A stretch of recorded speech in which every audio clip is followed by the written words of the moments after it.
So we are live on the YouTube. May I request Dr. Hari Panapalli to be ready for the welcome address. And I would like to introduce the chair of Lead Foundation Global, Dr. Hari Panapalli. Dr. Hari has more than 12 years of association with Dr. APJ Abdul Kalam ji. And he has learned a lot about, the Kalamji's vision, who was the 11th president of India. Today we have been doing this live session, creating a livable planet Earth on the eve of 7th anniversary of Dr. APJ Abdul Kalam ji. As a great associate and also follower of Dr. APJ Abdul Kalam ji, Dr. Hari Panapalli has been driving this for even after the demise of Dr. APJ Abdul Kalam. And Dr. Hari Panapalli is basically a financial services professional, an entrepreneur and a philanthropist with a passion for health, education, agriculture and environment.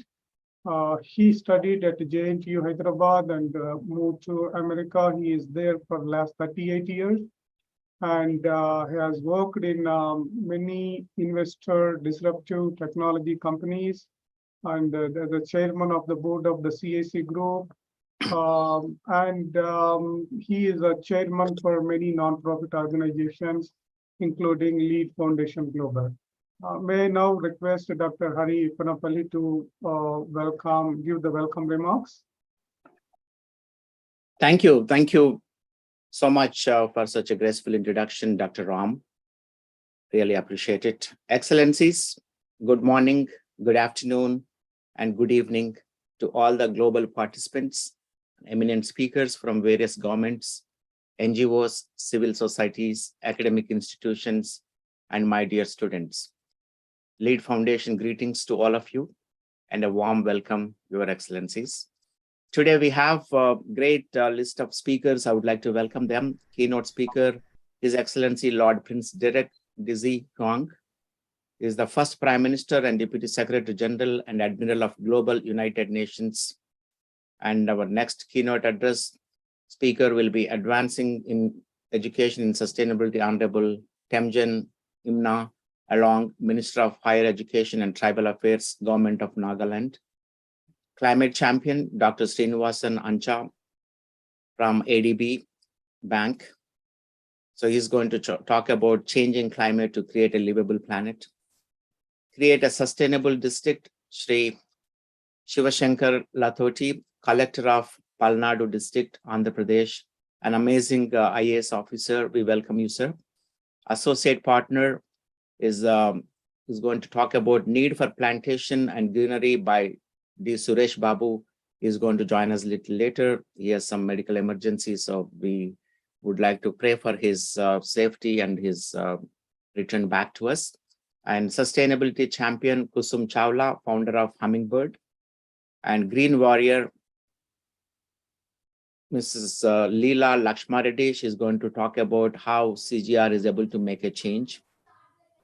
And our youth warrior is going to talk about how Vande Mataram making a difference in youth leadership for Livable Planet by Dr. Madhav Reddy Garu, and sustainable partner perspective of VRK Foundation to influence sustainability. And G. Ram Reddy Garu is going to talk about that.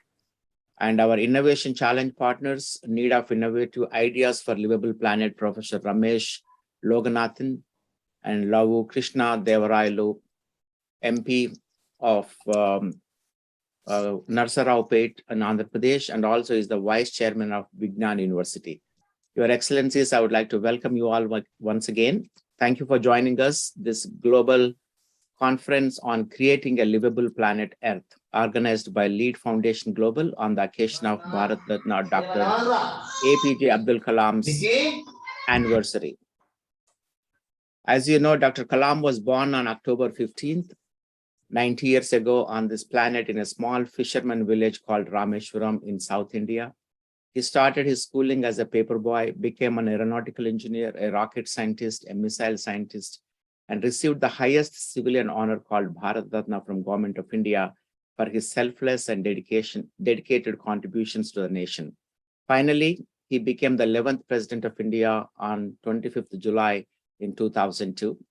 During his presidency, he created the Grand Vision 2020, a well-defined roadmap to transform India into a developed nation with a focus on 5 areas: education, healthcare, agriculture, information and communications, infrastructure and critical technology. Later, as guided by his spiritual guru, His Holiness Sri Pramukh Swami Maharaj, he added the 6th one: develop spiritual families to establish peace and harmony in the society. His dream was to see India as a developed nation by 2020. He also promoted the concept of Pura, providing urban amenities in rural areas. He believed in providing electronic connectivity, health connectivity, education connectivity, grid-independent energy connectivity. He felt having these 4 in place, it will bring the financial connectivity and develop the nation holistically. And most of the time, people migrate from rural areas to urban areas for these basic things. And with this, he felt the rural population will stop migrating to overcrowded urban cities, and nation will be developing holistically. Dr. Kalam had a stellar career. He started as a paper boy, as I mentioned, and became the President of India, most popular president, and he is well known as the People's President. Dr. Kalam realized the potential of youth of India. About 35% of them were below 15 years, about 55% of them were below 25 years, and about 65% were below 35 years. So he initiated a Lead India movement to transform youth into responsible citizens, and he wanted to engage them in developing the nation to accelerate the path for development. Dr. Kalam continued to travel around the world even after his presidency and mentored millions of youth, including me. I'm very proud to have associated with Dr. Kalam and Lead India movement initiated since 2008. Lead Foundation Global is the brainchild of Dr. Kalam's Lead India movement, founded with a mission to provide affordable quality healthcare, affordable quality education, preserve and protect the planet for future generations, and to develop spiritual families to establish peace and harmony in the society. Lead Foundation Global has been hosting a series of webinars on the impact of COVID-19 to instill hope and encourage people to be safe and be positive about their future. Friends, now let me bring your attention to the main topic of today's global conference: creating a livable planet Earth. Dr. Kalam's dream was to teach until his last breath. While addressing the IIM Shillong students on the topic of creating a livable planet Earth, he suddenly collapsed on the stage and left this planet on 27th July 2015. After orbiting around the sun for 83 times, he finally entered God's synchronous orbit.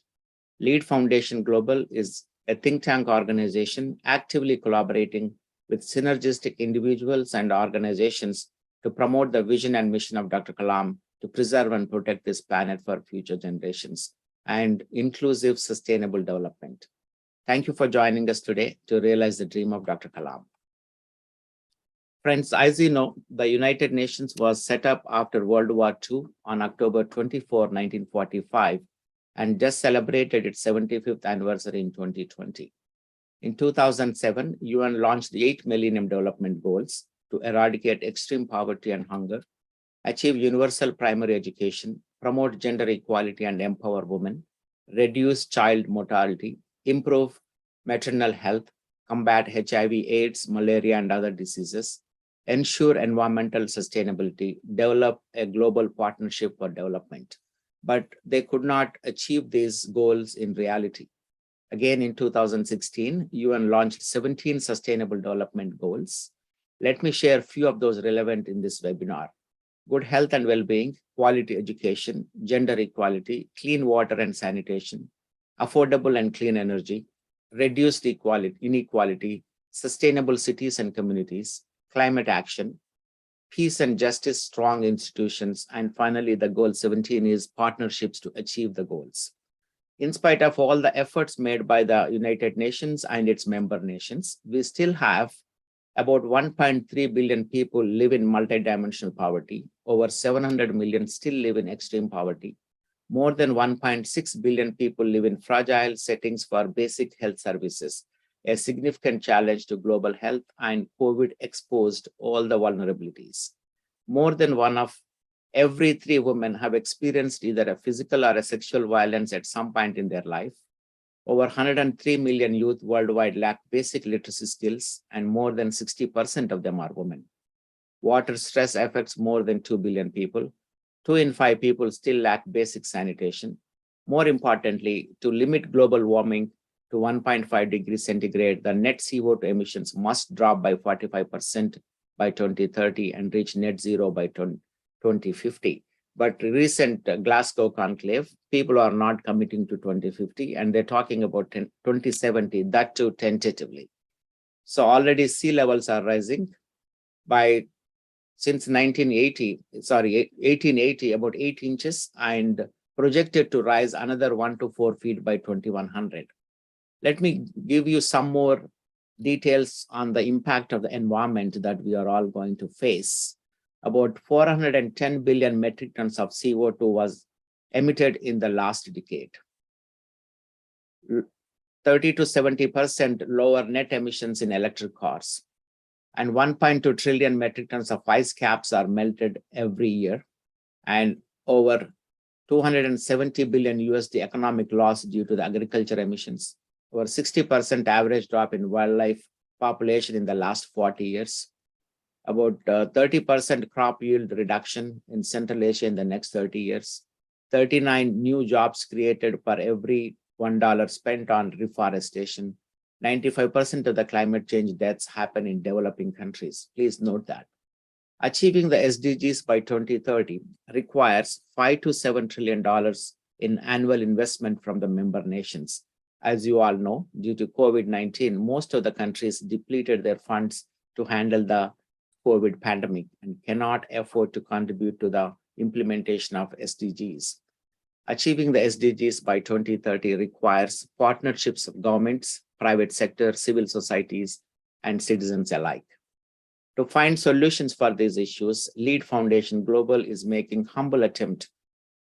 And on October 15, 2020, on the occasion of Dr. Kalam's 89th birth anniversary, organized 10 continuous sessions with 148 global experts from 47 different countries to address the SDGs, which lasted for over 37 hours and ended up as a world record event. On October 15, 2021, on the occasion of Dr. Kalam's 90th birth anniversary, Lead Foundation hosted a global webinar with over 130 global SDG warriors in 8 continuous sessions in different time zones covering Australia, Singapore, India, Middle East, Africa, Europe, North America, and Latin America to increase the awareness and address some of the SDGs like healthcare, education, environment, agriculture, and peace and harmony. The main purpose of these webinars is to motivate organizations and individuals to walk the talk, to find solutions for scalable, sustainable, inclusive development, to provide affordable quality healthcare at scale with a focus on preventive care, to provide affordable quality education, to provide employable skills, to encourage youth and women to innovate for sustainable inclusive development, to increase awareness to protect air, water, food, and natural resources to save the environment. Finally, to develop spiritual families to establish peace and harmony in the society. I'm proud to announce on this occasion, the Lead Foundation team is putting together a fund for empowering sustainability called LIFE, with a focus to invest in 4 important sectors: healthcare, education, environment, and agriculture. These are the cornerstones of human well-being and progress. Growth and development in each sector has an unassailable spillover effect on the other 3. This causes a ripple of positive changes, transcending all boundaries and transforming life on Earth. Our vision is to empower over 300 million lives in the next 10 years. Friends, several governments are working towards reducing the carbon emissions, including India started about 99 smart cities. On such project, worth mentioning is one in Saudi Arabia. The zero carbon city that Saudi Arabia plans to build at Naum will vertically layer homes, offices, public parks, and schools within a mirrored facade stretching over 150 miles, the Crown Prince of Saudi, Mohammed bin Salman, said on Monday, July 25, 2022. So he first unveiled plans for the line in January 2021, the first major construction project for the 500 billion NEOM business zone aimed at diversifying the economy of the world's top oil exporter. The city, with 656 foot wide and running on 100% renewable energy, will also include a high-speed rail with an end-to-end transit of 20 minutes. It will eventually accommodate 9 million residents. State news agency SBS cited him as saying that it will be a zero carbon emission city. I wish every nation comes up with such wonderful projects.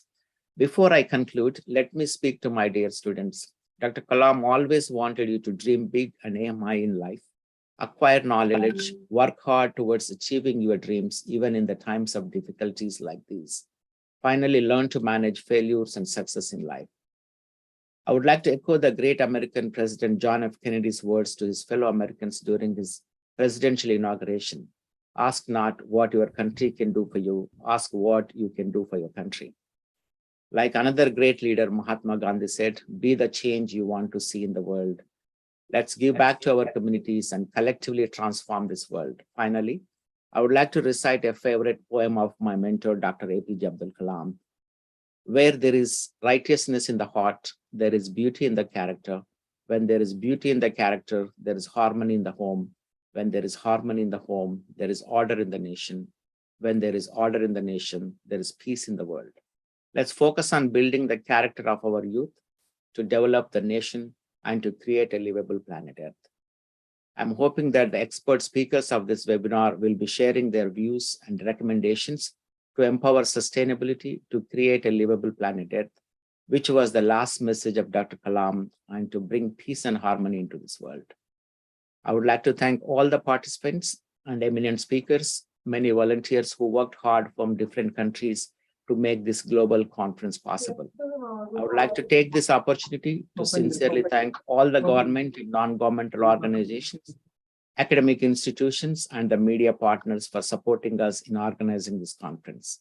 Finally, I extend my grateful appreciation to the conference convener, Mr. Ravi Karkara, co-convener, Mr. Ganges Reddy, host, Dr. Ram Maruri, and Ms. Sushila Grace, and the entire LEAD Foundation executive team who worked relentlessly to make this event possible. Once again, I thank each one of you for joining this historic conference. Look forward to working with each one of you in the coming months and years to transform this world and create a livable planet Earth. May the spirit of Dr. Kalam guide you in life to realize your dreams. Please stay blessed and stay safe. Thank you so much. Thank you, Dr. Ram, for having me today. Thank you, Dr. Hari, for a very nice welcome remarks and sharing your experience about how you got mentored by Kalamji and inspired by his vision. And also, you have been driving the cause even after the demise of Dr. APJ Abdul Kalamji, which is really inspiring all of us. And we really are blessed for your leadership and taking the vision of Kalamji forward. And we like to honor you today with a citation. I'm just sharing the screen. And this is a token of thanking you. Thank you very much, Dr. Reddy, for giving the welcome remarks. Thank you. Thank you very much, sir. I'm honored. Thank you so much. And now, before we going to the next speaker, so as we all know why we are doing this, Kalamji's Vardhanti we call his anniversary, 7th anniversary we are celebrating today. I know some of you missed when I was sharing this with you all. And the last speech of Kalamji was creating a livable planet Earth. And he died on July 27, 2015 at IIM Shillong. And it is IIM Shillong is in India, part of the India. So that's the main reason we are doing this. Every year we do this, and the theme is creating a livable planet Earth. And Dr. Kalamji advocated to preserve and protect the planet for our and future generations. That's what we are trying to do, whatever the best possible in our the best possible way. And we have been doing this for more than 12 years as our journey started 12 years ago. Now we move to the next speaker, the keynote speaker for today. His Excellency Lord Prince Derek DG Huang, first Prime Minister and Deputy Secretary General and Admiral of Global United Nations, IGAO, UNIGA, UNIGO, UNIGS. I will just share a brief about His Excellence Lord Prince Derek DG Huang Aka. He has been engaged in helping world peace for more than 25 years, ever since he started working.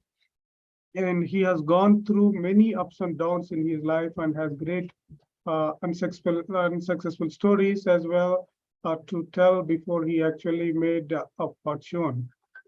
His honesty and integrity have paid off well as light and miracles continue to shine his path all throughout. Along with his wife and son, the sheer reward of world peace and galactic peace goes several notches high and comes as the greatest reward of life for him. And he's also he's also part of the United Nations Intergovernmental Agency Organization, National Academy of Security and Defense Planning. He lives at Brooklyn, New York, United States of America. I now welcome His Excellency Lord Prince Derek DG Huang. Over to you, sir.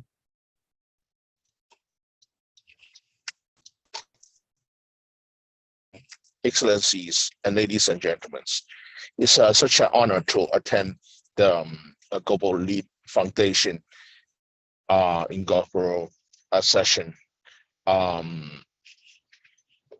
President Dr. Kalam is such an inspiration, just like Gandhi, of Indian leader, and I salute all his efforts in helping the world peace and humanity all in his years. And also, I especially thank you, Dr. Harry, for supporting his agenda and doing all this great work for the world, especially to the Indian people. I am Huang. I was presidential commissioned to the U.S. And also, I was an honorary school chair for the Senate NRSC, and then I was also president task for the president for some time, and then I was invited to join Speaker Pelosi's cabinet member several times. But long story short, I work for UN. My very first job for UN is honorary ambassador to the UNICEF. And after that, I was working for International Commission. And right now, I'm with the UNIGAO, Global System Command as Prime Minister and Deputy Secretary General and Admiral. But this is a classified organization. Underneath it, we have the UNIGO, we have the UNIGA and UNIGS. The UNIGO is legally registered at the U.S. Federal State Department and also in the state of California. And also we're working on the processing work on registering in New York State Department as well. And we are treaty partners with 18 UN agencies. And then we are also treaty partners with 20 member states countries, and very soon we'll grow to 50 countries. And also we have International Special Court of Arbitration and Human Rights. That's also legally registered under UN system, and has another UN police, which is handling the peacekeeping for the UN as part of the UN. And we also have an International Counterterrorism Center, which is also legally registered under UN General Assembly. So long story short, my main point is based on my investigation and research all these years helping world peace, I discover a lot of the, this world's issues, crises are man-made, unfortunately. Well, in a way it's man, but in a way, other way is controlled by some bad elements from how this world. So this is something that nobody want to talk to, but it's a real issue. Peace. We need to find crisis, like water solutions, because right now, as we all know, the Japan is dumping the nuclear wastewater into the ocean. It's very dangerous. This kind of agenda will endanger not only the entire Asia, it's like self-suicide, all the fish, and the lobsters will all with, cancer-related, new waste. And when we consume it, we'll die slowly, only slowly. So the way that I see it, number one priority issue, not only maintaining world peace, we need to find solutions to protect the water resource, plan our crop. That's why I'm planning to do it in Laos and Thailand and China, and also in Malaysia. That's our plan. And then there are talks that India will support the idea as well. And then, I'm sorry, not India, Indonesia. And I think as a huge population for India, this needs to be planned out, as well, because food resources as the population grows is something that we need to address. There's no other way to hide it, ignore it. We need to find, the proper portion to feed the population, and also we need to find alternative to food resources. And we have technology that can farm fish in one of those storage tanks. That's a new technology that I got from some friends. And also we have other resources like special type crystal that can help the climate issue. This is super important. As you know, most recently in the US, we're reaching over 100 degrees in certain states, including New York. Is very abnormal. And then in other states in China, they are reaching 40 degrees Celsius. I'm pretty sure, India, got hit by super high temperature as well. So this is causing a lot of alarming issues, because the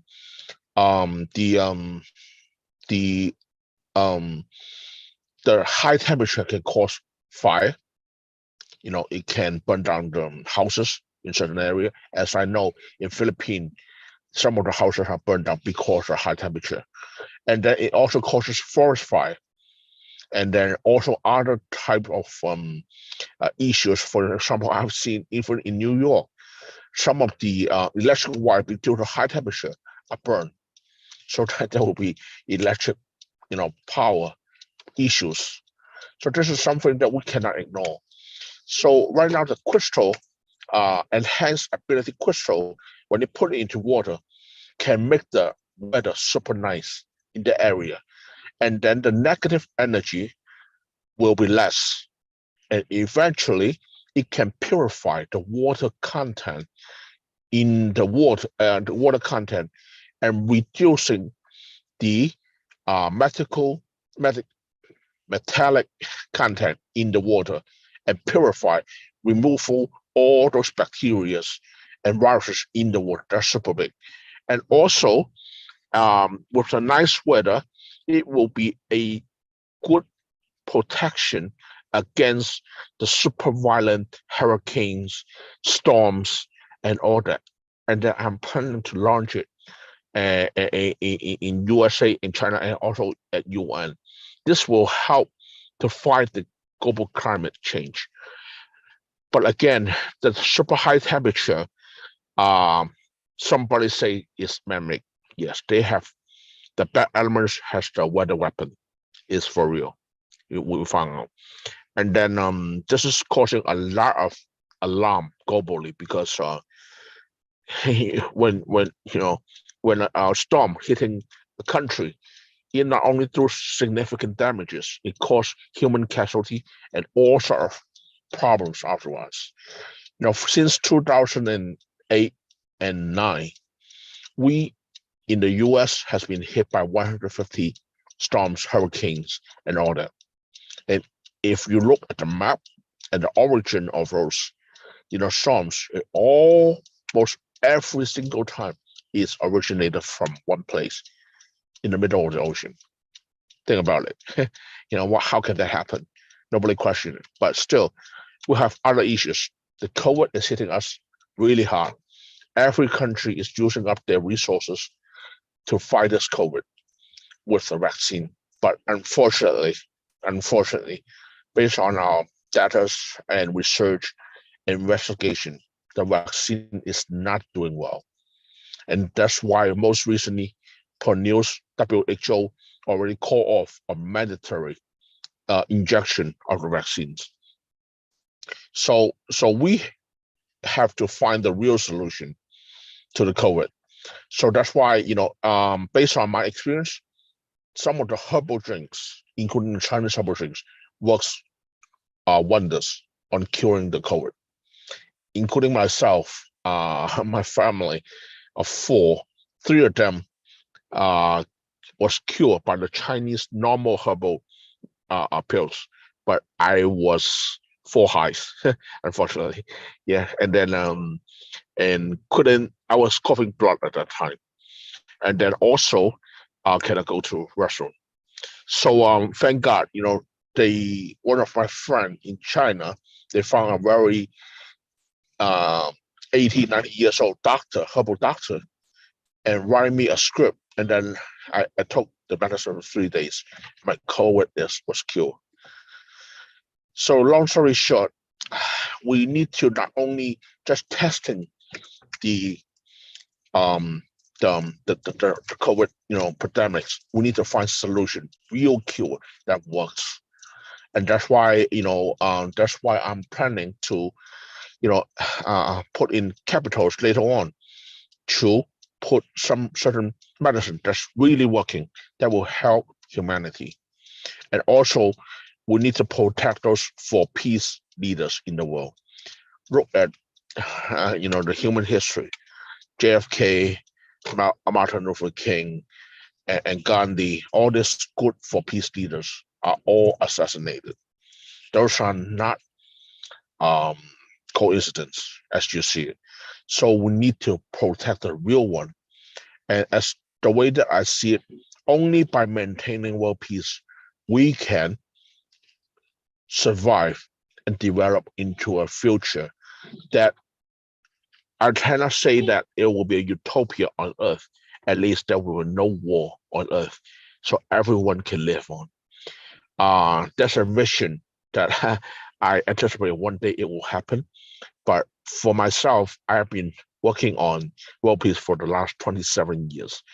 And then United Nations headquarters will soon award me with the medal for servicing peacekeeping as well, for the big medal for 25 years that they will award it to me. But I cannot do it alone, and no one on this earth can do it. We need everyone to participate, and we need to educate our children. That's why I'm working with another Indian group. They have a better educational methods that can make the children more to adapt to the idea of mathematics and logic at an early age. That's why we are planning to talk with the US government, try to launch it here. And we need everyone's help. Most recently, I went to Washington, D.C. to attend the Zero Gun Violence regional conference, on my vacation, while I was on vacation there. It's super important because everyone can be in danger. We are facing crisis on the street, and also and also other crises that are all unfortunately controlled. And also I want to let you know, based on our research and investigation, there are other things inside the vaccine. Very unfortunately, I tried to expose this, but I couldn't do much. So I would say, for your information, do your research, what's inside the vaccine, what they try to do. And then that's a very bad agenda. I need to go into UN and change that, which is in 1994, 160 countries signed an agreement that to depopulate. So we are saving ourselves, our future generation, and everyone need to work. No one can be left alone and without doing the works to save our future generation. It's a very honest comments, but do your research and find out more. But it's the truth that I'm telling. And I hope everyone will have a safe day and a blessed day, as I'm also chaplain, 4-star chaplains under Kanasi chaplains and Federal Police chaplaincy. So have a good day, Excellencies and ladies and gentlemen. Thank you. Thank you so much, Your Excellency, Lord Prince Derek. Very, very great, inspiring message. And you shared all the practical issues that we are facing today. And we would like to join hands with you, as Lead Foundation is very much interested in your work, and we can have a separate conversation offline. We'll come and meet you, or when you are in New Jersey, we can meet and discuss further how we can work together. Thank you so much for joining us today in spite of your travel. I know you are in the car and you told me that before, but you have a blessed day and safe day. Thank you so much, sir. Look forward to working with you. Yeah, thank you, His Excellency. This is a token of the certificate and of appreciation is proudly presented to our keynote, His Excellency Lord Prince Derek B.G. Huang Aka. So thank you very much, sir, once again for gracing the occasion, and a very wonderful speech. And your 27 plus years of great service to the whole world is greatly appreciated, and look forward to working with you, as rightly said by Dr. Hari Panapalli. Thank you. Thank you so much. It's my honor. Thank you, sir. Thank you.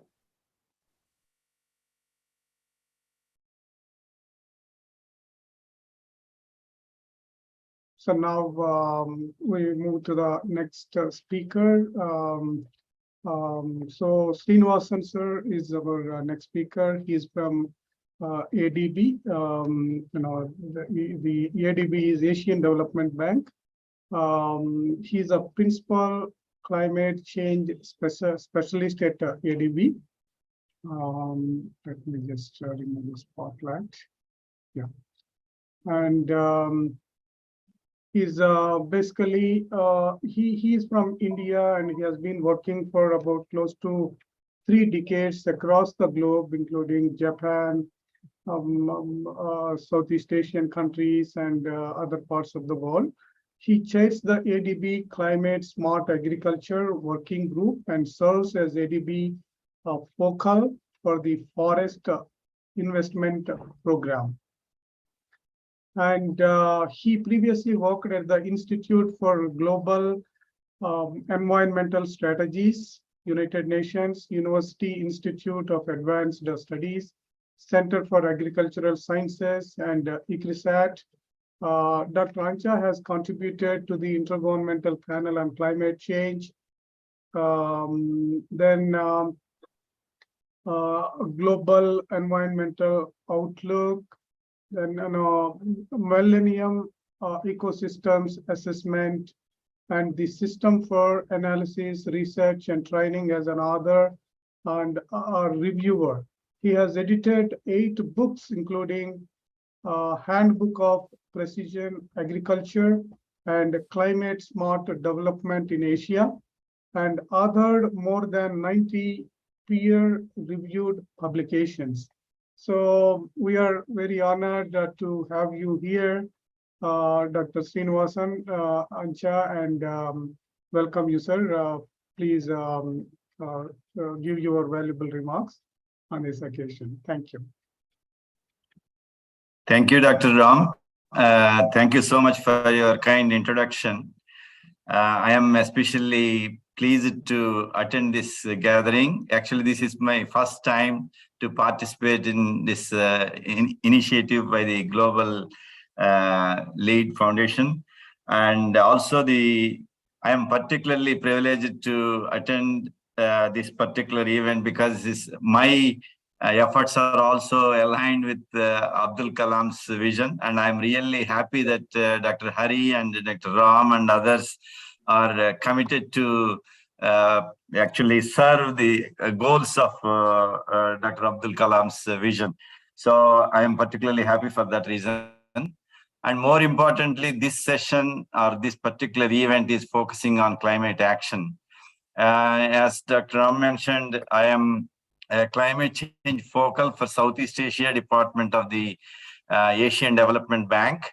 And I have been associated with climate change negotiations and climate policy and actions since 2001. And I have attended several United Nations Framework Convention on Climate Change conferences, and I participated, and I'm closely involved with the evolution of the climate policy internationally, as well as the efforts of various developing countries, particularly in Asia. As Dr. Hari mentioned, actually the topic is very crucial.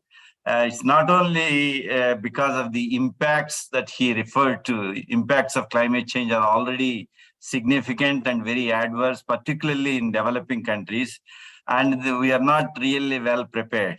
And the second point is that the level of effort that we are putting, Dr. Hari mentioned we need something like $5 to $7 trillion per year of investment to address climate action. However, currently, globally, there is a climate finance of only about $632 billion. So we are talking almost like less than 10% of the resources that should be invested to address climate change. So as ADB, Asian Development Bank, as you know, is an international financial institution, and it is also very strongly committed to address climate change.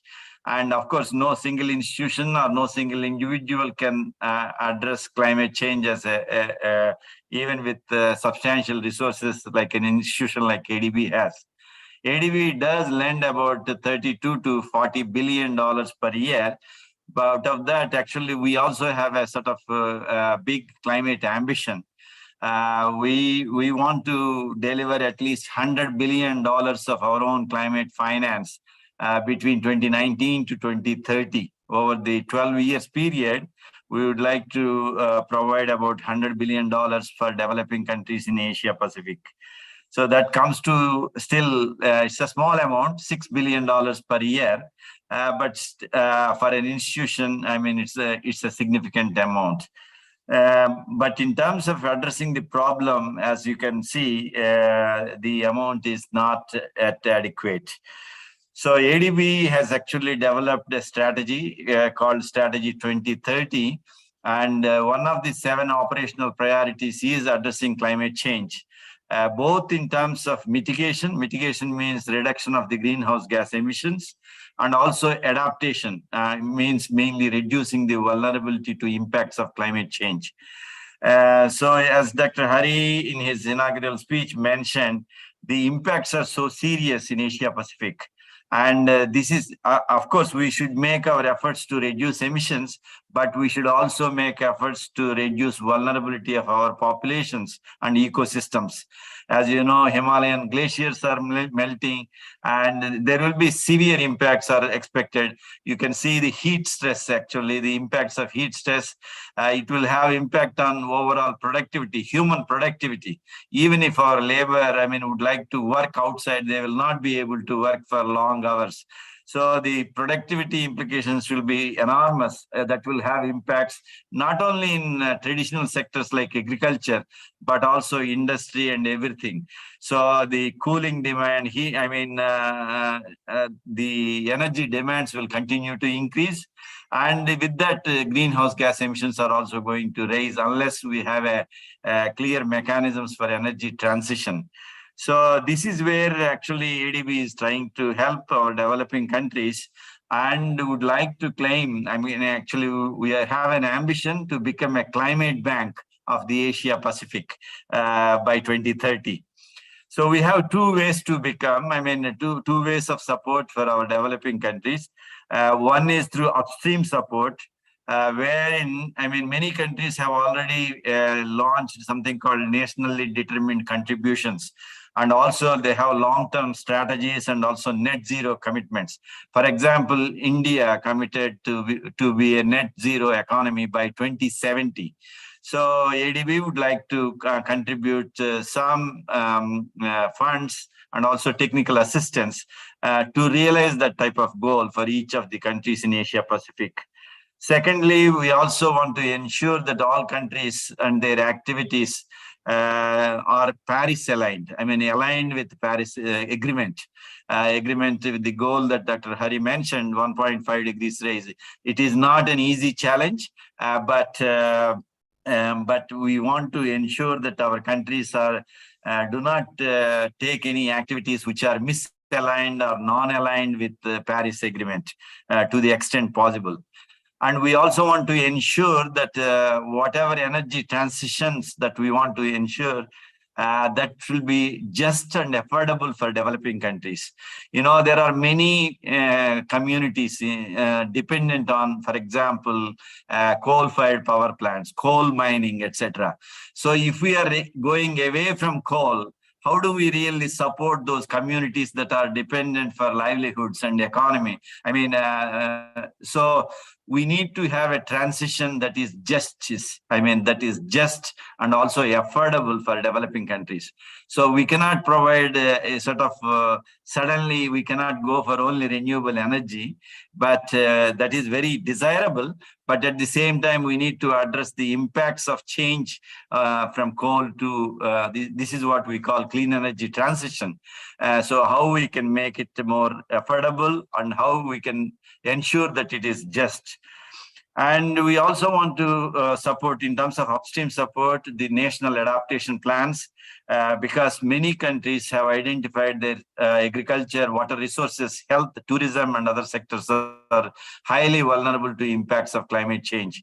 And COVID-19 is one example. Of course, it's not directly linked to climate change as per se, but as you know, as the temperature increases, as the humidity increases, the prevalence of diseases also is going to increase. So this is a direct impact on health. So that is why many countries have developed the national adaptation plans. And we want to ensure that the countries can prepare more detailed climate change action plans in order to address better. And the upstream support, we also want to, I mentioned already, climate finance mobilization. We want to bring more concessional or even sometimes grant resources for less developed countries and low-income countries, because they cannot afford technologies that are required to address climate change, both in mitigation and adaptation. And we also want to ensure more private sector support. Out of $100 billion, we would like to provide at least $12 billion directly going to the private sector, because without private sector support, climate change cannot be addressed. And we want to have more partnerships with think tanks and also foundations like yours, And also we want to involve civil society organizations and academia, and also particularly youth, for example. And we recognize the role of youth is very critical. And we want to have their participation in multiple activities, whether it is technical assistance, whether it is a grant, whether it is a loan activity, whether it is a policy-based lending or results-based lending. Recently, we have something called Climate Change Program Loan approved for about $450 million in the Philippines. So that is also a comprehensive policy-based program to address climate change. Of course, this amount is not enough, but that is a comprehensive. And there also we want to ensure gender and youth issues to be addressed. In terms of downstream support, our main focus areas are mainly in clean and green energy in terms of promoting renewable energy and energy efficiency, sustainable and low carbon transport solutions, including electric vehicles. When we say EVs, it's not only in terms of surface transport, we are also looking at aquatic, water transport to be more renewable energy oriented. And in terms of the green supply chains, whether it is agriculture or food systems, and we also want to promote circular economy and more sustainable urban development. For example, in terms of addressing water sanitation and water supply, how can we make green and clean and smart cities? Dr. Hari has already mentioned this 99 or 100 smart cities concept. We are really, already supporting, we have cities development initiative for Asia, ASEAN Smart Cities initiative. So through this, we are looking at primarily secondary cities actually. How do we really make them more green and smart in terms of energy consumption, as well as in terms of reducing the vulnerability to whether it is impacts of climate change like floods or even droughts or heat stress. There is urban heat island effect, for example. So we are also supporting carbon market mechanisms, mainly in terms of achieving our goals in terms of mitigation. In terms of adaptation, we are supporting climate smart agriculture. We are looking at water, food, energy nexus issues, and also health and tourism issues. And we have we have recently launched about $150 million community resilience partnership program, where this money goes directly to the civil society organizations and communities, because they are at the forefront of facing the impacts of climate change. And we also want to have nature-based solutions in addressing both mitigation and adaptation. And we want to have nature positive outcomes. When we talk about adaptation and resilience, we are thinking from holistically, where it's not only from ecosystems and also infrastructure, but also financial resilience, as well as social and institutional resilience. So we are looking at the resilience aspect in a comprehensive manner. And I will end something in 2 minutes in terms of the support for the private sector and youth. Actually, there is a program called ADB Ventures, and that is actually looking at supporting the startups in who are really sort of progressing in terms of climate technologies. They are developing, whichever startup is interested in getting support from ADB, they can look at the ADB Ventures. And here, youth have a prominent role. Most of these startups are actually climate technology-oriented startups are actually by youth. So this is an opportunity for youth leaders to engage and to partner with ADB. And we hope that, with the effective involvement of the private sector and youth, and of course, governments are very critical, and communities, we can make some progress towards the climate action. This is a big challenge, enormous challenge, and I'm especially pleased that the Lead Global Foundation taken this initiative of addressing climate action for this particular conference. I wish the workshop a great success, and I sincerely thank you for giving me the opportunity to offer some of my remarks. Thank you.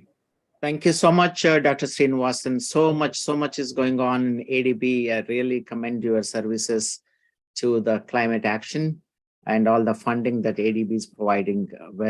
I'm sure it's a lot more is needed, but I wish other banks also come forward like ADB, especially in Africa and in Latin America, so on and so forth. I think the need is more, and the more opportunities are there, but more funding is essential part of this. For every project, you need time, talent, and treasure to be successful. And right now, that is the need of the hour. Thank you so much for joining us today. Thank you. Yeah, here is a token of appreciation to Dr. Srinivasan Ancha, our keynote speaker today, and who is the Principal Climate Change Specialist from Asian Development Bank. Thank you, sir. Thank you very much for joining us, and congratulations for all of your great work.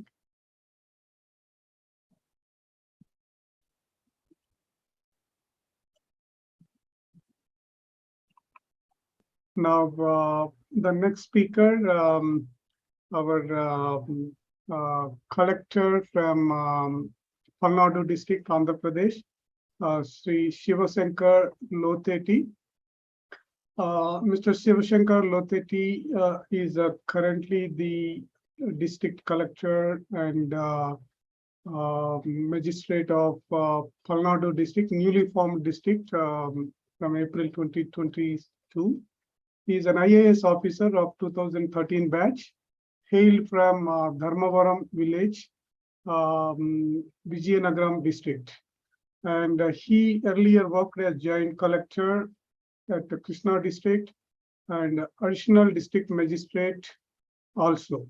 He had earlier worked as assistant collector of Guntur as well. And great part of Mr. Shivashankar, he is leading a great project called Attaluru Palem Organic Cluster Development Project. He may give some details during his speech.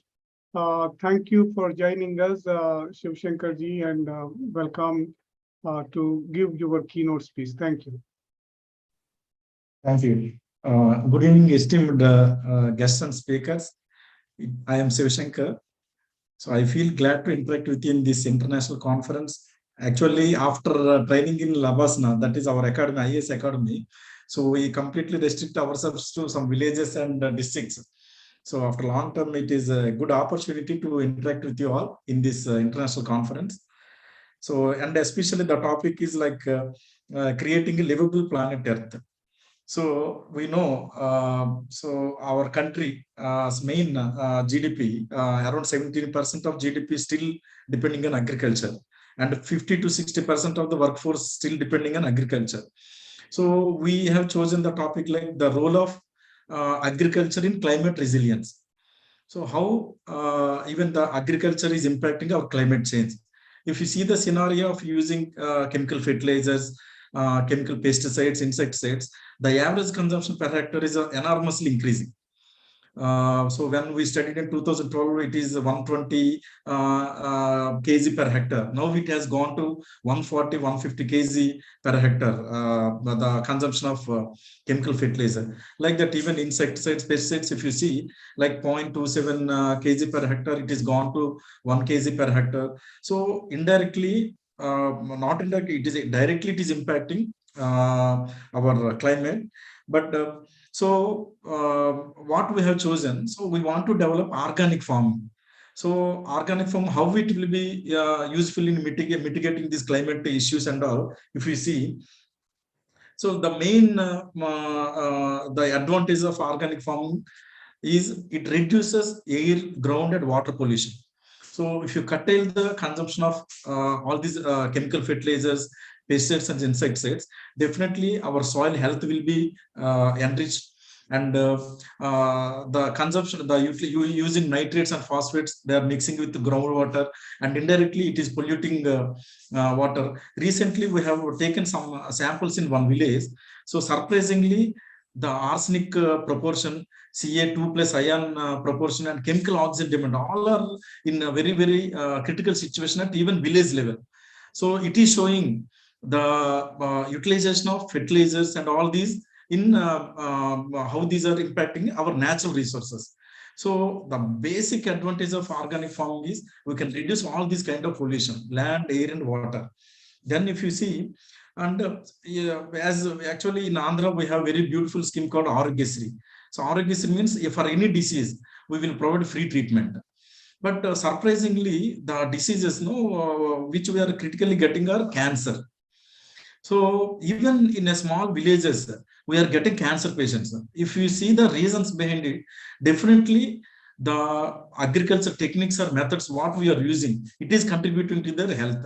So organic farming ultimately, when we use biopesticides or biofertilizers or bioinsecticides, the residuals, definitely it will go down, and it will protect our health. And then if you see the kind of food also, if you compare the food which are grown under conventional method and under organic farming, definitely the food comes from organic farming it gives good taste. So that is why the crops also get very high remunerative price. So that is why we want to encourage the organic farming. Then important is soil nourishment. So always we have to remember sustainable development. So sustainable development means using the current resources without compromising the future needs of the society. So how we can give better natural resources to the future society? This is how we have to give. And the important this one is promoting organic farming. So if you do organic farming, definitely the food will have high mineral content, vitamin C content will be high, and the dry matter will be high, and the soil, the humus content also will be very, very high, and the moisture retaining capacity of the soil will be very high. So the impact on using water resources will be limited, and it gives optimum utilization of water resources, and that soil penetration, soil porosity, and permeability, all these will be encouraged, enhanced through organic farming. Then another important, just now our ADB Srinivasan sir said about this carbon and all. So even organic farming promotes carbon sequestration. So carbon sequestration means the conversion of atmospheric carbon dioxide into our soil organic carbon. So recent studies confirm that natural farming, it helps in reducing 500 kg per hectare. It sequesters the soil, it sequesters 500 kg per hectare. Even in normal method, it is around only 220 kgs. So organic farming definitely promotes carbon sequestration. We know in atmosphere we have 0.03% of carbon, even 0.001% of enhanced carbon dioxide. It definitely bring massacre. Just now, our esteemed speaker said like polar ice caps are melting, and a lot of things are happening in the global. So all these is happening with greenhouse gases. Among them, very, very important gas is carbon dioxide. So this organic farming definitely helps in this carbon sequestration. That is why we are planning to promote this organic farming. So apart from that, there are various advantages to farmers also, because cost of cultivation is becoming very high. Then because of consumption of all these fertilizers and modern methods. So if you promote organic farming, definitely it helps farmers also. Their cost of cultivation will be reduced, and they will get remunerative price, and all these impact finally our climate. This one. So what we plant in Palnadu district, we have 420 villages in my district.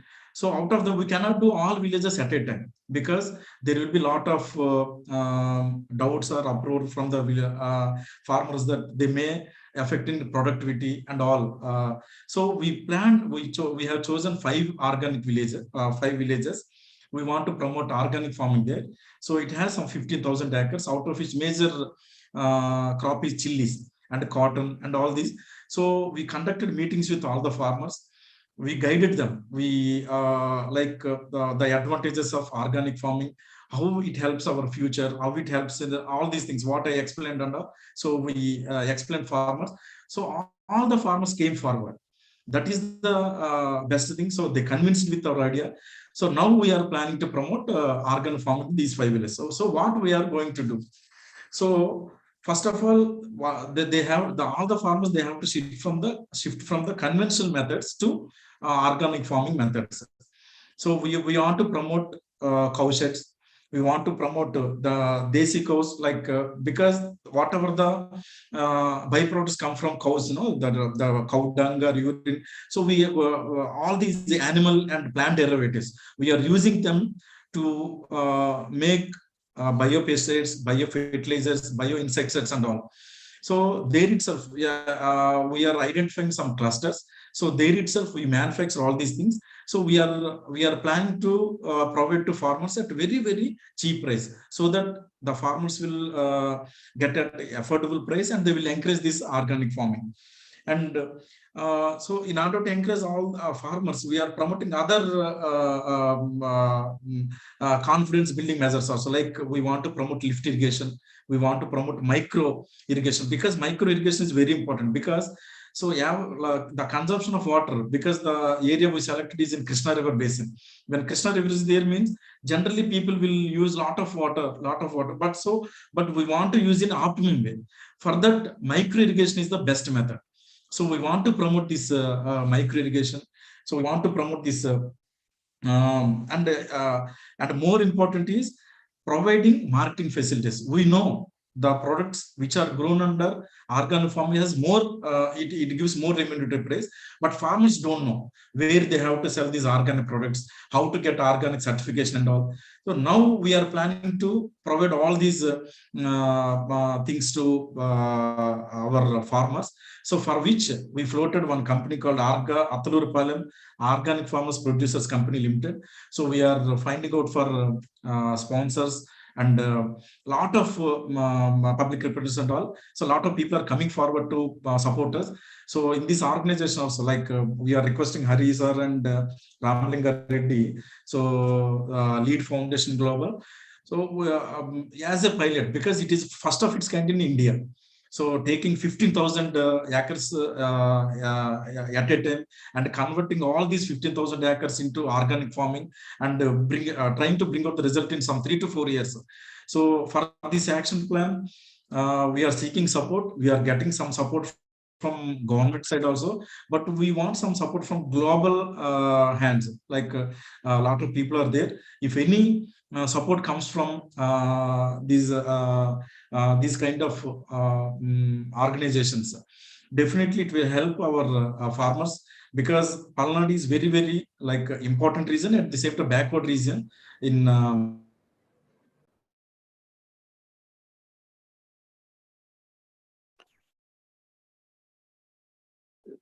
So we lost connection. So we are requesting our organizers.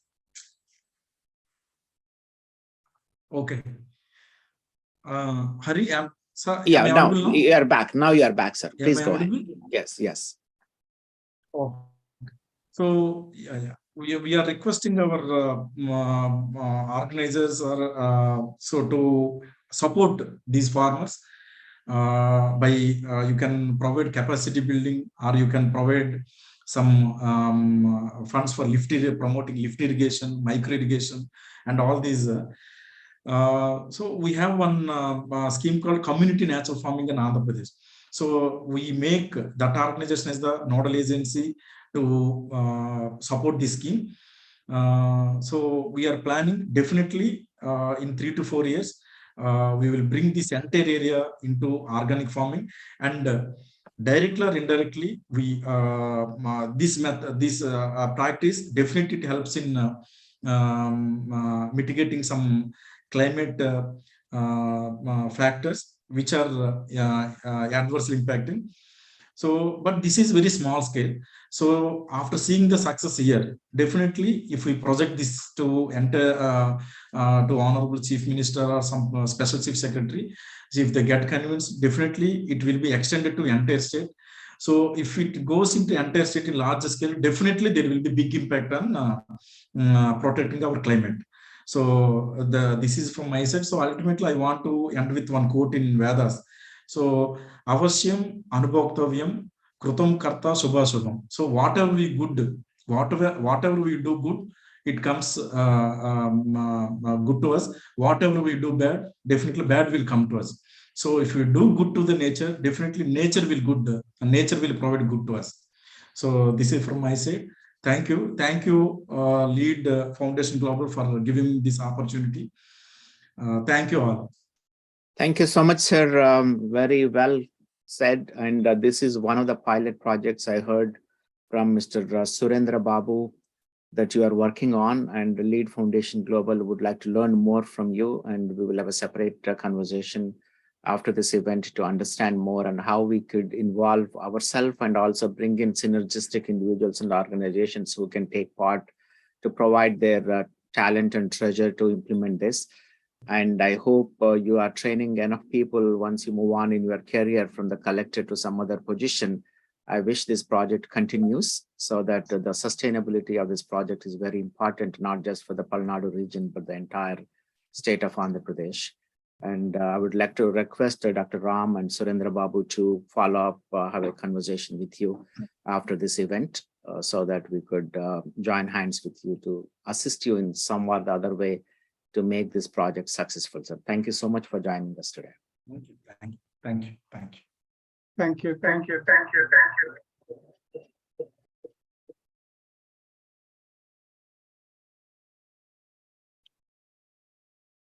Here is the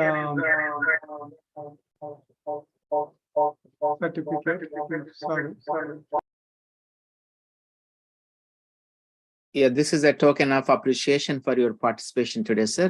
One of our organizations will share this certificate of appreciation to you. Thank you so much again for joining today. Thank you.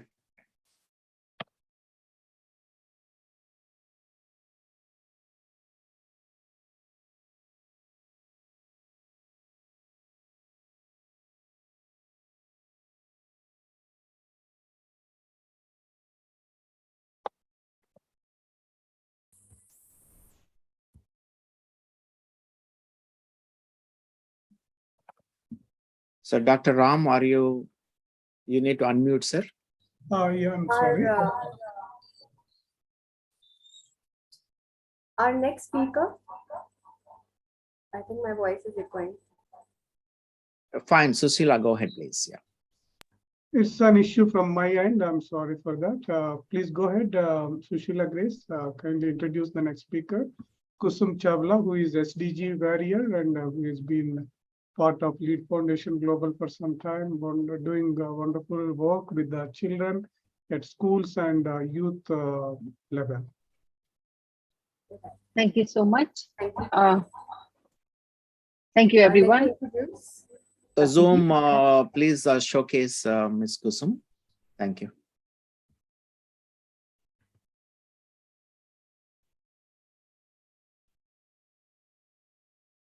Ramgaru, can you put the Grace, spotlight on the speaker? are you introducing Kusum? Please go ahead. Our next speaker is Kusum Chawla, a Sustainable Development Multiplier. Grace, you need to switch off one of your devices. It's on mute, sir. Yes, or else I will introduce, please.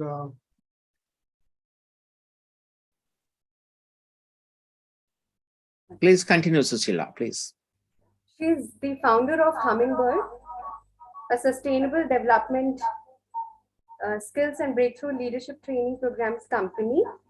And for more than a decade, she has been working with various schools and communities on everyday sustainable living by the means of conducting workshops, lectures, and working on various such projects like seed bombs, dispersing in the forest, learning to grow one's own food and become producers, waste segregation, and composting, to name a few.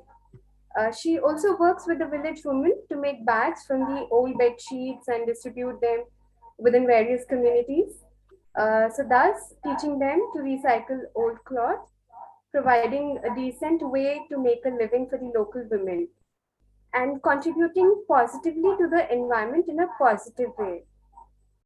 Currently, she is focused on creating and conducting workshops at organizations, schools, institutions, and communities to spread the awareness about climate change and Agenda 2030 at the grassroots level. So she has more than 20 years of experience as the corporate facilitator in conducting an array of leadership and transformational workshops. So I would like to invite and welcome Kusumji. Over to you. Thank you so much. Yeah, Greetings. Kusumji, can you adjust your camera such that your face is fully shown? Little bit up. Yeah, perfect. Is this okay? Wonderful. All right. Yes, perfect. Thank you. Thank you so much. Greetings and a warm welcome to everyone. I've been listening to the speakers and it's a heartwarming and a great learning experience here. So much is going on. Everyone is contributing so positively. And here I am. I will talk about how an individual's efforts are also relevant and how the individuals can contribute and make a change. I work with schools and communities to spread the awareness about the SDGs and also the need to follow the roadmap laid by the SDGs. As we talked a while ago, Dr. Hari mentioned that for the past 2 years in a row, we haven't, the world hasn't made any progress on the SDGs. Energy related to energy emissions, CO2 emissions have, they have increased by 6% in 2021. The sea levels are going to rise by 2100, they will rise by about 2 to 4 feet. And in 2021, more than 17 million tons of plastic entered our oceans. And this is likely to double in double or triple by 2040, endangering our oceans and also the means of food and livelihood for billions of people across the world. Species are becoming extinct and it's at a faster rate than ever before.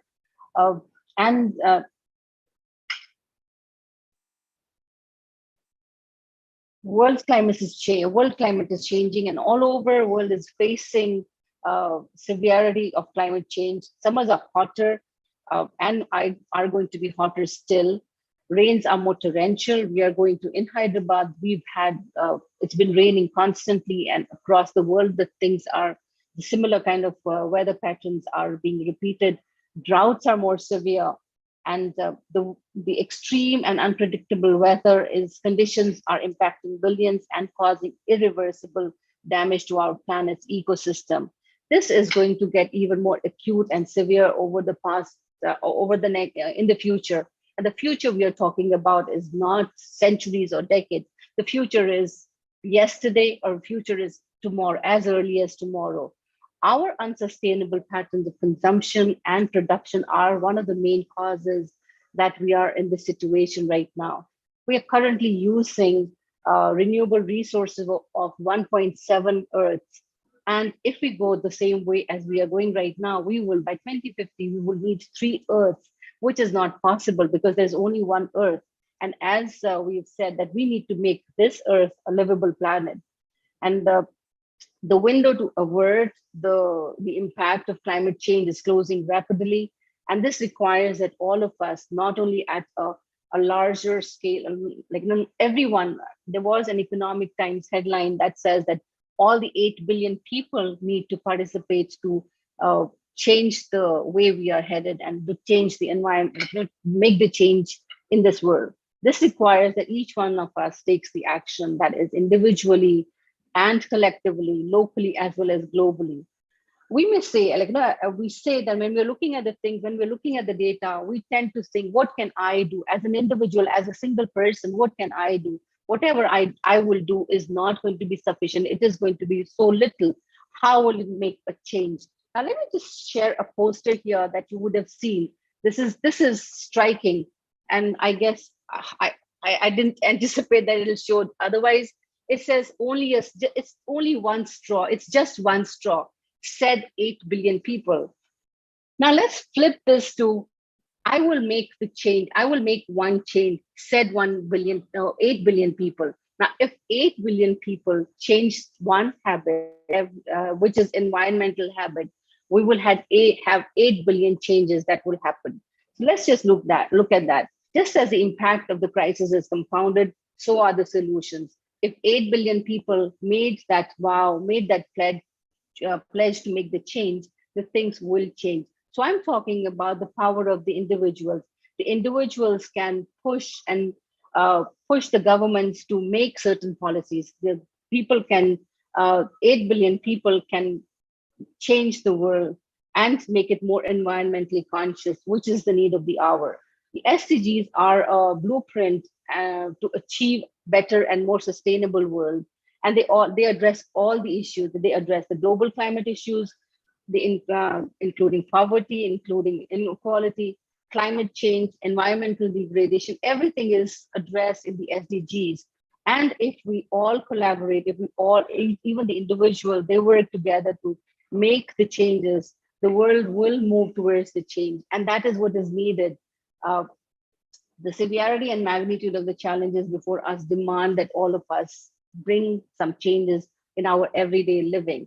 Each one of us can make the changes without, with, it's just about the habits. If we could change simple things like donating clothes that we do not use is addressing SDG goal number 1, that is no poverty. Not wasting food and buying from the local farmers addresses the goal 2, which is zero hunger. Then vaccinating your family, that addresses goal 3, good health and well-being. Similarly, recycle and reuse and repurpose is goal 12, which is responsible production and consumption. Just a simple act of switching off the light or the fan when not in use, or changing to energy saving appliances, or changing the bulbs is goal 7, which is affordable and clean energy.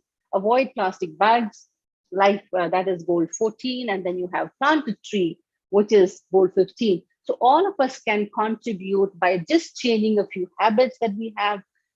It is not too much either. It can be done without going out of the way. It is about changing the mindset of the individuals. And that is what my bid has been. Talking to the students, talking to the children in the school, going to the communities, asking the people to make those little changes. You can easily implement these in your life, and also about like if each and every individual is able to talk to another person. And then when people become aware about it, then what happens is when we are aware about a particular thing, then whenever we are going to do something, then we have the awareness creates a kind of a gap. Awareness creates a pause. And in that pause, the hope is that in that pause, people will make the environmentally conscious decisions. That's a small, that's a small thing that an awareness can bring, but that can have very lasting and long-lasting implications to it. I would like to end with a story which is to my heart, and it actually resonated deeply with me. And I used to think, what can I do as an individual?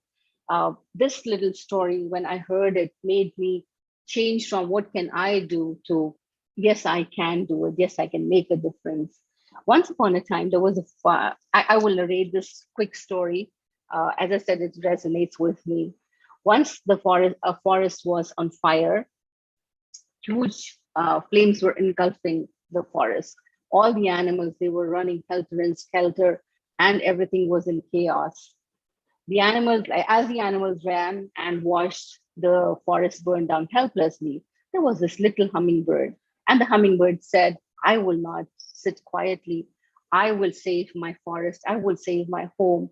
And it flew to the nearest water body and picked some water from there in its beak and flew back to the fire to douse the fire.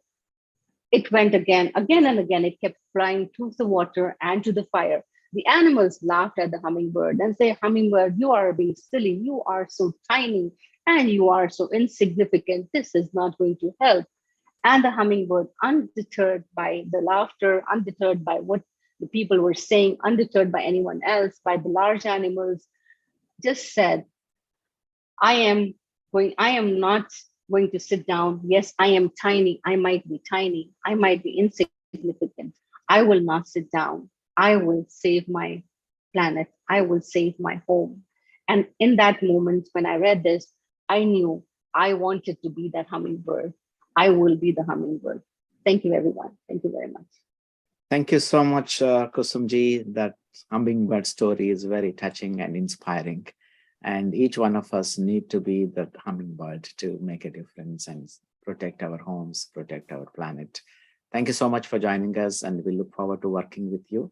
It's an amazing journey you have, and the grassroots level working is not easy, and you are making a difference. That means your dedication and commitment is highly appreciated. Thank you, ma'am. My token of appreciation, would like to share the certificate of Kusumji. Thank you very much, and you're doing wonderful job, Kusumji, from the Hummingbird. And we look forward working with you, and let us make a difference to create a livable planet. Thank you.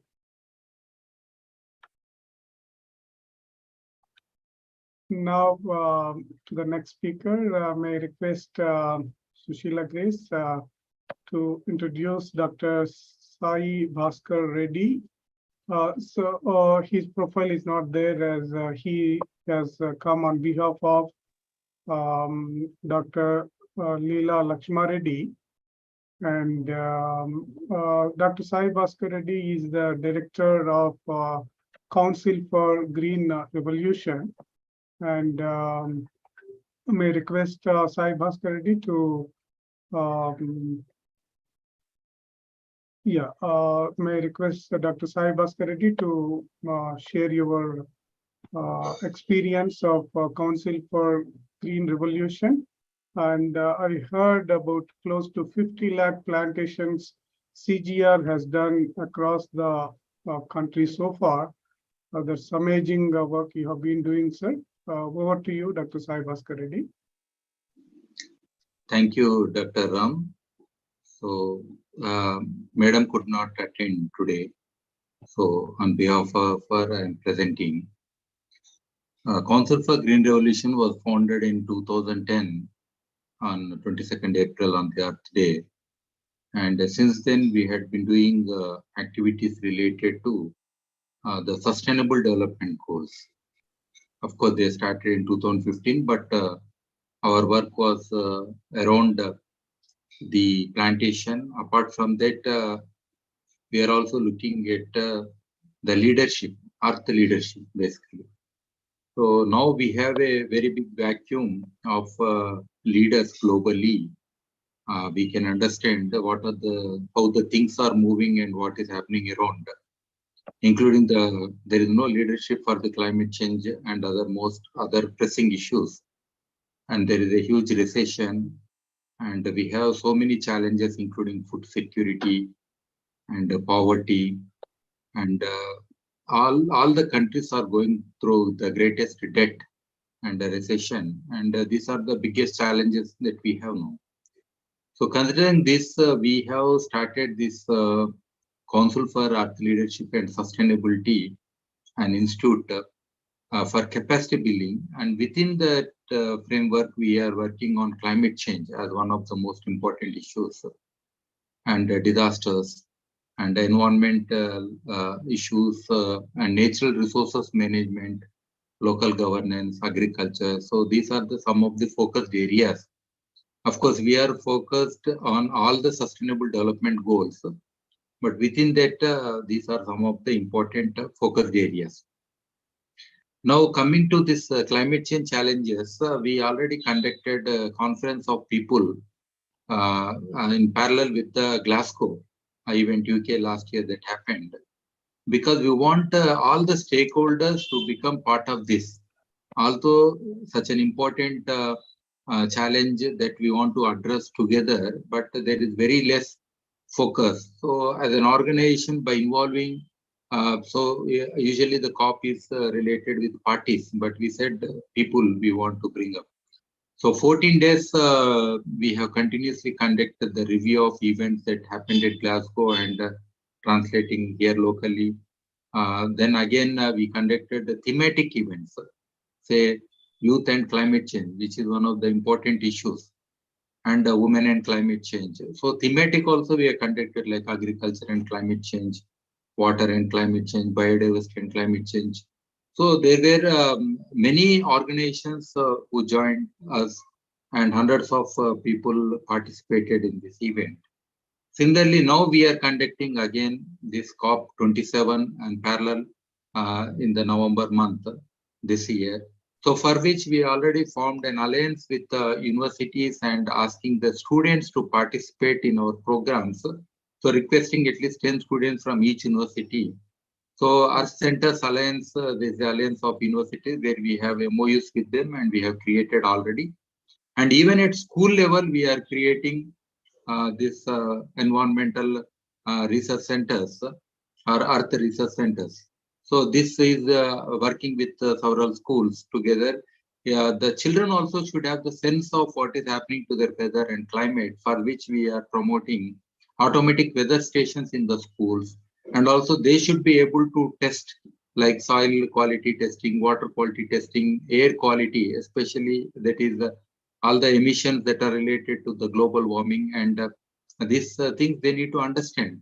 So for which we are having some programs now. So this particular event, I request Lead Foundation and the partners, all of you to join us in this regard. So apart from that, other issues what we are dealing is on, like tomorrow we have the role of media and democracy. We are partnered with another foundation and we are having that event. So apart from that, this agriculture, water, and all the kind of capacity building event that we are conducting. And this is briefly about the Council for Green Revolution and Council for Earth Leadership and Sustainability. And again, we worked on conservation issues. That is related, we have founded an organization called GRACE, that is Greens Alliance for Conservation of Eastern Ghats. So we have published a book. We have conducted several national level conferences in the 5 states. And Sri Pranab Mukherjee ji, the former president, he has released this particular book, which has become a policy advocacy document for many stakeholders. And we have shared with especially including the parliamentarians. So soon we'll be conducting an event with the parliamentarians in this regard. So policy advocacy had been one of the important issues for us that we are working on since beginning. And some of our success stories had been taken by the government and adopted in their programs, including the Telangana Ko Haritaram. There are several models that we have implemented during our plantation. So those things they have taken. Similarly, on village art centers, that Palle Prakruti Vanam has come up. So I think somewhere to bring the change at the policy level and including working with the grassroots level people, especially the youth, which is of utmost importance. And overall, the cross-cutting issue like climate change is one of the important issues that we are dealing now. Thank you very much. Thank you, Dr. Sai Bhaskar. Very familiar with Mrs. Leela's work, and Dr. J. Bapareddy and myself very closely connected to her, and amazing work you are doing. It's a need of the hour, planting the trees and also other sustainable activities you are doing, and hope to meet you and Mrs. Leela sometime in Hyderabad and see what we can do together to extend the plantation areas larger than what you've been doing today. Thank you so much, sir, for joining us. Thank you, sir. Thank you. Thank you. Now I share the certificate of CGR.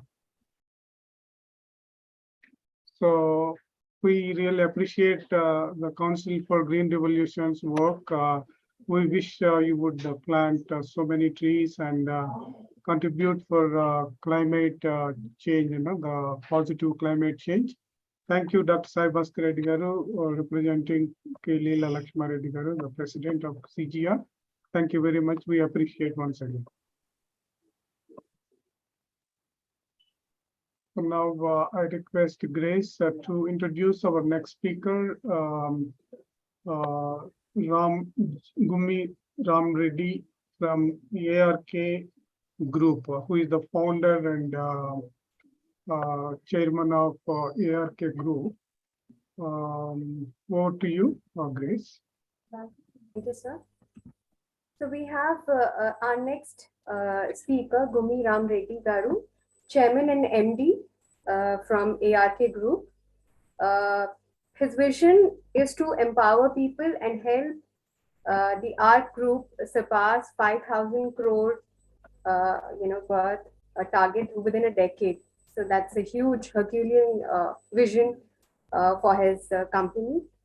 His mission is to use 30 strong values that he personally believes in. And he is a civil engineer, a tech entrepreneur, and he's also executed complex and innovative projects for blue chip companies like Tata Aerospace, Mahindra, Decathlon, to name a few. He is also a marathon runner. He believes running a marathon and running companies have deep similarities. So one needs to be driven by passion, courage, undaunting focus, and endurance. So as business interests, he's looking for joint ventures, collaborations, new business opportunities in real estate and constructions, then strategic alliances, mentoring opportunities and investment opportunities in startup companies. And he has come up with an intriguing acronym called OATH, which stands for openness, accountability, trust, and happiness. And he's also summed up his philosophy that is followed and practiced at ARK Group in 3 magic words. So let's hear it from him. So we welcome you, sir, and over to you right now. Thank you, Ms. Grace, for introducing me. Wonderful introduction. Sir, let me thank Dr. Hari Garu, then Dr. Ram, and Ravi Karakara and Ganges for giving me this opportunity. After going through all the profiles of various speakers and the way in which they spoke, I feel I'm very a small person in this. Sustainability, whatever the contribution I've made so far, it's a very little, I feel. Because the way in which the Kusum Chawla spoke, then Srinivasan Garu, it's amazing. And Dr. Hari, anyway, you have been there as a chairman, lead Global Foundation, doing wonderful things. And Dr. Ram also, I've been seeing him, how much passionately he's working for past several days. I've been watching in the group, going around all the places and doing a lot of things. Really, I feel little, I don't use the same stuff, but definitely I'm doing very little about this. But I promise you that definitely I'm there to support you. Let us take up this to next level. So being into construction is for past 33 years, I know how the construction is making a big disaster, I can say, to the the global emissions, whatever you call it, because to produce a concrete and a reinforcement steel, how much environment we are, making a big, huge impact on that environment issues. But unfortunately, all the areas are becoming concrete jungles. I am also a great contributor to that. I'm sorry for that. But as just recently, being a entrepreneur, and something came into my mind now. Going forward, all my projects are IGBC gold-rated projects. Whatever the projects we already, the projects we have just started, we have taken the certification. Indian Green Building Council gold rating we have already taken, by which at least some contribution we are giving towards the nature, giving back to the nature in the construction. So unfortunately, people are not realizing what is the IGBC rating and all, and we have to spend a little more than what you spend to the regular construction. But people are not realizing, and that a lot of exercise we have to do to promote the green energies, green buildings, and all those things. I think that a lot of work is being done now. Currently, some of the people are doing it. Hopefully, in a very short time, we are going to make a difference in that. So this is the construction part, and I do have a agriculture land wherein I'm doing the organic farming. Just now, Collector Garu, I mean, he has mentioned Shivashankar Garu about the organic farming, where is, I'm happy to know that 15,000 acres have been done. I mean, planned for doing that. But I've been already doing that, but we are facing a lot of challenges in that, because once you purely we are going for organic, I mean, agriculture or natural farming, so the yield is very, very, very low, even 25% of the yield what we are getting. And selling that in the regular market, it's again becoming a challenge, because the price what we are not getting, people are not realizing that also a lot of awareness is required, and government or some agencies, some NGOs has to come forward to support the farmers. Because I've been seeing, I mean, watching the farmers, everybody, I mean, in Telangana especially, everybody intends to go for this paddy, because it's a very simple. Just you sow the things, and easy to, at least some sure of getting some output from them.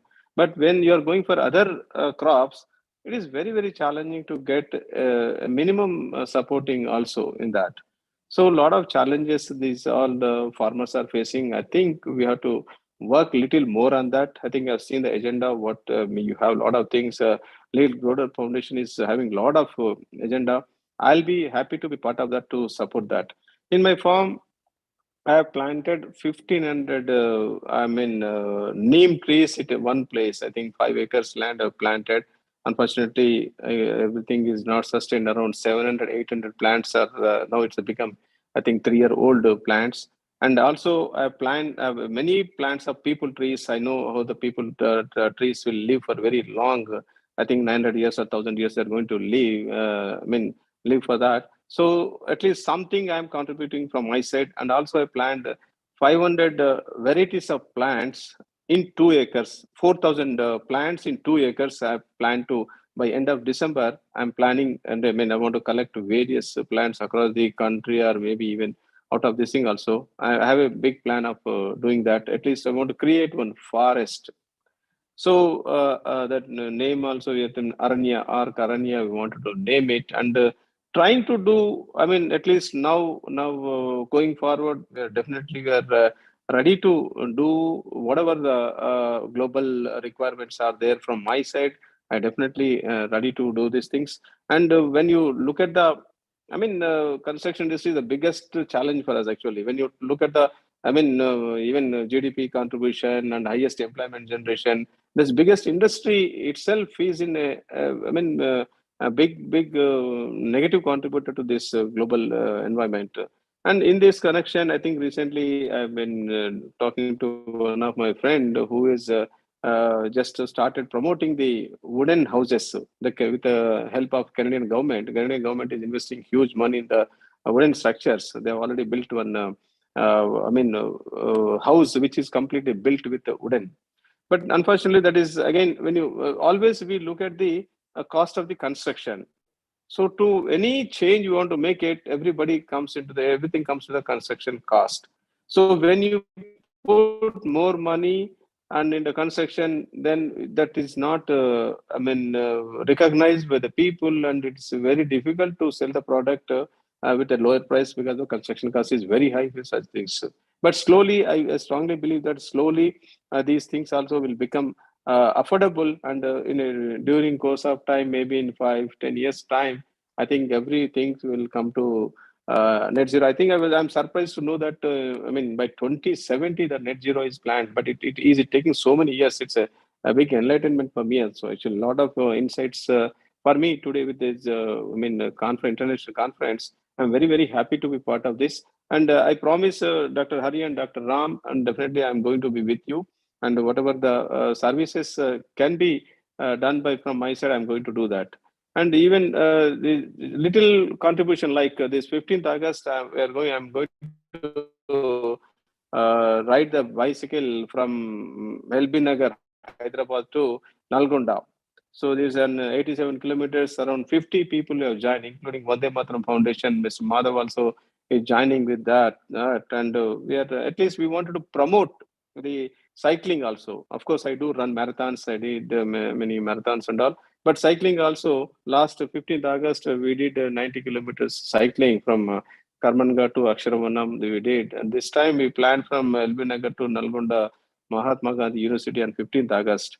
So this only to create awareness. Some of my staff are joining in that, and some more people, all the bikers are joining in that. And even from Chitial village, there are many people are going to join in this race. I mean, I don't call it a race and cycling, and only to create awareness. And we are going to promote this, and we are going to support this, because people are not realizing what is the value of cycling and all. So I think hopefully with all these, it may take little more time, but definitely there is a change, shift may be expected very shortly. I've seen when I went to Israel in the conference of Kredai, so that mayor of Tel Aviv, every day he comes to his office by bicycle only, cycle only. So that the kind of things are. Of course, here we have a lot of. One of the senior police officer is cautioning me, Mr. Reddy, why are you taking such a risk from Hyderabad to Nalgonda on a road? I mean, it's very dangerous to and all. But still, we are taking a risk. At least we want to create an awareness. It's not that any challenge or anything are making it, but we want to create some awareness in that. So hopefully, in due course of time, so things may change, and let us try our best, and I think we can make a make a difference in the society. And thanks to Dr. APJ Abdul Kalam Garu for his great efforts, what he has put into this on his death anniversary. I salute him definitely, and I mean he's in the heaven. I think he has created a great path to us, always setting an example, the way in which he has come up in his life from a paper boy to the president of India. Real great things. And let us, I think I really appreciate that you have taken that initiative on this day. And hopefully this go for a long way. And I'm there with you. I promise that I'm going to be supporting with you. And thank you. Thanks a lot for giving me this opportunity. Thank you. Thank you, Ram Reddy Garu. When we spoke, I think we connected so well. I think look forward to working with you. Thank you for your unconditional support, and we wish you all the best in your upcoming August 15th cycling. And let's connect again after this conference and see what we can do to collaborate and make a difference to save this planet for future generations. Thank you very much, sir. Thank you. So we appreciate Thank you so much for great work you have been doing from your ARC group. I know you have ARC Foundation also you have created, and serving a lot of needy people as well, while contributing for the positive side of the environment. This is a token of appreciation. We honor you today with this citation. Thank you very much once again.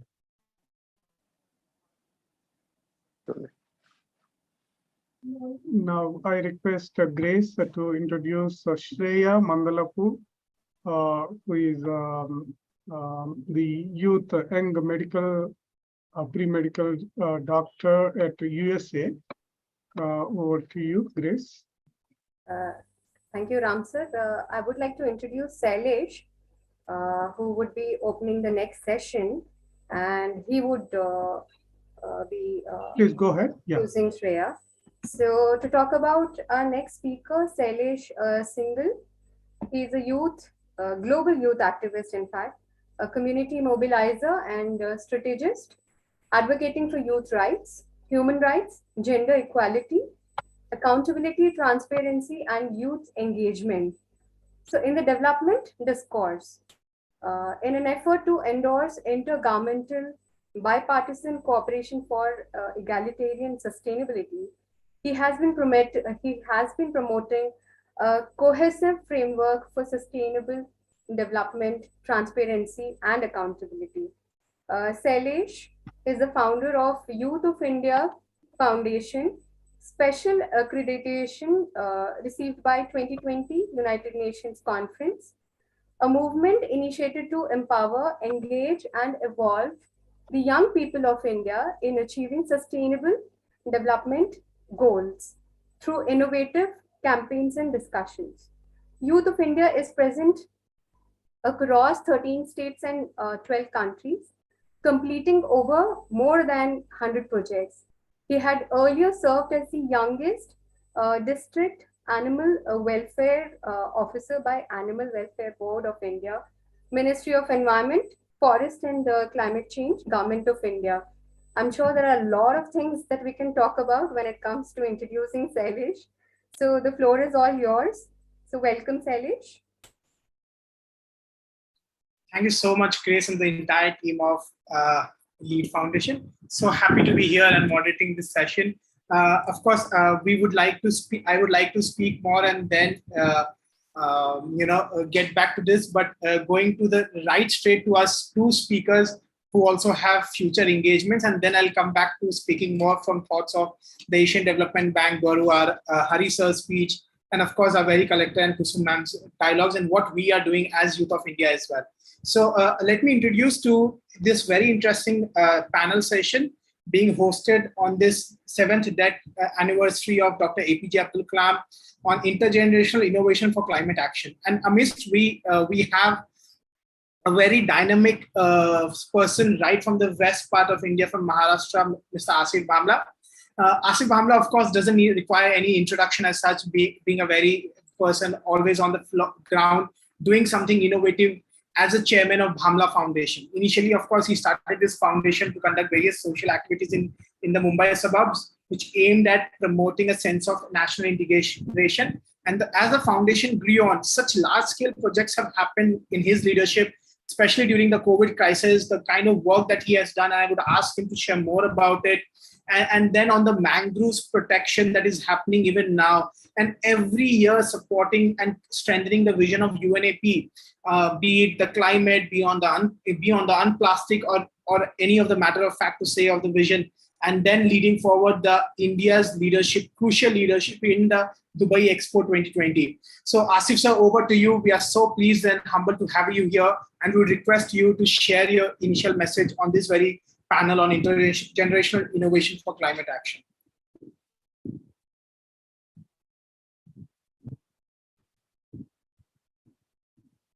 Asif ji, could you please unmute yourself and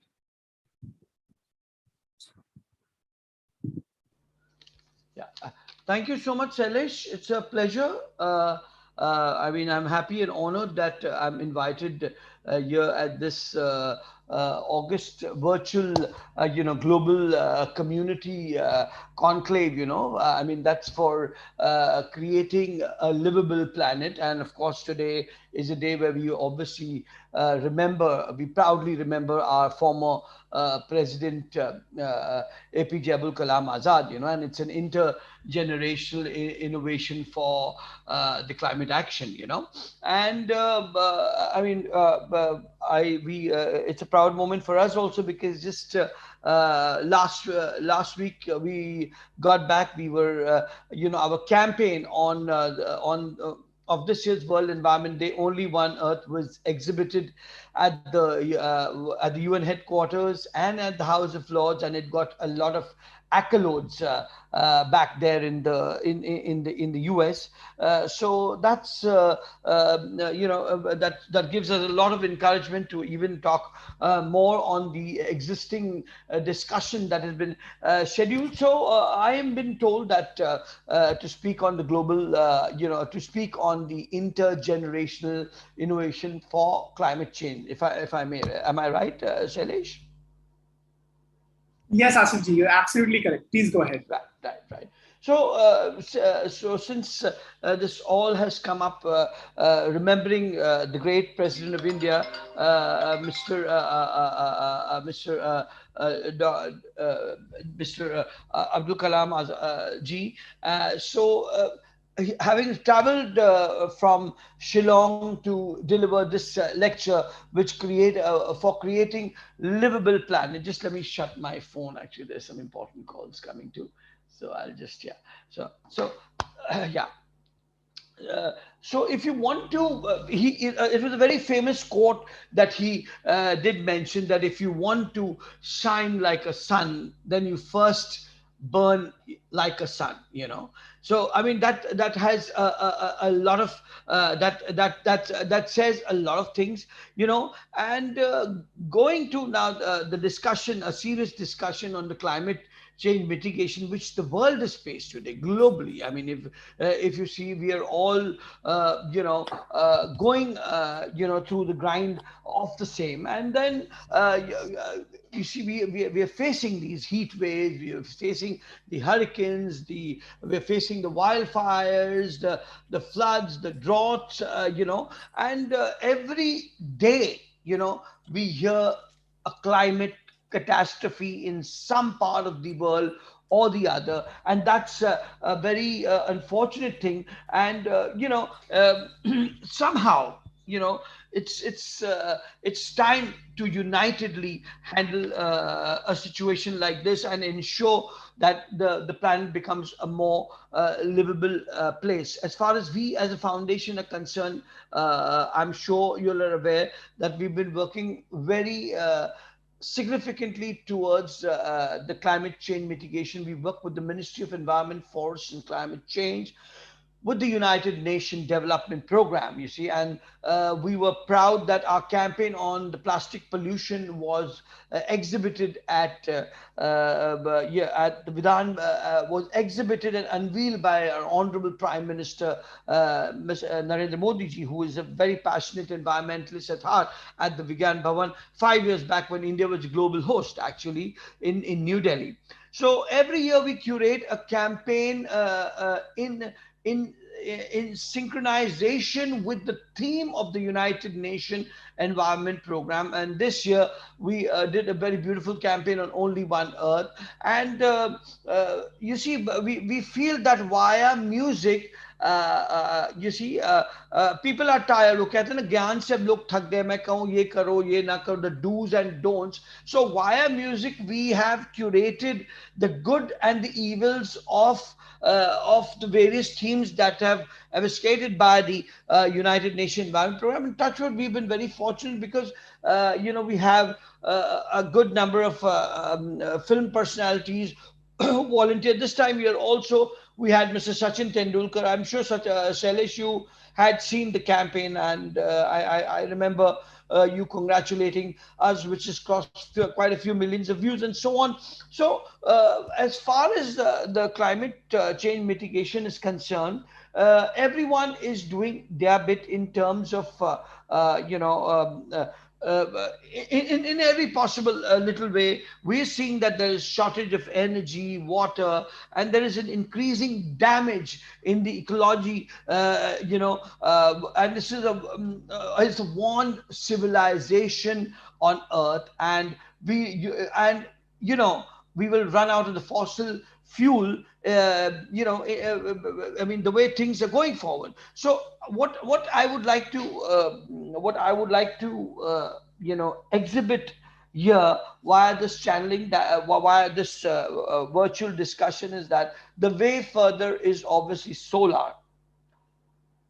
And I'm sure everybody and every country, every state, at least in India, is working a lot in that direction, because that is again the future. We are seeing the EV vehicles there's been tremendous inclination of the people towards that. So we as an organization are trying our best to propagate the usage of solar paneling, and then there is this. There are various aspects which still need to be. We talked about the plastic ban, but yet, I mean, we've seen that we have such a passionate Prime Minister who speaks from the Red Fort on the plastic pollution. Just yesterday, I don't know if you all heard, our Honorable Chief Minister gave a very significant inroads on the conservation of mangroves, how the mangroves work, as a medicine. We've been seeing there's a lot of destruction with trees, due to construction. I mean, of course, you see, in times to come, this is something which has to be significantly looked at in a very large way. But Shailesh, I think you had some questions to ask, since it's a QA session, so you're most welcome to ask. Asiji, thank you so much for your deliberations. I think for we will have questions from the audience, which is popping up. And I was thinking that we can have 2 or 3 speakers speak and then have questions if that permits you, if that should be okay. Sure, why not? I must tell you, your works have been inspiration to me as a young person, right from the eastern and the northeastern part of India. And the way you work and lead is absolutely phenomenal. So Asif ji, thank you so much for your keynote deliberations and remarks. And we'll have the next speaker and then come back with more questions for both of you if that permits. Sure. Thank you so much, Asif ji, for giving this understanding to all the panelists. And yes. Yeah. Please. Do you have something to share, Asif ji?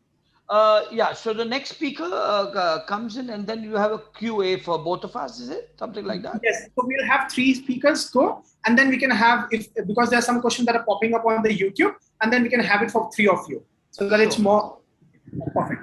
So thank you so much, Asif ji, for sharing your works on mangroves, on your climate leadership, and of course, the leadership that is required on solar panels. Now, we would have with us Charu Pragya ji, who is an advocate, and of course is a very young feminist and a leader who has been driving the adjacent need of inspiring the future of young women and girls across the country. She serves as an adjudicator for the National Anti-Doping Agency's Anti-Doping Disciplinary Panel of the Ministry of Youth Affairs and Sports, Government of India. She's a faculty and the mentor at the Indian School of Democracy and Feme First Foundation, and talks about the political communication to leadership cohorts. She also has been a competitive pistol shooter and has represented India in several championships abroad and have won medals and accolades. Pragya Di is also represented India as a fellow of the AACYPL, American Council of Young Political Leaders. And she was also a part of as an alumni for the young politicians and in the Australia-India Youth Dialogue, where she was in Australia very recently, which I would also request her to share her thoughts on that. She has completed the Oxford Innovation Leadership in Public Policy course and the Leadership course on Climate Change and Food Security from Cambridge University. Charu, I had the privilege to meet her recently in Delhi, and I'm so happy that she could join us here today despite her busy schedule. So I request Charudi to share her thoughts on how young women leadership would influence sustainability and her own works on sustainability as well. Charudi, over to you.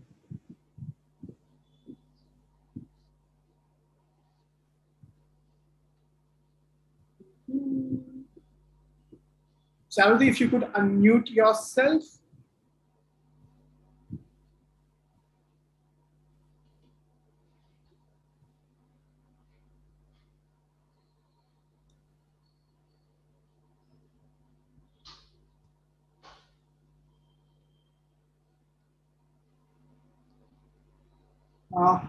I assume that she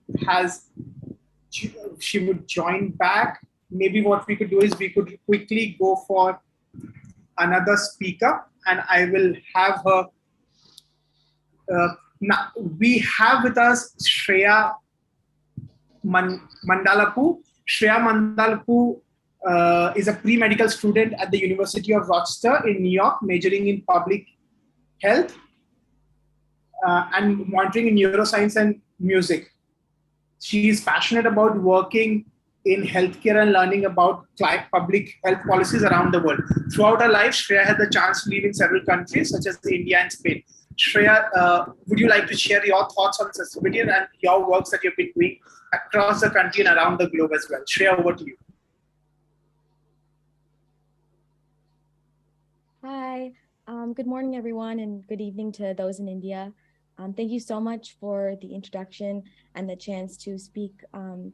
My name is Shreya Mandalapu, as you heard, and I'm a student at the University of Rochester in New York. I know I'm just a student, but I'm really thankful for this opportunity to learn from so many experienced speakers. At my university, I study public health. When I say public health, many people are confused or think it's some boring subject. But I think it's a really fascinating and incredibly important topic. Public health is basically the science of improving and protecting the health of communities through means such as prevention, policy, and research. This could mean many things, such as preventing infectious diseases from spreading, improving food security, and ensuring clean water among lower income communities. And the reason I talk about this is because climate change is a huge public health issue that impacts the health of communities around the world. The health impacts of climate change will continue to affect the world's poorest nations, where populations suffer many health burdens that are connected with poverty that are increased by changing climate. Just a few examples of this are increased temperatures that impact water quality, leaving drinking water susceptible to bacteria and the spread of diseases. Another problem is air pollution, which impacts lung health and increases asthma among people and communities. I think mental health is something that we need to talk about that is hugely underrepresented. A link has been found among Indian farmers between extreme heat, reduced agricultural yields, and sharp increases in suicides, but I'm sure we all know this. Addition to this, I think it's really important to consider how such effects are increased in disadvantaged groups, such as women in lower income communities. First off, women see a health risk in pregnancy and reproductive health due to impacts such as exposure to toxic chemicals, poor food, and water quality. I hope to fight with public health professionals to teach and advocate women about how such health risks are increased by climate change. In addition to this, there are several gender-based inequalities associated with climate disasters that affect this disproportion. Studies show that 80% of people displaced by climate change around the world are women. Not to mention, women are more likely to experience poverty and have less socioeconomic power, making recovery from such disasters even more difficult. In addition to this, there are several studies that show extreme weather is linked to reasons why girls are forced to drop out of schools at a young age to attend to home and make sure that there are resources such as safe water and food. I hope to work with organizations to identify and address impacts of climate change, particularly in areas that need water, food, and health impacts. And I also want to work with women to ensure that we allow the voice for making decisions at a national and local levels to allocate resources for climate change. This involves empowering women on a policy level, and I hope to research and work to create change and promote the need for better education on how climate change gravely affects the health of communities, especially disadvantaged groups. Being a student, I do not have the accolades that many of the speakers today have, but I'm so excited to learn and ask questions, such as how exactly can we promote and support women on a policy level to give the ability to engage in decision-making involving environmental policies. I also think it's important to address how I, as a student coming from a privileged area, can make a change when such corporations and big corporations we see in America today have such impacts on climate change. How can I, as a consumer and individual, effectively make a difference and also advocate and educate others? And how can we showcase those that are affected by climate change who do not have the power and the ability to advocate for themselves? Thank you so much for the ability to talk, and I want to thank Lead Foundation Global for letting me speak today. And thank you everyone for your time. Thank you much. Thank you so much, Shreya. I think your deliberations really helped us to look at how climate really affects the health. And you, I mean, if I have to really look at what you really put on forward is how can students like you coming from a more privileged group can create a difference. I think it is more about your experiences that can come together for the marginalized groups as well. To share, Shreya has been very exceptional while she worked in India for an organization called Advocates for Babies in Crisis to help foster the care of young orphans. And I believe because we couldn't talk about Shreya's achievements, she's been the first to fight to empower young women voices and support them educationally in all ways possible. If we would have heard her deliberations, it is exactly where she also focused on. So thank you so much, Shreya, for your thoughts. Asif ji, we have a very quick question for you if you're still here.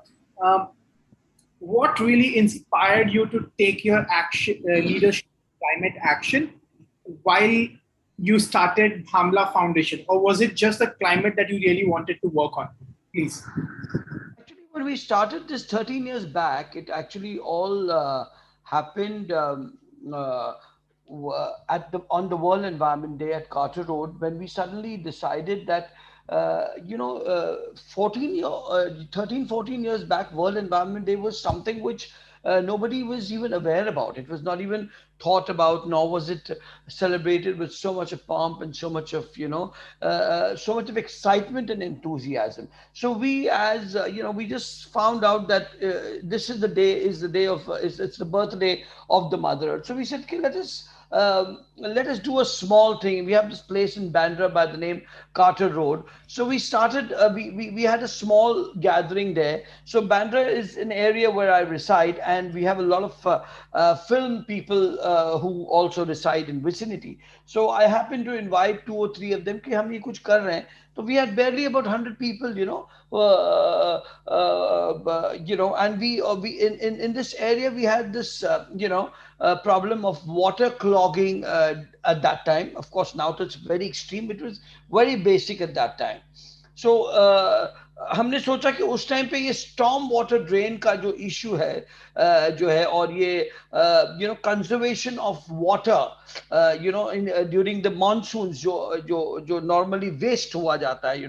So उस point of view से हमने एक छोटा सा रखा उधर. We had 100 people and we had a few people laughing out at us. अरे what are you talking about? ये पर्यावरण और environment ये क्या चीज होती है? इतने सारे issues है जीवन में, और आप ये issue लेके और ये पर्यावरण, क्योंकि तब किसी को पता ही नहीं था. आज तो everybody on World Environment Day world over, I think in this year in India we had the maximum activity globally celebrated in India on the World Environment Day. This talks about how passionate people have become, how cautious and conscious people have become on environment. But when we started, it was like, people, half of them laughed us out.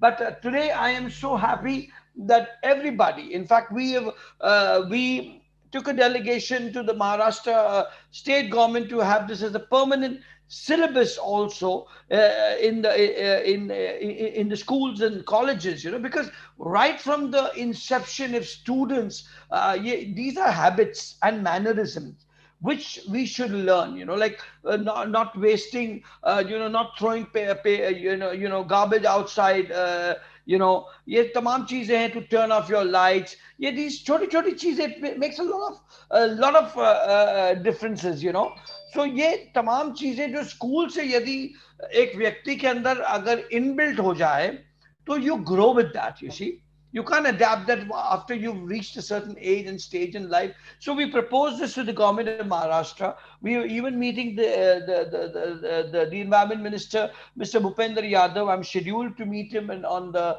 second week of August in New Delhi, to propagate that this should be a permanent syllabus with practicals with regards to environment as a subject on the whole in schools and colleges. And today I'm so happy that that a movement that we started with the Bhamla Foundation today, I mean, this is the second time we've been acknowledged at the UN.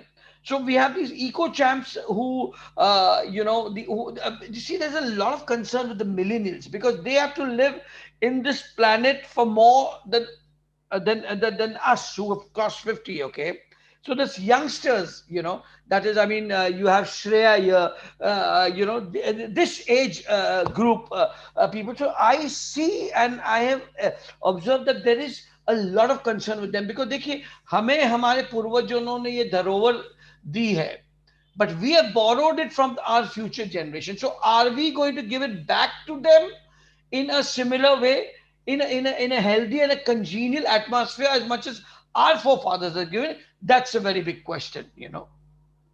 Thank you so much, Asif ji. When you speak of your experiences and knowledge, and the work that you have done in Bandra has been inspiring us ever since. So I think thank you so much, Asif ji, and we will have more questions in the end of the session from other people who have joined in. But I think this is exactly what inspired us to have you here to speak more on Bhavna Foundation and the way you initiated and to the place that it has reached. More success, more power, and more energy to you from everyone across the world. Thank you, Asif ji. Thank you. Thank you. We have another yet exceptional young women leader, and I can't thank Ravi Karkara enough for bringing such an exceptional variety of speakers from across the world in this intergenerational panel of innovation for climate action. Amidst us, we have Viha Vohra. Viha has also been leading an amazing platform with the hashtag, the chat series, the hashtag SDGs Impact Chat, which has received national and international recognition to say. Viha is a health advocate supporting and spreading awareness regarding the importance of mental health and emotional well-being in youthful minds. Being a part of the family in which illness such as bipolar, anxiety, and depression persist, at a very young age, she was quick to gain knowledge about mental disorders and general mental health management. She further went on to learn about how she can spread this knowledge in a digitalized world, gaining enough experiences in the field of social media, content creation, cross-promotional collaborations, and marketing. She is aspiring to pursuing a degree in philosophy from Delhi University. We would like to hear more from you on your SDGs Impact Chat and the success that it has created over the past so many years, leading in this decade of action. We are over to you. Thank you so much, Sailesh, and good evening, everyone. Thank you to the entire team of LED Foundation Global for inviting me to this panel. In the honor of Dr. APJ Abdul Kalam, I would like to quote, "All birds find shelter during rain, but eagles avoid rain by flying above the clouds. Problems are common, but attitude makes the difference." It's such a pleasure to be here today, and my work with SDG 2030 is centered around hashtag SDGs Impact Chat. So hashtag SDGs Impact Chat is a Twitter chat where SDG influencers and advocates from all over the world join us to elevate the dialogue of sustainability. For the ones who don't know SDGs, SDGs is an acronym for Sustainable Development Goals. These consist of 17 interlinked goals designed to be a blueprint to achieve a better and more sustainable future for all. In order to further this blueprint, our team features individuals and organizations that are actively amplifying, localizing, and implementing SDGs, including SDG 13 climate action. We invite them to have a discussion through 5 to 6 sessions that address SDGs they actively work towards and the roadmap to achieve them. With each of these chats, we create millions of impressions. Our inaugural chat was with Dia Mirza, the great actress, global SDGs advocate, and UN Environment Ambassadors, which created over 100 million impressions. The power of social media is unmeasurable. And as global leaders, it is our responsibility to use this power for the good of this planet and the good of people. It is vital that we use social media to generate awareness and stop misinformation. We have to promote the change that needs to be heard, read, and acted upon. It is really amazing to be here, Sailesh. Thank you so much. Viha, you are very kind in keeping this message so crisp and so short. I must say your work is not that small, and the SDGs Impact Chat have been creating millions and millions of impressions over the past regular monthly chats. So congratulations all to you for leading such an amazing chats in Twitter. More success, of course. And thank you so much, Viha, for making that point very well on the attitude making the difference. I think that is very crucial when we lead the youth panel, when we lead young people, lead this process of serving the mother nature with the support of people like Dr. Hari, people like Dr. Kusum, ma'am, people like Asif ji, who come together in creating this process and strengthening our efforts. So thank you so much, Viha. We have with us Harshvardhan IRS officer, who of course has been posted currently. Harshavardhan Umre sir is currently the additional commissioner of customs and GSTs. Government of India, presently posted in Bengaluru. He has also completed his bachelor's in law and has been posted in various places across the country, including West Bengal, the state that I come from, Orissa, Mysuru, and many more. His special activist and interest remains on creating the human chain, which he will talk about more. And he's also the founder of an organization called Ahimsa, which further strengthen the cause of human rights and earth rights as well. Possibly he's one of those leading pioneers as a bureaucrat who has been leading the works on earth rights. On the World in Earth Day, recently he got Honorable Governor to sign on this great mission that he's on, called the Project Reforestation, planting 1 million trees, which is also a vision by the LEAD Foundation led by Dr. Hari in planting 1 million trees. So, sir, now I would request you to quickly share on your works and how you plan to create this reforestation across 80 countries that we had earlier spoken and you have mentioned about it. Over to you, sir.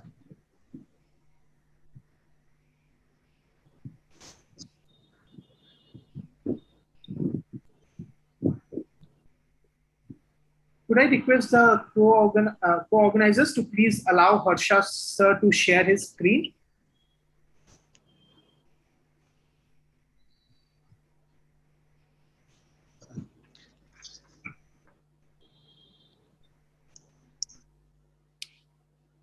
He can share now. He can share now. Harsha sir, we can share the screen now. Over to you.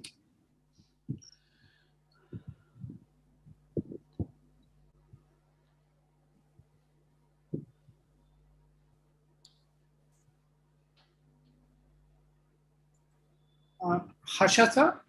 Yeah. Hello. Good evening, everybody. Yeah. Good evening, Shailesh. And thank you for inviting me to this panel discussion today. LEAD Foundation Global. Thank you for organizing this wonderful session today. I heard with great interest the speakers. RCG was speaking. I heard Mrs. Kusum talk about the individuals who can just make changes. And Shriva was there. And of course, heard now Veera. Yeah, we have talked about SDGs and in the chat boxes. I think this sharing is not enabled, or I'm not able to, but I'll just then talk if I'm not able to share this. You can try again, sir. You are able to share now. Access is given. Try one more time. 1 second.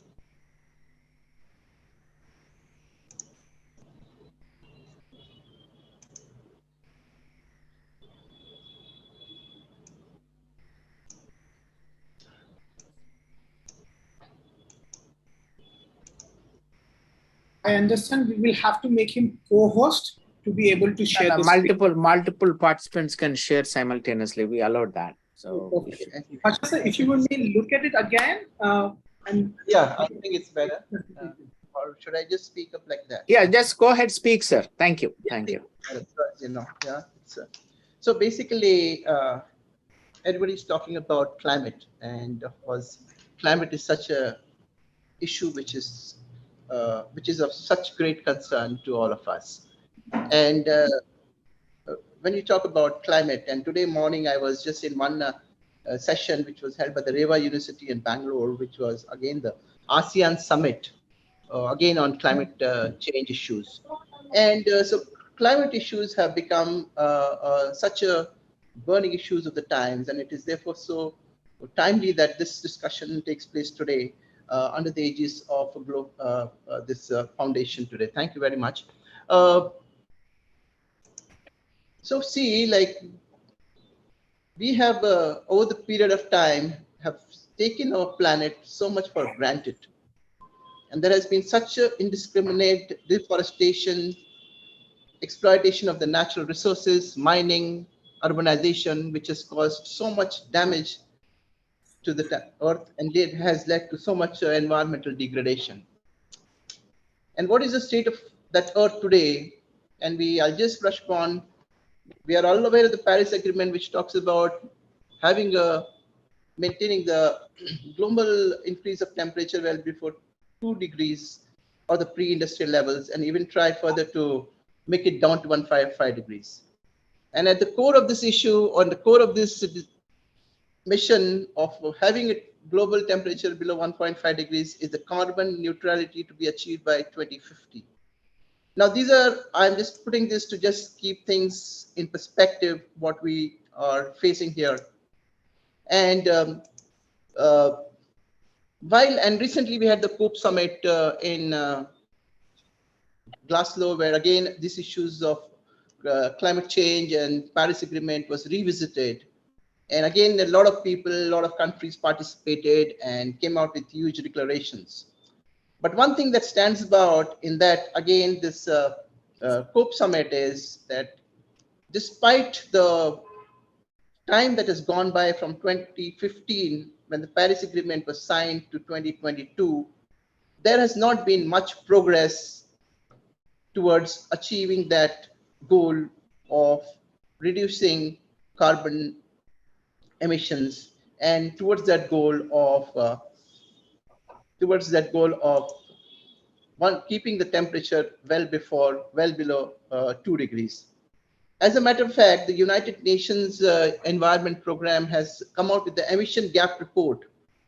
And this gap report came out in 2021, which says that as per the report, despite when there was a brief dip during the COVID-19, when the CO2 emissions took to a little dip, but as of today, when it has been calculated that what is the amount of temperature rise that would be in the century, it says 2.7 degrees century. 2.7 degrees is the temperature which is going to rise in this century.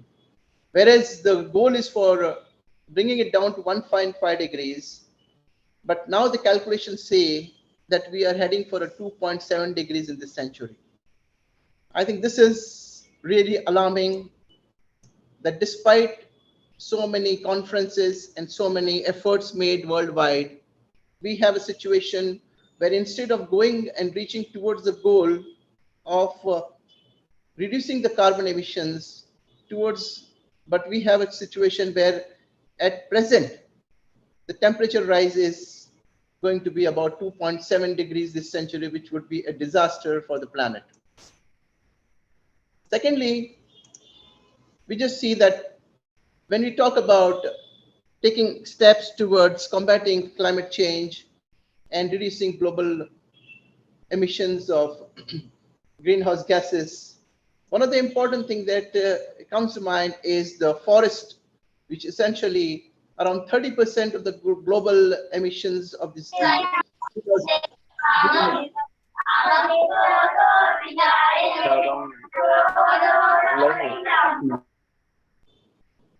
Am I audible? Yeah.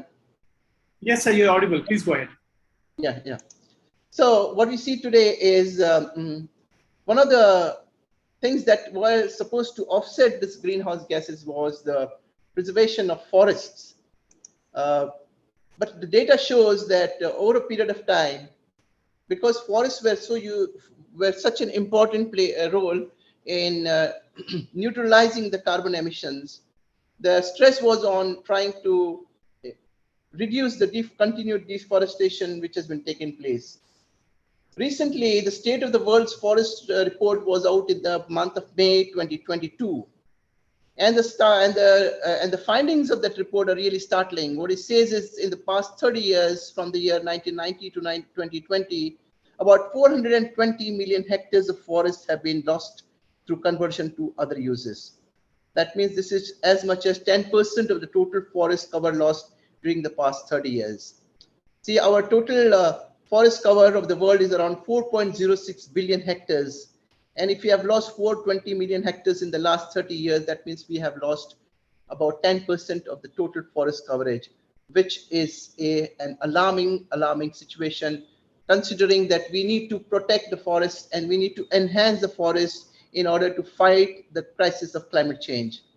Another effort in this direction was, one data which I want to show here is, there was a New York Forest Declaration in the year 2014, which talked about having taken stock about the state of the forest and the state of the degraded environment and deforestation. They came up with a plan to stop the deforestation, and the aim was to halve the rate of forest deforestation by 2020 and to end the deforestation totally by 2030. This was the aim and goal of the New York Forest Declaration 2014.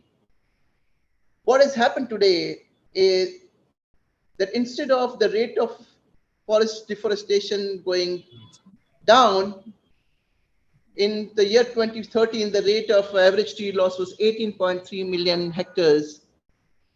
And it was supposed to come down to 9 million hectares in 2020, but that rate has gone up to 25 million hectares for the period 2014 to 2021.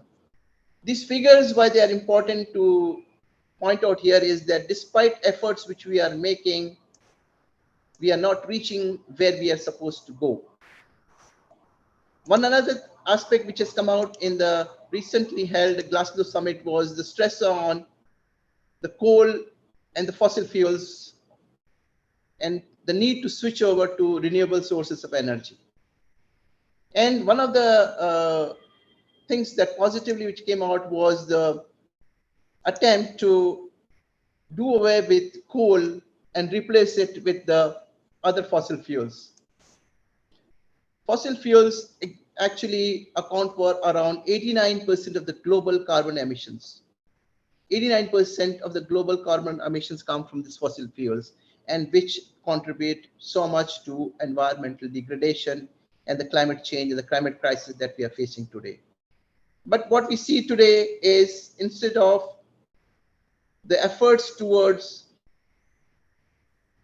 giving up the fossil fuel, the rate at which we should have moved towards that end is still wanting. We are still far away from our actual goals of moving to the desired objectives of giving away the fossil fuels to reach the carbon neutrality goal of 2050. One thing I'd like to mention here is that our forest covers are around 30%. The global forest cover is around 30% of the land surface. Sorry to interrupt, but you are making exceptional remarks. We are having one or two questions popping up for you. Would you like me to share them with you right away? Or would you like? Sure. Yeah, no, go ahead. So one very interesting question that popped up on the YouTube is, so we heard about a project about reforestation that you are working on. Would you like to share more thoughts on how a young person from USA or Latin America or Canada contribute to your vision?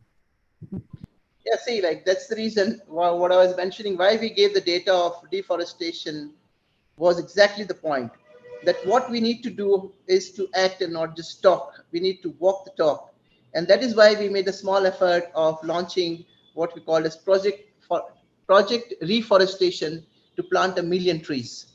This basically has been launched in the on the World Environment Day on the 5th of June. And we intend to do a plantation not only in, we launched in Bangalore here, and we want to take it to all over across borders. And the project has also been launched in Nepal and Malaysia. And people all over we are trying to connect with them to basically join these efforts of reforestation.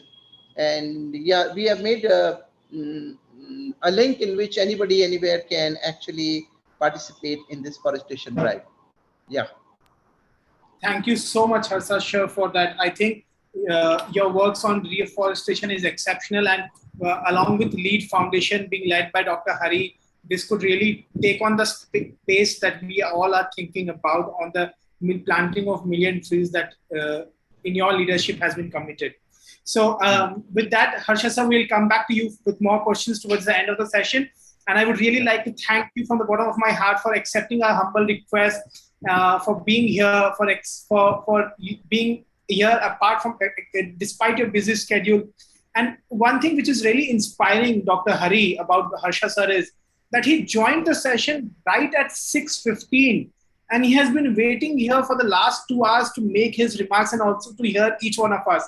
So I think thank you so much, Harsha sir, for that, for your commitment and for your time as well.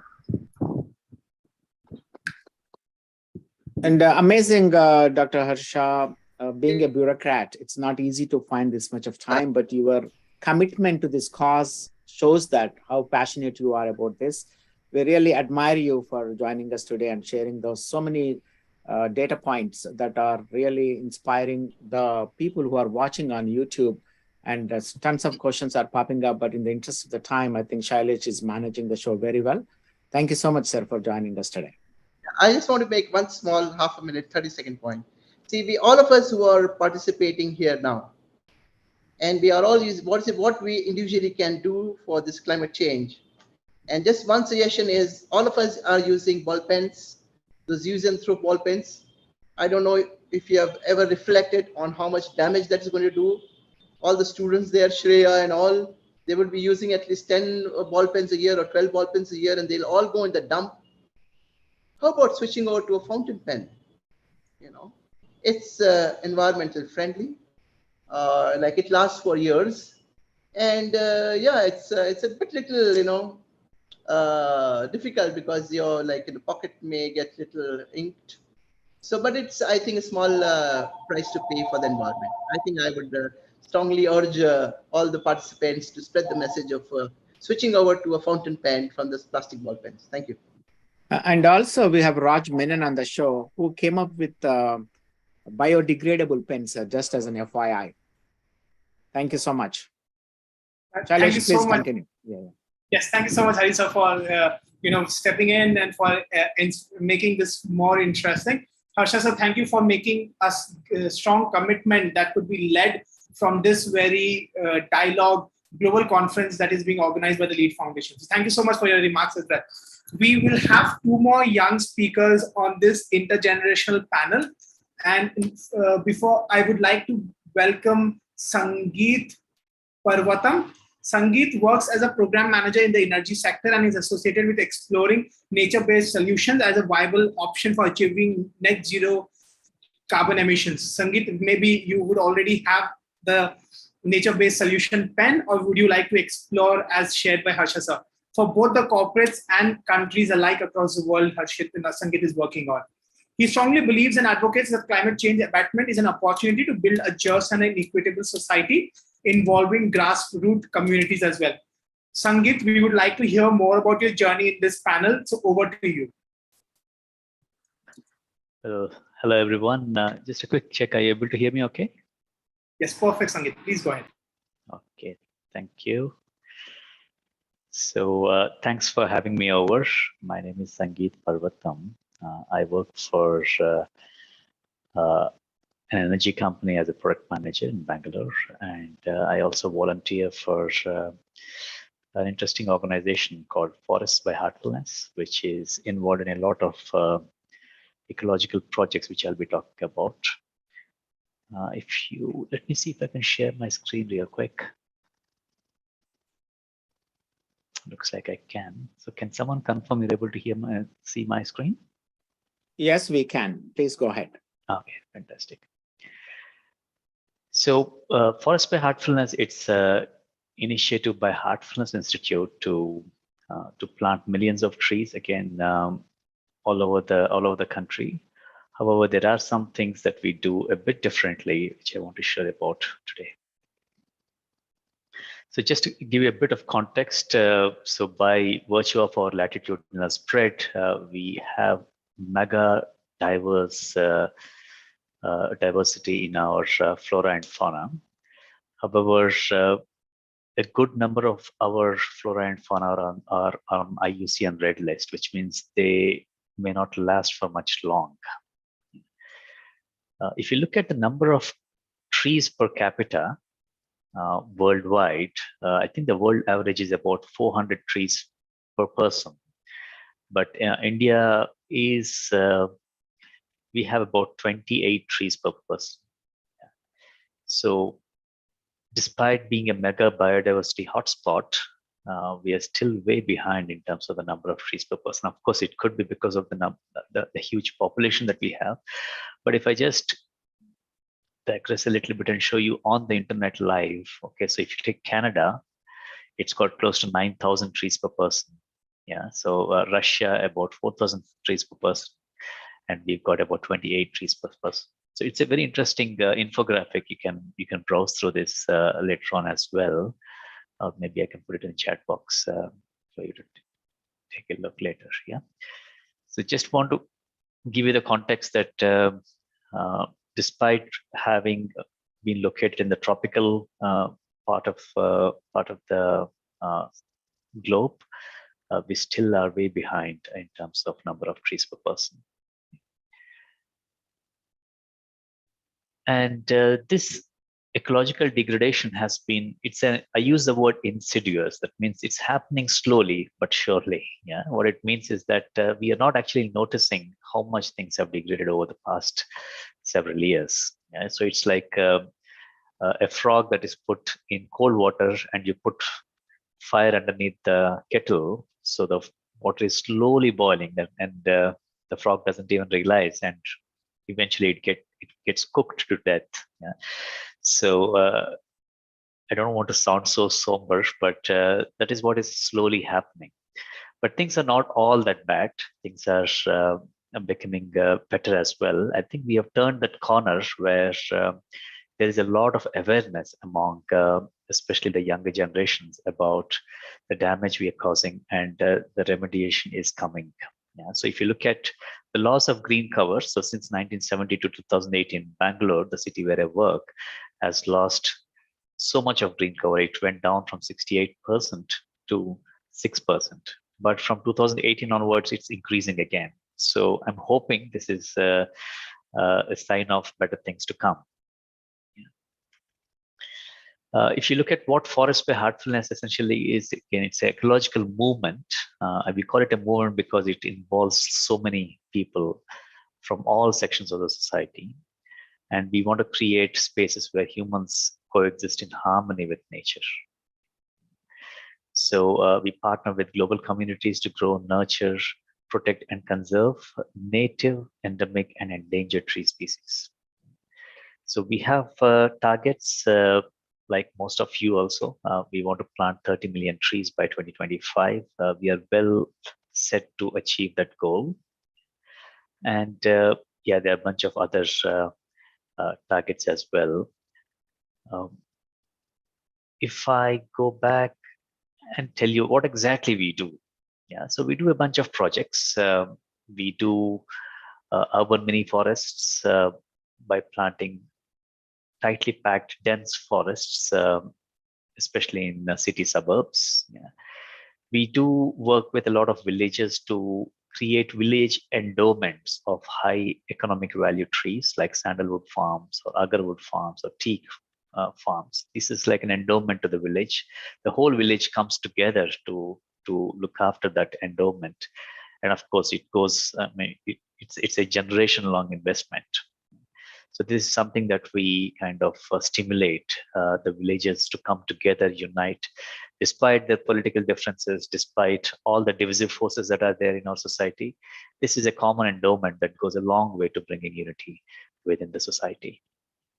We also take up greening the barren hills of especially the Deccan Plateau, and we do a lot of tree rescue.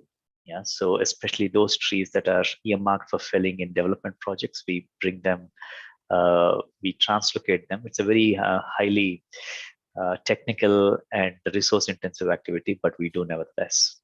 We also do lake rejuvenation projects, especially in Bangalore. Sangeet, I'm sorry, I'll have to interrupt here. Your work is so interesting, and some of them are asking for the entire presentation.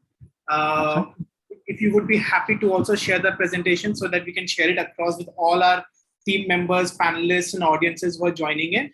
And would you like to share briefly on your forest for, Forest by Heartfulness, and then so that we could have the presentation shared over email to everyone, if that is okay with you. I'm so sorry to interrupt. Yeah, I'll be happy to share the presentation after the session. Yeah. So quickly, would you like to share how can young people from India or Bangalore participate in your mission and vision, and how can even of NRI contribute to Forest by Heartfulness? Yeah, that's a really wonderful question. Thanks for that. A lot of activities in a tree plantation project can be done virtually. Yeah, so what you see people getting onto their haunches and planting saplings, it's only the tip of the iceberg. A lot of work happens before that, and a lot of work has to happen after that for a successful plantation project. Yeah. So you can participate virtually by being the project manager of that project. Yeah, you can manage the expenses. You can find the suppliers for various organic matter saplings that we need for any plantation project. You can get involved in technology work like geotagging the place and providing reporting. You can work along with some satellite imagery organizations who will by providing the polygon of our plantation site, and they will provide you back the impact that we have created. But keep in mind, these all require sustained effort over several months, if not years. Yeah. So I would really encourage young participants who can be with us for a few years. Yeah, do not keep yourself to just one project or a month or so, but if you can be with us you can intern with us for about 6 months and take further on for a few years. We have a few interns with us who've been interning with us for the last 2 years or so. Yeah, Sangeet, this is really inspiring. Your please feel free to either WhatsApp your presentation, and Lead Foundation will be so happy to share this with everyone. And I must say, Sangeet, you deserve a bow. Please accept it. 7.5 million saplings planted, 80 plus endangered and medical plants, 50 plus hotspots worldwide, and 10,000 local farmers, MSMEs, and indigenous communities supported. Fantabulous work, Sangeet. And you must be energized. As it is said in our Shastras, Matra Bhumi Putraham Prithviha. And I think you are the epitome in driving that action into reality. So thank you so much, Sangeet, once again, for participating in this intergenerational dialogue on innovation for climate action. And your work is innovative, I must say. So thank you so much once again. Last week, Shailesh, sorry to interrupt you. Can we have all the panel speakers onto the forum so that there are some questions to the entire panel, so they can sit and just like a panel of speakers sitting on the stage, if they're available. You can spotlight all of them. That can be done. Shailesh, do you have another speaker to complete? Yes, we do have a last. Please invite, and then put them all on one grid so that the viewers can see them.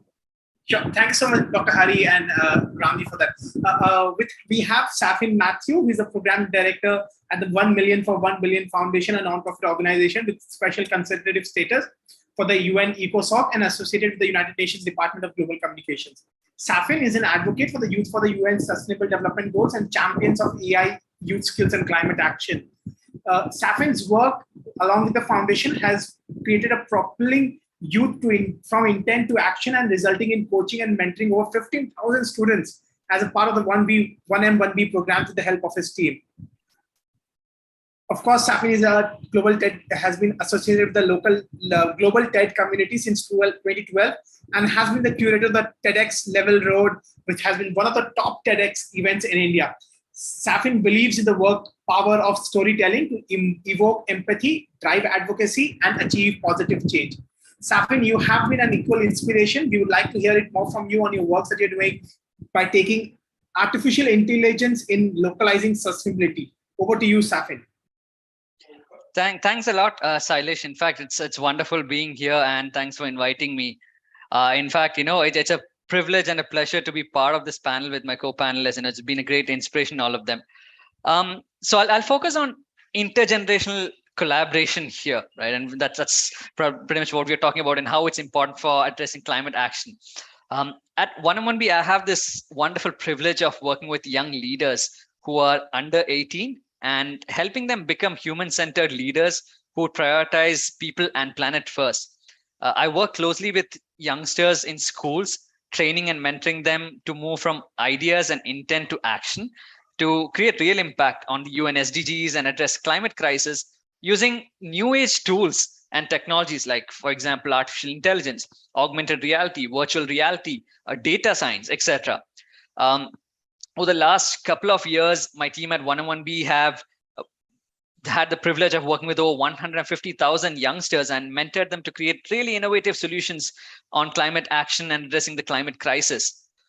Now take a look at this, right? As of 2020, there are close to about 1.2 billion youth in the age group of 15 to 24, and that's 16% of our global population. Now, young people have a very huge role to play in creating a more sustainable world. Youth have to be part of the solution. After all, they are the leaders of tomorrow, and more than ever, we need young, active citizens to create positive change in their communities as we tackle the world's most pressing global challenges. Now, very often, young people are ignored when it comes to the big decisions and challenges by saying you're too young to do anything, or grow up and then you can do something. But luckily, this is changing a lot now. But slowly, we need to remember that young people will be the biggest driving force to build a sustainable future for all. Young boys and girls have something very unique just to their age, the energy, the passion, the creativity, and that anything is possible attitude. So we need to correctly utilize these ideas, passion, and energy of young people from around the world. And this is where intergenerational collaboration becomes very, very critical. Youth have the energy and the passion, but they also need to remember that one thing that they still do not possess because of this age is the wisdom and experience. And the adults and the elderly people have the responsibility of guiding and mentoring the youngsters in the right direction, using their years of experience to have maximum impact. Now, this is very similar to a parent-child relationship, right? Children are young and creative, and we need parents to guide us and show us the right direction. Now, finally, the children decide how they will travel and which path. The ideas and energy of youth, along with the wisdom and experience and guidance of the older generations, is perhaps that magic potion, if I could call it, that could just save our world. I think far from being passive victims, young people all over the world and all over our country have begun to fight back and take action to a scale like never before. It was just in 2018, a 15-year-old from Sweden sparked a global movement of school-age students demanding greater action from governments to fight climate change. Now, millions of students are marching to demonstrate their support. Now, at 101B, we truly believe in intergenerational collaboration and dialogues. All our youth programs, we have a very interesting program called Future Leaders, where we go to schools, we pick up very promising youngsters in schools, mentor them, they undergo a curriculum. We help them pick up a topic, a climate-related issue aligned to their passion. Now, it could be sports for climate action. It could be art for creating awareness on deforestation. It could be music against climate action, against climate change, right? So this is where the power comes in. Now, it's not something they have to do out of the need or necessity, but because they're passionate about it. And the results have been incredible, and the impact that's been created. What we also do is we engage industry experts, global business leaders to have fruitful interactions with these youth so they can absorb some of these advices and learn from the mistakes of these previous generations to move along a successful path. Now, when I'm talking about new age technologies, imagine we are talking about climate change and flooding and earthquakes happening. But imagine now, virtual reality is on the rise, augmented reality is on the rise. An Instagram filter that you take up and, let's say point to a place in Delhi, and it says, imagine a flooding happens. This is how your house and your colony will look like. Now that can hit hard. People really realize that, hey, climate change is real. Maybe I should start taking action. So this is the power these new age technologies hold. If you look at artificial intelligence, it can bring a lot of solutions to big issues we are facing, right? There are students who are building AI-powered apps that can help farmers in a remote corner of a country using his phone understand what is the best crop to sow based on real-time data from his field. So that's the power of using new age technology. And probably, it's these never say a die attitude, the creativity of the youngsters that we really need.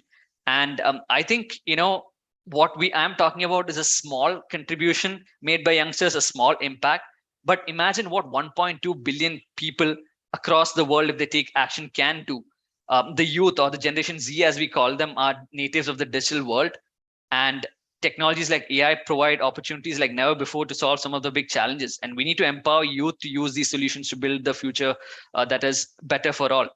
I just want to end by saying that no, we also provide opportunities to youngsters through a 1-on-1 summit at the UN, where youngsters from India represent India doing incredible work on a global stage at the UN.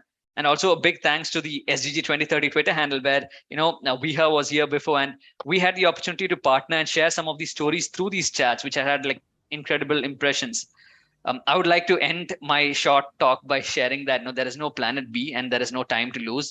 We really need to nurture youngsters to become champions for the people and planet. We need their creative superpowers to fight the climate crisis.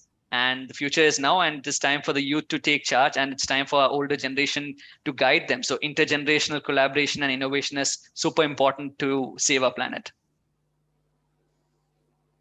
Amazing, Safin. What a remarkable closing remarks you made. Wonderful to see all of you. It's a great young minds that are trying to save this planet. Really admire you joining us today. Look forward to working with each one of you, and anything that we could do to collaborate with you and to accelerate whatever work you've been initiated already. So we will be happy to join your hands with you. Thank you so much, and appreciate Shailesh. Amazing moderation you did. Congratulations to every panelist. Been a very competent boy. Viha and Asif and Ganges and Ram and everybody. Shreya joining us from US. Appreciate it very much. So stay blessed and stay safe. Thank you so much for joining us today. Asifji, you had one last comment. I said, appreciate all the efforts that you take, Shailesh. We're always with you. We are here to support you in all your endeavors. You have been relentlessly working in the field of environment, and it is you who have a lot of convincing powers to, and you have a vision towards sustainable development programs. And we are all, of course, everyone in the panel is always with you, and especially the Bhamla Foundation and myself do express and exhibit my good wishes for this mission of yours. Thank you so much. Thank you so much, Asifji. Thank you so much, Hari, for Dr. Hari. Ganges, can you turn on your camera for a quick photo, please? Yeah, it's already taken, Dr. Hari. Okay, great. Okay, one second. Thank you very much. Yes, we are all set to go. Thank you. Thank you all the panelists, and we'll continue discussions. And you have so many questions, but we will again, after the event, we have so much work to do. I think our work is there. Thank you. So if the panel is done, we will head towards the next panel. The moderator is Varad Rajan Krishna. Varad is already here. Welcome, Varad. May I request Grace to introduce Varad to the team here.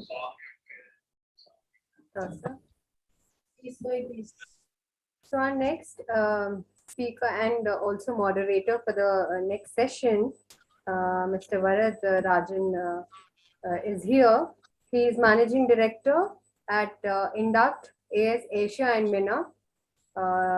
He's also, he hails from Harvard Business School, and he's also known for 100 Open Startups, and presently residing in Bengaluru urban area, Karnataka.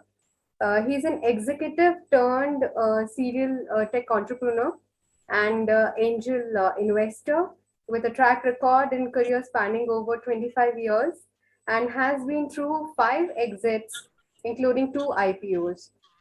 So he has been part of startup community that had developed products and IP ranging from embedded software, BPM, telecom, and clean tech.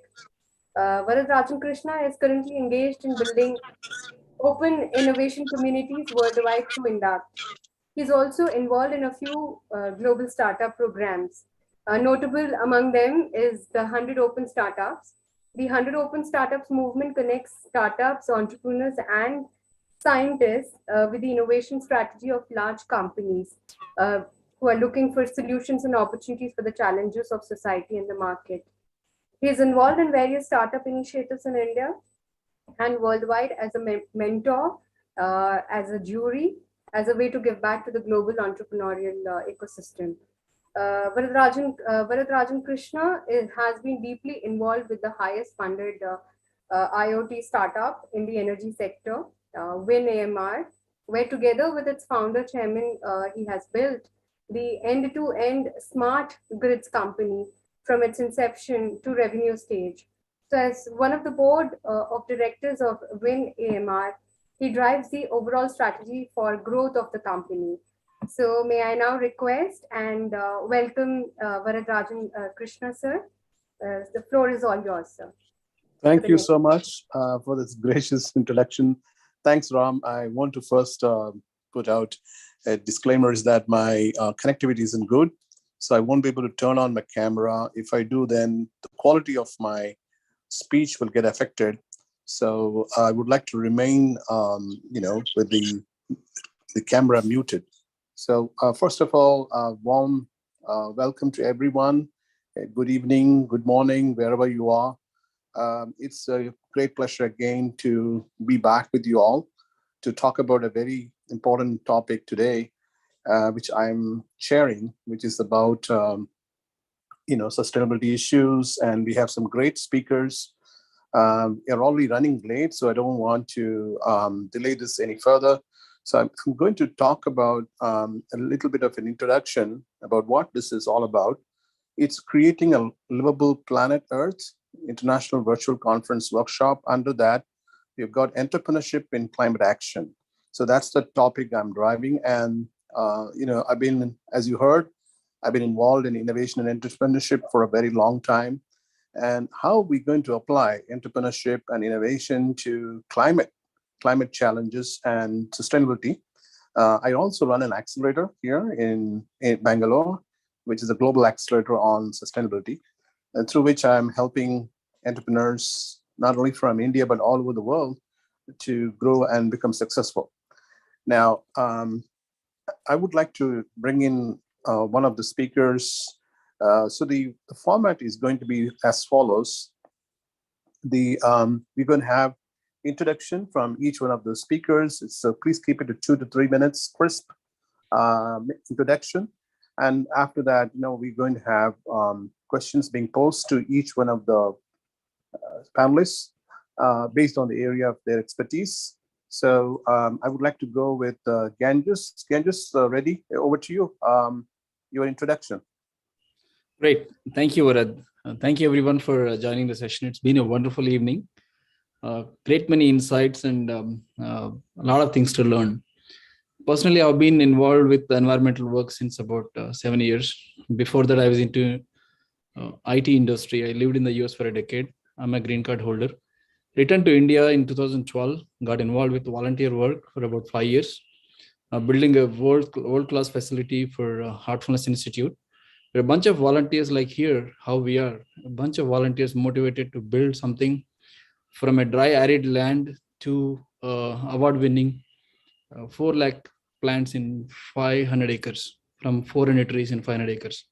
So that's been the journey to embrace the environment along with coexisting, performing our duties. So I run an environmental company as a CEO, Blue Drop Enviro from Hyderabad. I travel across the country, learned a lot of things on what's happening around this water and wastewater industry and how things are happening related to the planet Earth, specifically with the wastewater. We'll talk more about it. Thank you, Varad, for connecting here. I would like to hear from others and then we can go on with the discussion. Sure. Thank you so much. Yeah, we are looking forward to hearing from you, especially the wastewater treatment, mainly, the fresh water and water resources are dwindling all over the world. Water everywhere, but nothing to drink, as they say. So your activities and your role, in the ecosystem is so very helpful. We look forward to hearing from you in the next session. Up next, Ravi Teja, are you there? So Ravi Teja? Here, Varad. Great, Ravi. So Ravi has been involved in plastic recycling. So Ravi, over to you for your introduction. Hi, everyone. In the interest of time, I would like to skip the pleasantries. Thank you so much for giving me this opportunity, and I'm super glad to be a part of this panel with such eminent speakers and dignitaries who have achieved so much and who are doing so much for making planet Earth livable. I am a climate activist turned green entrepreneur. I've previously worked in the fields of renewable energy, where we built uh, hybrid solar and biogas power plants, which we installed across rural Andhra, Karnataka, and Tamil Nadu between 2015 and 2016. Later, I moved on into the scale development, data, and circular economy sectors. Most recently, I currently run ETSA, a Trenton, New Jersey based circularity startup, where we are building a data-powered materials exchange for sustainable plastics. Sustainable plastics, as in any plastic which is recyclable or recycled. We are doing this to drive the offtake of recycled plastics as an alternative to virgin plastics. I can go on and on why we should be doing this. I will do that at a later stage. But with ETSA, our vision is to accelerate the plastic sustainability commitments and net zero ambitions of progressive brands and manufacturers by helping them divert their waste from the landfills, setting up digital take-back programs for pre-consumer and post-consumer waste, and channeling all the waste collected through all these programs through our digital platform to recyclers who can process these plastics and put them back in the loop and take them back into the manufacturing processes for these organizations. So prior to ETSA, just like how I said, as an activist, I did a lot of slogan shouting, and I did a lot of sit-ins and sit-outs and all that stuff, only to realize that change cannot always happen from top bottom.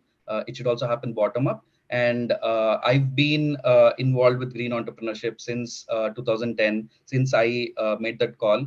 And I'm super proud of every entrepreneur out there, and also the audience who are looking at becoming green entrepreneurs. I'm super proud of you already. And over the next bit of the panel, I want to talk about how circularity is more of an opportunity than a problem, and how we can create jobs, boost the economy, and also help create a livable planet through circularity and by recycling plastics and achieving net zero. Thank you, Varad. Thank you. Thank you, Ravi Teja. Up next, we have Mayank Chauhan, who's going to talk about an app which is contributing to sustainability and circular economy. Over to you, Mayank. Sure. Thanks, Varad, for this opportunity. Thanks, everybody. Like it's a pleasure to be here, and like a wonderful evening, hearing from the millennia, hearing from the the activist in this space. So quickly about myself, I'm Mayank Chauhan. I'm an entrepreneur in the sustainability space, and like have been working at both all the aspects, the various aspects of sustainability. So like whether energy footprints or carbon footprints and or water footprints. Like I started my journey as a technologist and then jumped into entrepreneurship, firstly in the logistic domain, and then into the sustainability for us nearly a decade. I also happen to be a lawyer and understand the the environmental. I closely track the environmental laws and how the overall role that they're playing in this addressing the overall risk of climate change, and how the statutory frameworks are evolving globally in accordance with the international commitments. On a professional front, I run a startup called Logic Ladder, which basically works with the corporates and large enterprises in terms of enabling them to digitize their sustainability and have a platform-led approach to net zero transition. More so, I think I look forward to speak today on the panel on how data plays a very important role into this entire equation of net zero, and how that can be utilized by corporates in terms of achieving the climate goals within the 2030 2050 time frames that I'm looking at. So thank you very much for this, and I look forward to speak more. Thank you, Mayank. Up next, we have Ravi. Ravi is going to talk about how UN is helping entrepreneurs and also other innovation programs. Over to you. One second. Hi, Bharat, we have Simar who wants to speak. He has to go somewhere. If it's okay for Simar to speak first. Okay. All right. So Simar, over to you. Hey, thank you, Ganges. Thank you, Raviji, for inviting me. I could not miss this. I am actually in Bombay right now. I had my session at SP Jain. Today is, in fact, also, the 7th death anniversary of Dr. APJ Abdul Kalam Saab. So I was speaking on a sustainability session in the evening. So thank you so much for this. And I have my flight to catch, but I just wanted to speak and just thank Ravi for this wonderful session. So I run one of India's top sustainable energy companies by the name of Hartake Solar Limited. Which was actually formed. The biggest inspiration was Dr. APJ Abdul Kalam Saab. 11th November 2011 is where I had met him, and and I asked him what is the future of India. And as a fourth-year engineering college student, you have very limited awareness about what's happening in the world. And he replied, the future of India has to be sustainable. The future of India is when every household has clean drinking water, clean electricity. And the future of India is where every girl child feels inclusive and is happy.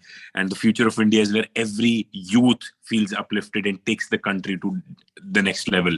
Honestly, I didn't even know the spelling of sustainable 10 years, 12 years back while I was in college.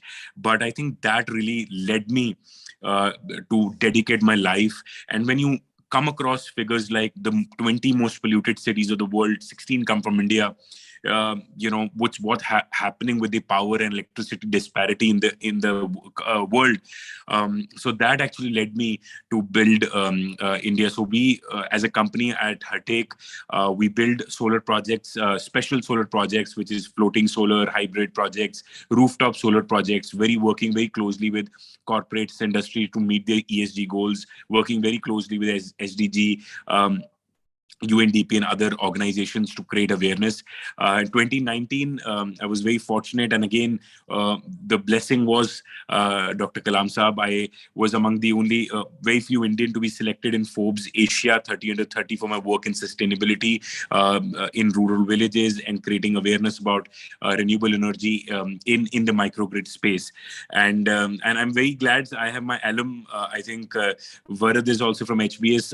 I was here in HBS last year, and I just graduated last year, just this June, in fact. So it's really a pleasure. Thank you, Raviji, and I would love to be part of the community, give back, and in whatever ways possible. We are now building our EV vertical, which will contribute into sustainable mobility, and I will look forward to really contribute, work very closely with all the committees, and really give back and build truly, as Kalam Saab said, a happy and a sustainable country for the future generations. Thank you very much. Thank you, Simar. I just want to check with you, are you going to be available subsequently, or are you to catch a flight now? I actually have to catch a flight, so I'm just waiting. I'm just rushing now. I've got my boarding pass and everything. So I'm sorry that I would have to leave, but I would definitely be in touch with Raviji, and we'll see that how we can add more value in the coming times. Sure. Safe travels. Thank you. Next, and thank you, Raviji. Once. Yeah. Thank you. Up next, Ravi, would you like to go next? Thank you so much. Thank you so much, Varaji. Sorry, guys, that my voice is not that great because I'm still coming out of COVID, and I'm trying my best to still speak up. I think just 3 points that I would like to highlight. One, that the Sustainable Development Goals did provide a very important opportunity to entrepreneurs to come up with innovative solutions and overcome those challenges. By doing so, do innovation, create employment, but also generate entrepreneurial activity to really increase economic, ambition, but very much economic ambitions that are contributing to a sustainable world. I think, as some of the former panelists in the intergenerational session said, that the Generation Z, according to many statistics and data, is already changing the consumer behavior. They no longer are buying consumer goods that are not sustainable and not accountable to the environmental and green economy. And we've seen many companies changing their plastic dependence and overproduction and so on and so forth. And this is why, that particular panel was very important before this, because where we see now is this opportunity very clearly, integrated into various indicators and sustainable development goals, opening up an opportunity for entrepreneurs across the world to change the present fourth industrial revolution to become more green. Because right now it's very much tech heavy, but we've seen very clearly, and many speakers in the opening and in the last panel have said, that COVID has been one of the biggest wake-up calls. And as Asif Bhai said in his panel, that every day we hear something. I'm sitting in US, we had a flood warning last night, and we didn't know how to react to it. So really 3 important points. One, that the Indian diaspora young people, such as, Simarjeet, Ravi, Ganges, Varaji, and many others, Mayank, who's done amazing work using Logic Ladder as a barometer to test whether you're delivering on sustainability or not, is a very, very important community to further build under the leadership that Dr. Hari has provided us. And second, I think I will say a little, because Varaji himself has been mentoring many startups on sustainability. So I think the point I want to say is that perhaps today we may be actually incubating or maybe sowing one of the biggest seeds ever, which is to really bring together Indian diaspora young people to create a sustainable world and really influence many more from all the way from Australia to US to take action. And last but not the least, which is one of my favorite initiatives to really work on, is really to visualize a day when you're looking at the stock market, right? Because that's the ultimate place where you want to be listed, right? Where one of the pre-requirements, whether it's NYSE or NASDAQ or Mumbai Stock Exchange, it becomes imperative for a company to really deliver, as Mayank has said in his opening, on ESG and sustainability in order to be listed. I think we are talking about a complete paradigm shift from just being a corporate social responsibility to rather corporate social accountability when it comes to delivering on environment. So very much, those are some of the opening comments. Thank you for the opportunity, and it's great to see everybody come together. Thank you, Ravi. And for your information, Ravi has been instrumental in putting this whole sustainability event today. And he's been doing a lot, but he's been keeping a low profile about what he does. Thanks, Ravi. Do we have Dr. Shantanu? He was supposed to be here. I saw him a few minutes back. Varad, he was here. Singh Lamba is the one available here, part of the panel. So he's not available. All right. So then we go into the questions now, the panel discussion. Yeah. Varad, we have Dr. Rajinder Singh Lamba, who is also on the panel. Ask him to share his thoughts. Thank you. Oh, yes, sure. Nice to meet with you, Dr. Rajinder Singh Lamba. So we want you to introduce yourself.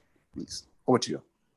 Well, thank you, everyone. And it's a great time we had today. And fantastic. Everyone has discussed about this global changings and all. We are also doing a lot of work in the India, and we have taken a lot of villages as adopted in Gujarat, mainly for the organic farming and all. And me and Ram is doing a lot of work for our Lead India Foundation in India. It's fantastic. And today we heard a lot of people from the different countries and different places. It's really make us proud that we are doing something really big here. And we are just attending this program with all our family, my son, my daughter, and my wife. It's really make us proud that, something is really changing big in these places. So thank you so much, Mr. Ram, for giving, and Mr. Dr. Harigaru for this opportunity. And this is something really big, and we are always there. As being a businessman, I'm always there with this organization, and whatever we can do best, we are always there. Thank you so much for this time. Thank you so much. Dr. Hari, anyone else want to talk, or shall we move on to the questions? I think you can move on. Yes. Okay, great. Thank you. So as I was mentioning, this is the second part or the second piece relating to this particular panel discussion. First, I'm taking up with Ganges. Ganges, that you have a nice name, Ganges Reddy, and you are in the wastewater treatment, right? And Ganges, which is like a most polluted river, is undergoing treatment right now. So I just wanted to know to what extent, you have been involved and what has been your success in different cities, because, we have audience from all over the world watching this. And the primary reason I want to help you entrepreneurs is to create more publicity for what you do. And that can lead to more, let's say, great engagements for you, both with customers, potential customers, and investors. Again, just over to you. Great. Thank you. This is my, I would say, a fifth company that I began as Blue Drop Enviro. I have had held 4 businesses before. Life had never been so difficult, to be honest. The space as it appears, there is so much out there as a business perspective, but when somebody takes on passion and then ventures into things that are widely spread, just look at the water space. We are trying to solve the wastewater problem.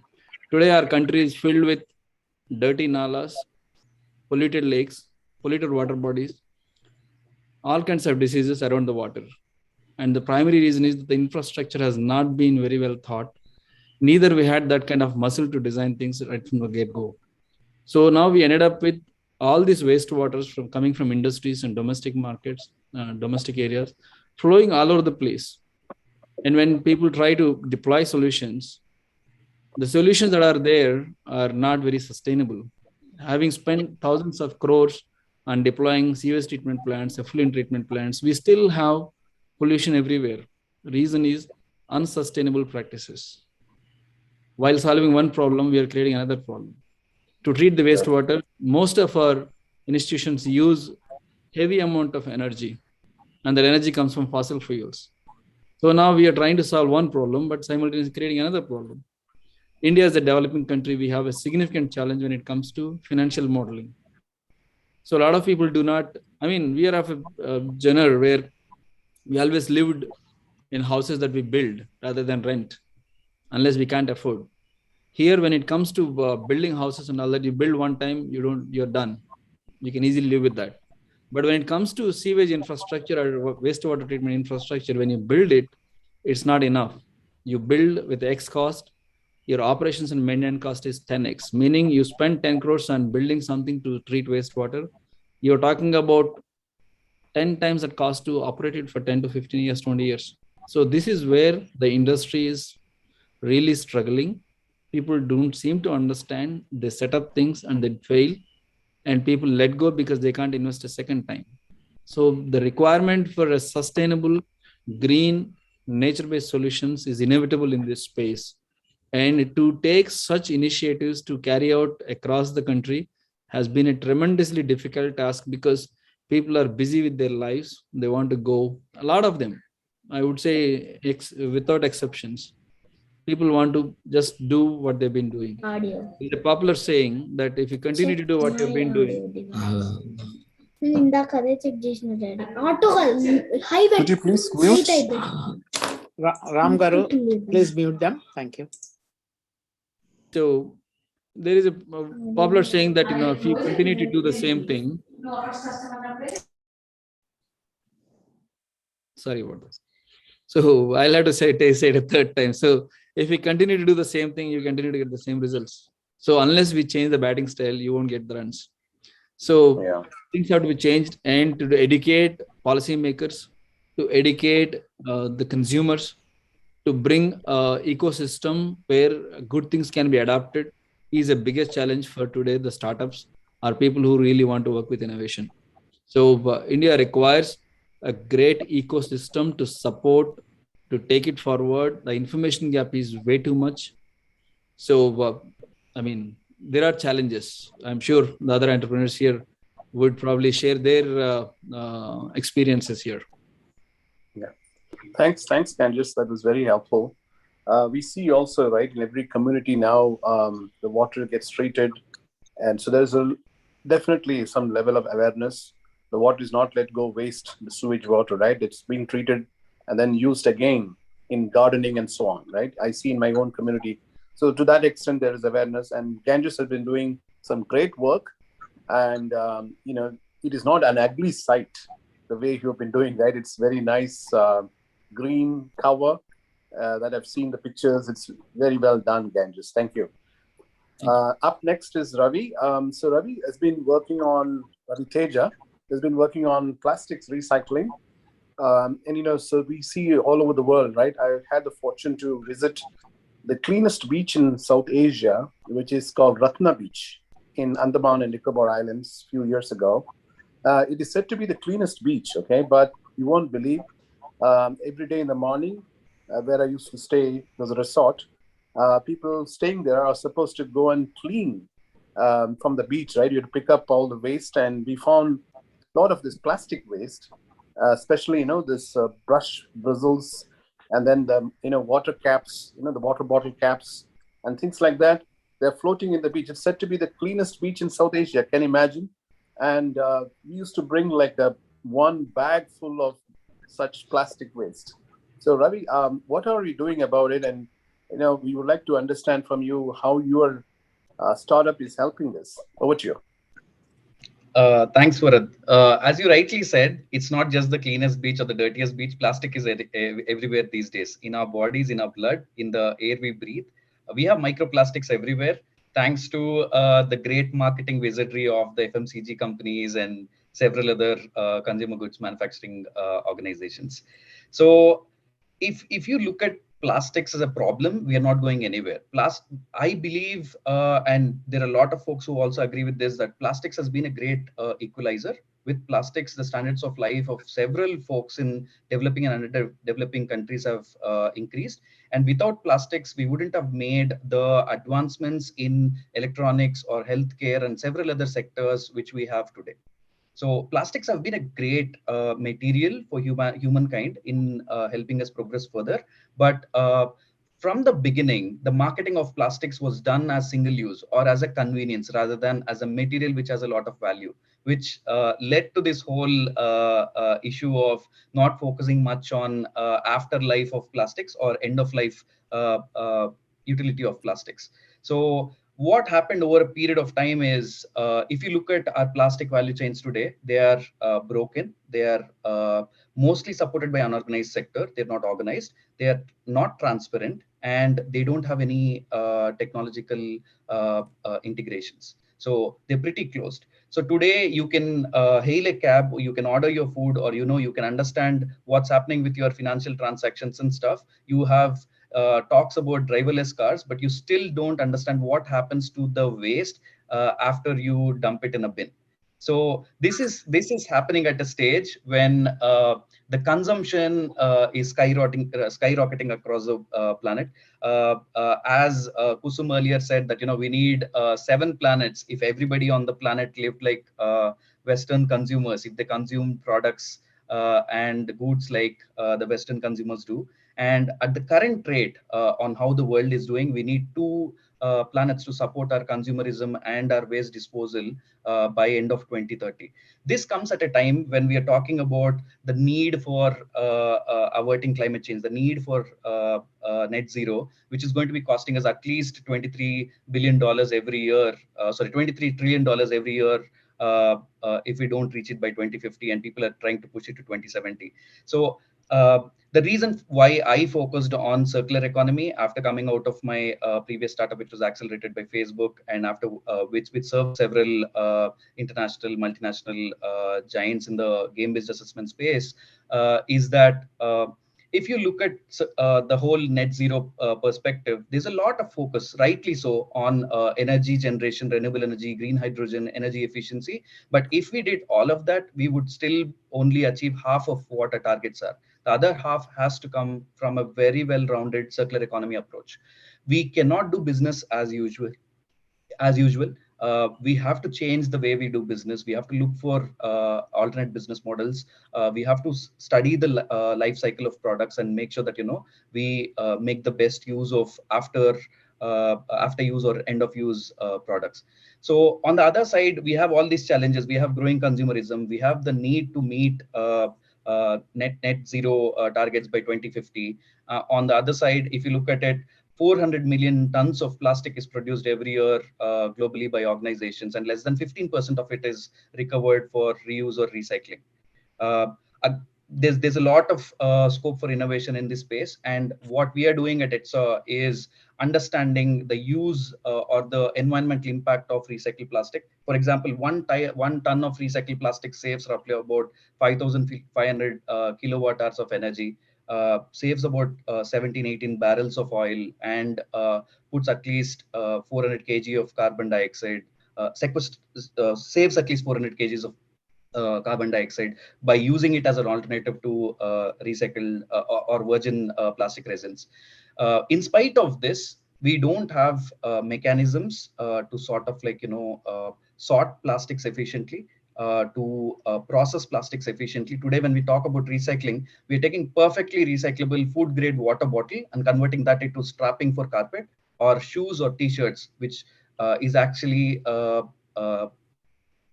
we are not recycling it, we are actually downcycling it.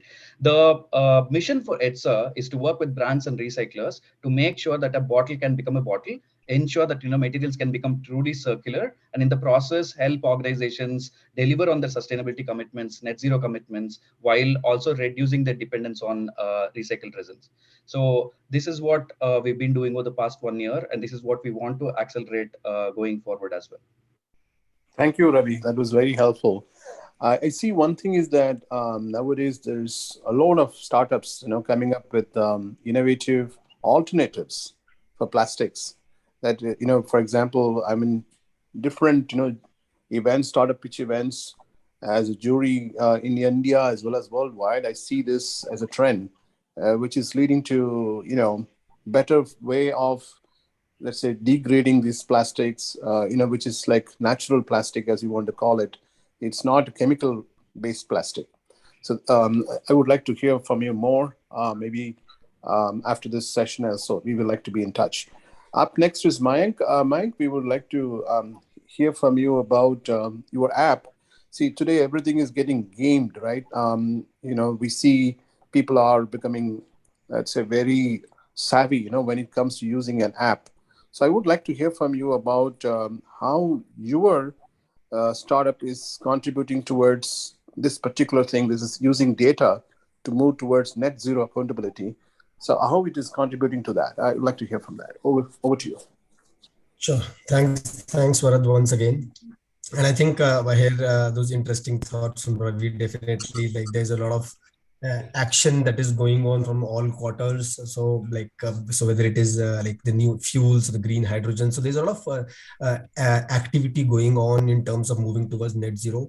But then what becomes important is that as this like decarbonization and climate risk takes the center stage at the corporates level, which are, I believe, a very important stakeholder in this entire spectrum, which can contribute significantly towards the the overall goals for the climate change and risk. So as the boardroom starts to address this challenge of net zero, now that problem becomes pretty tricky from them, and there is where the data starts playing the role. So it's one thing to commit that the organization is looking for net zero by 2030, 2040, 2050, but then it's the onus on the boardrooms to translate these ambitions to the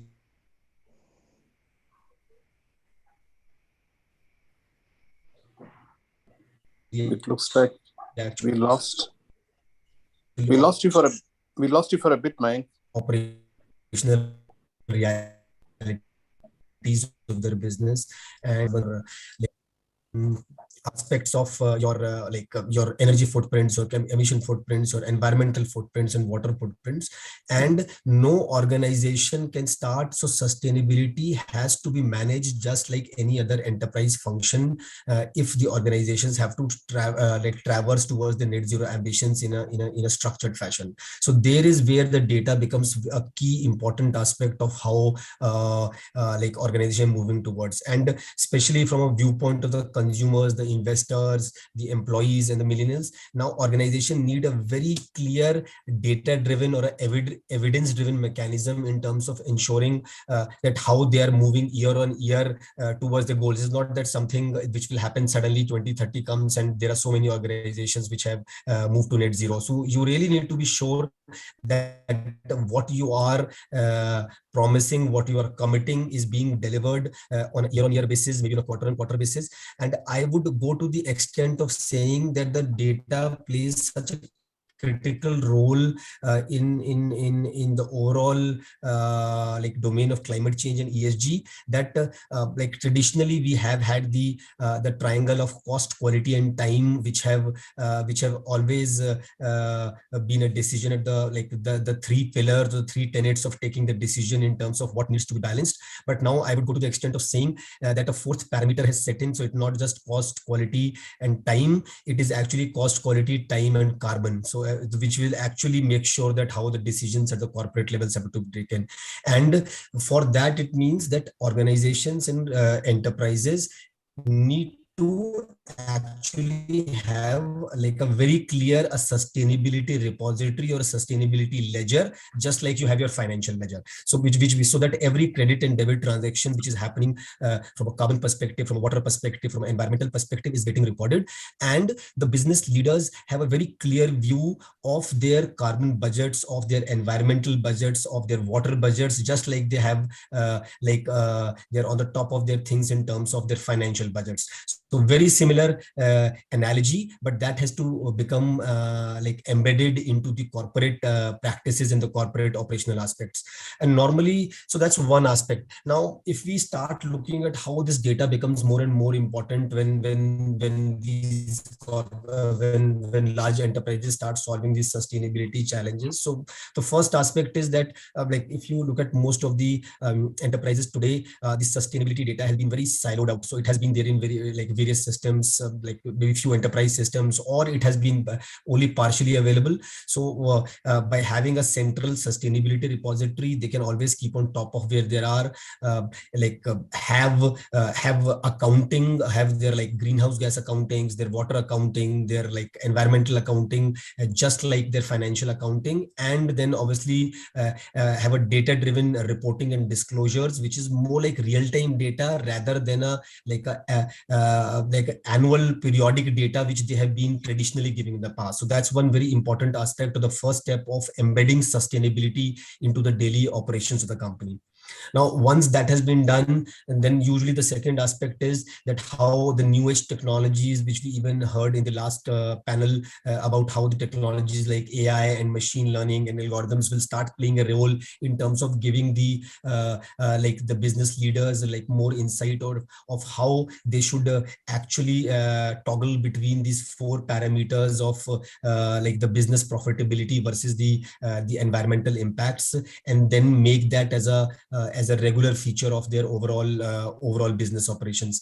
And lastly, I also heard about like probably like the carbon offsets and the nature-based solutions, which a couple of panelists earlier spoke about, which have to play an important role to traversing towards net zero. So essentially, the enterprise need a very strong, structured, and a platform-led approach in terms of digitizing their sustainability, in terms of managing the transition to net zero, and then actually achieving net zero. And there is where like even like my organization Logic Ladder has been working into this space for more than 6 years now, and overall we have contributed significantly like in the Indian market space, with the more than 1,000 enterprises already getting aware at the grassroots levels and adopting the digitization of their sustainability data, at least taking the first few steps. And the regulatory frameworks, I must say, have started playing a very important role. So like owing to the outcome of Paris Accord, COP26, COP27, which is planned, what has happened is that these statutory frameworks are getting more and more stringent, which means again from a compliance perspective, you need to have a very strong data-driven approach to make sure that the organization is on the right side plan. So this is the area where we have been working, and we continue to work to enable organizations to digitize their like transitions to net zero. So thanks, Bharat. So that's all from my side. Thank you, Mayank. Yes, you're right. We see outside India, there are organizations that have come up just doing this ESG compliance. Like they are, just like the Deloitte involved in financial audit, the Big Five. Many of them are actually diversifying to do audit about ESG compliance. So as you rightly said, there's a more awareness, and I think the Indian enterprises and Indian companies are not far behind, right? They're also doing their bit to contribute to the climate conditions. Now, Ravi, you've been involved with. Sorry, go ahead. Sorry, Ravi, you've been involved with the UN for quite a while, and what I wanted to understand from you is, you have seen some of the entrepreneurs today. They're able to scale to some level, but then they need more help because we don't have, any formal, I would say, funding mechanisms or, organization that want to help them to scale further. I want to hear from you, what is UN doing about it? Because this is typically the UN's prerogative, right? Driving the UN SDG goals, 17 goals. So I want to hear from you about this and how these entrepreneurs like Ravi Teja, Ganges, Mayank, everyone can benefit. And of course, you can add your viewpoints about what we can do together as well. Over to you, Ravi. Thank you so much, Bharat. Just to clarify, as my former role with the UN and with my understanding extensively involved in the formulation of Sustainable Development Goal, I think one of the biggest changes we saw after the Millennial Development Goals came to an end in 2015 was a rise of the corporate consciousness on environmental action, which I must say played a subdued role during the first 15 years of this millennium. And we definitely saw an increase. And it is with that I can point to some of the important areas that you may want to look at as entrepreneurs. First and foremost will be the UN Global Compact, which brings together business leaders to really come together and pledge on sustainability. And a PRI is another very important instrument, which actually looks at indices that contribute to ESG and sustainability. Having said that, there are two particular UN agencies that probably, one could look into. One is UNIDO, which looks at the Industrial Development Organization of the UN, which really looks at industrial development from a sustainability perspective. And as I said earlier by Ravi and some others, that earlier the production across the world never kept in mind the sustainability accountability. And I think it's through these measures such as created by Mayank and his team that we are able to have now a new awakening and tools that these industrialists and entrepreneurs can use engaging their impact and contribution to sustainability. So I think UNIDO has a very specific programs on entrepreneurs committed to sustainability. And last, not the least, will be ILO, but ILO will do it more from an employers and employees organizational perspective. But I also had time spending, working closely with the G20 mechanism.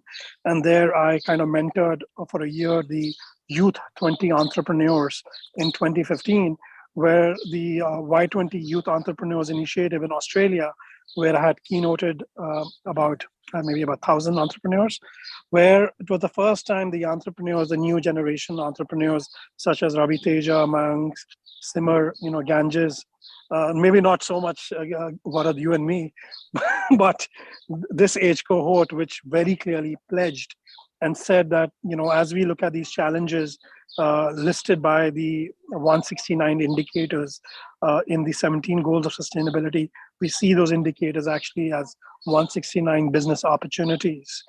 So, definitely there is that opportunity, but in the last 1 or 2 years, we've seen some of the important VCs. The fact that Varad, you're here and you have such a plethora of experience and commitment to sustainability, an example where more and more VCs and angel investors are opening up and saying that, we need to ensure that the world that is coming to us in the next 30 to 50 years is delivering on accountability.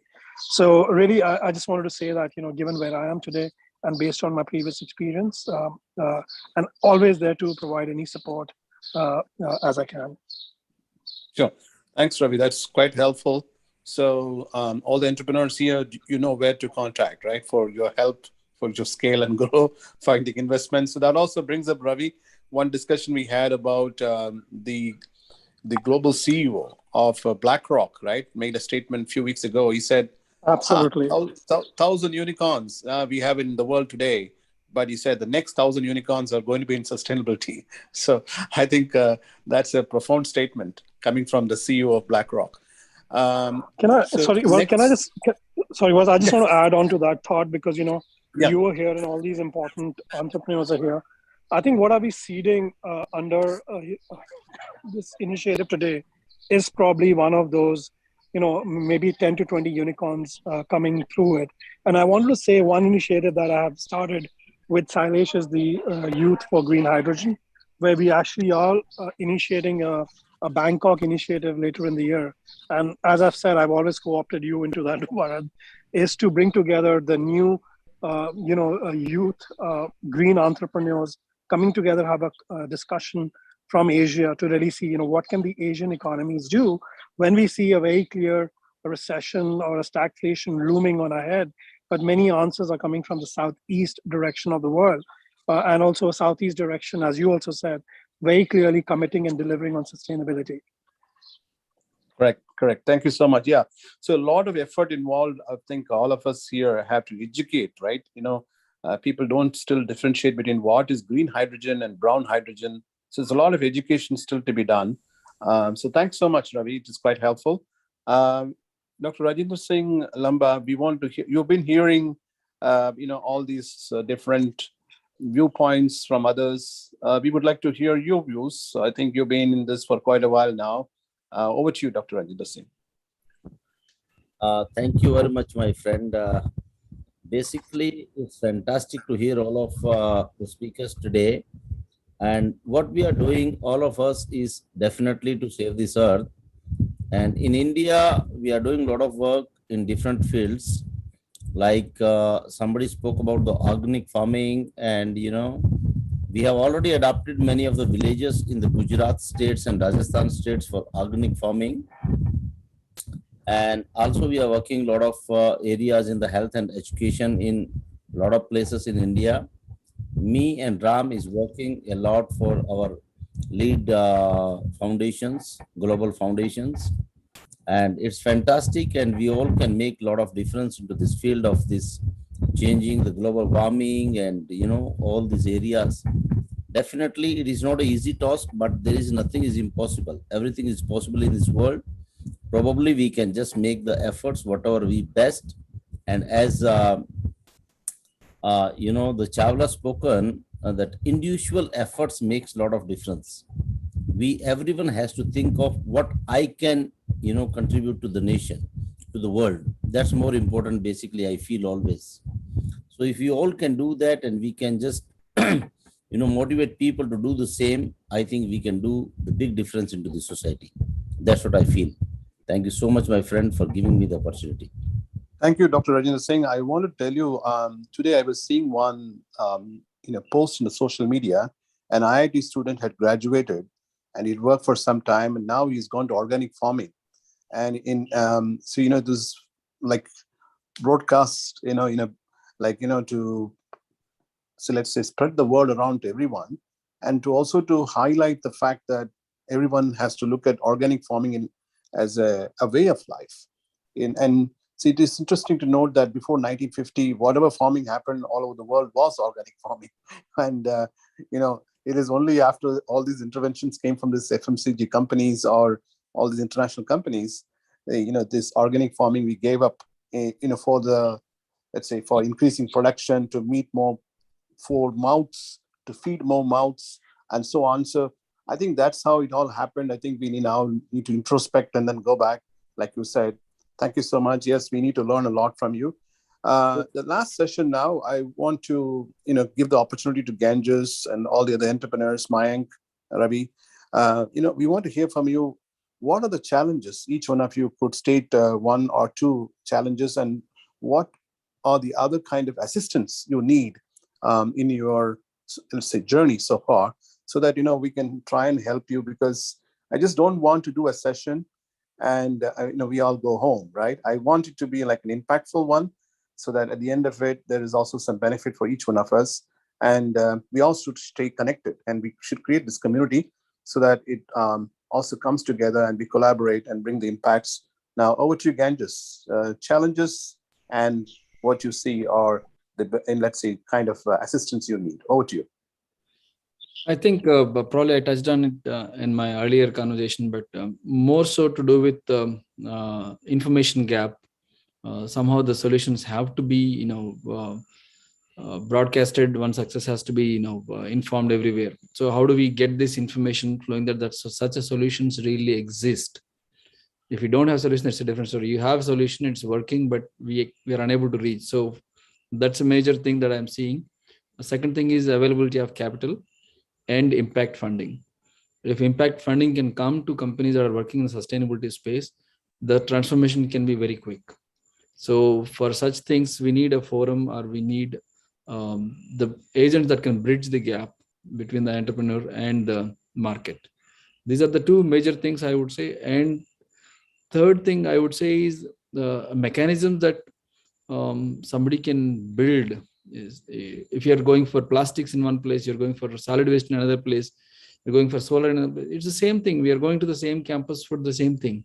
So if there is a networked marketing that such a mechanism exists, then the same conduit can carry all the sustainable solutions to all these campuses or government agencies, and also to couple up with World Bank and ADB and any other such agencies, because the tendering system in India, especially I'm talking about India and contracting world, if we have to impact with the government, private, yes, we can go directly do business.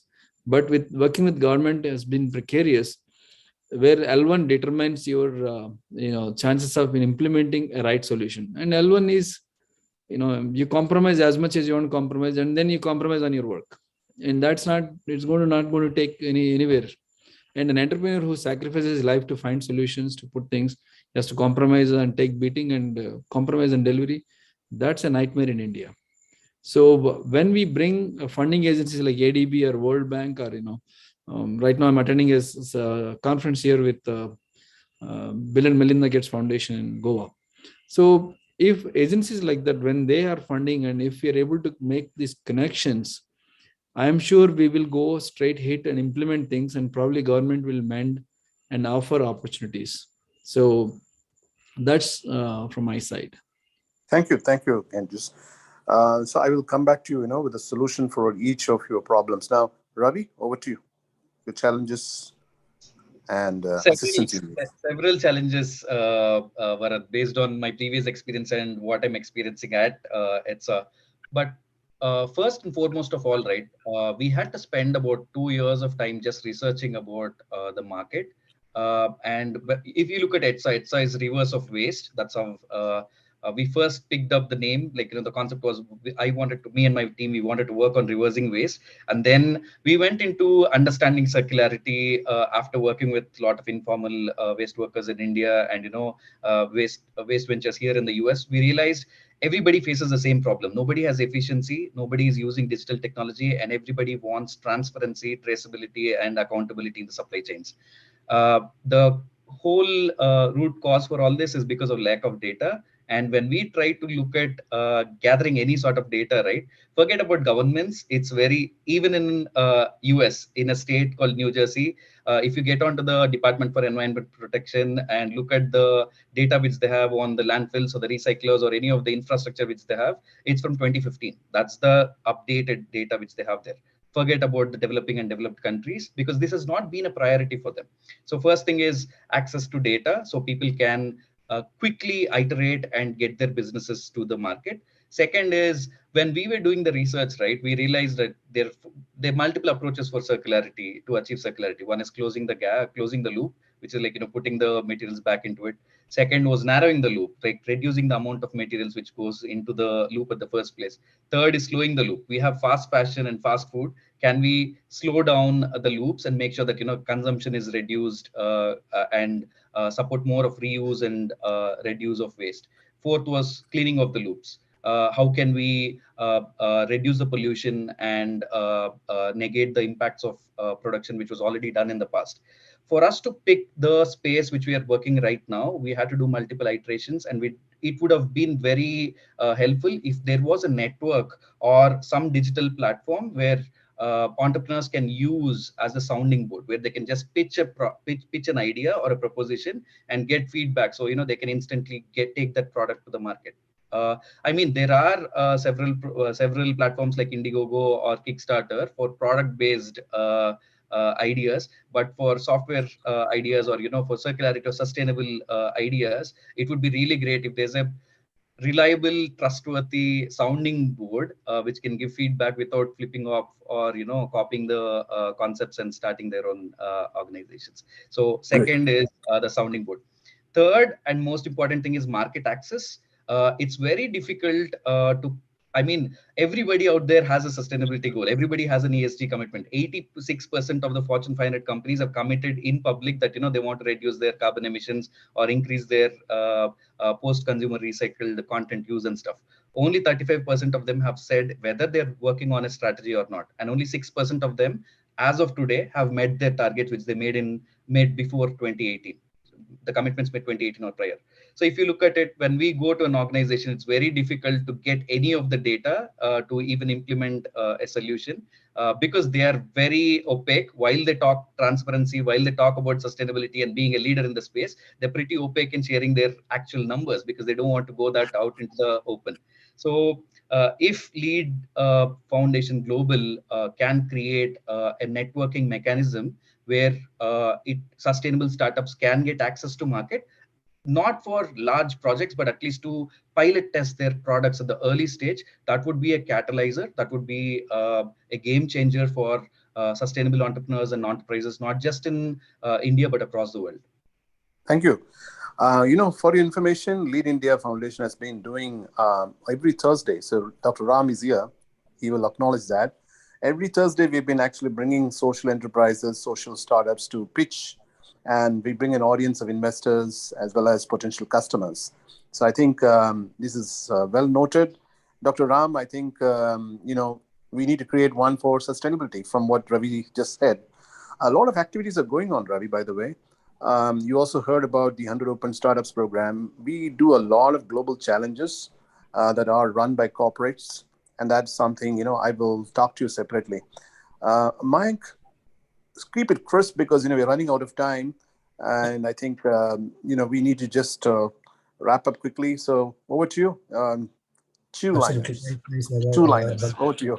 Yeah, so overall, I think between what Ganges and Ravi said, I think I do agree, and a lot of thoughts resonate with Ravi. So the moment, when you start talking about data, essentially the low carbon journey or the net zero journey has to be like a data driven journey. But then traditionally there has been a lot of opacity in the enterprises in terms of either the sharing of this data or the availability of this data. So which I would say is changing. So that mindset is changing. But then I believe that it should what is important from an ecosystem perspective is for the industry to work towards spreading the aspect that the data related to sustainability is actually a public domain data and not really a corporate data, because it has an impact on the wider audiences. So that's one aspect.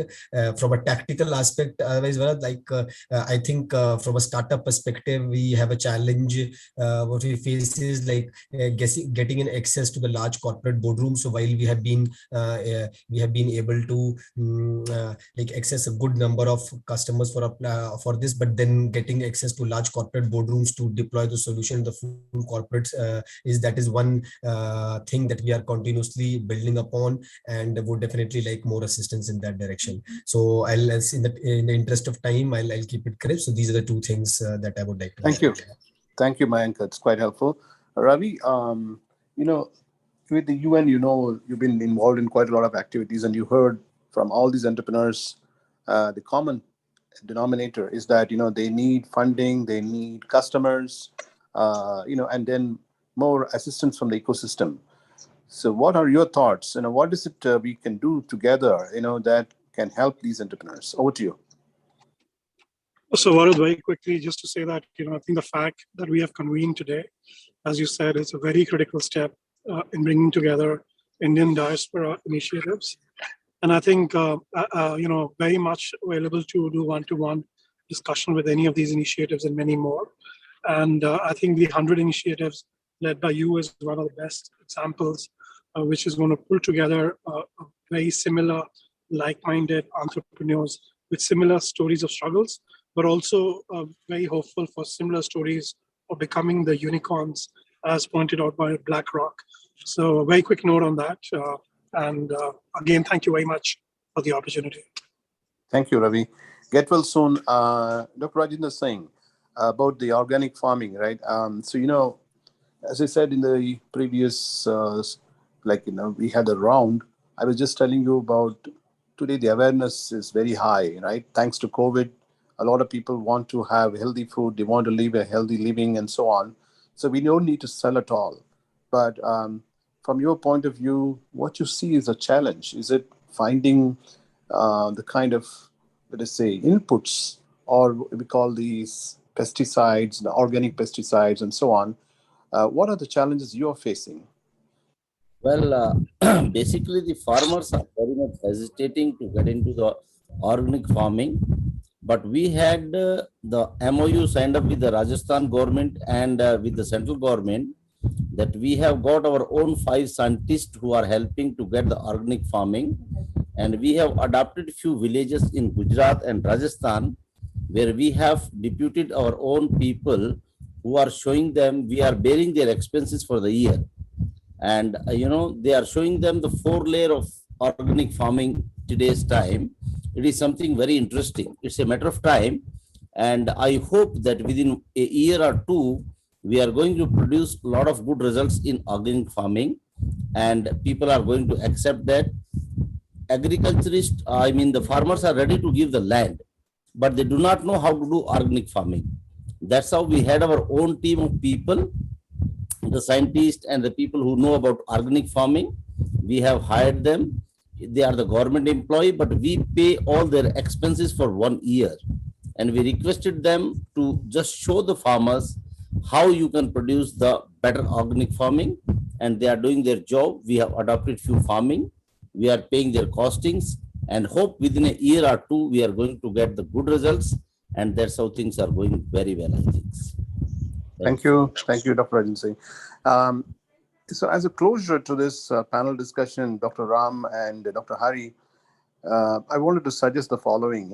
We see that there are different solutions being offered by the entrepreneurs.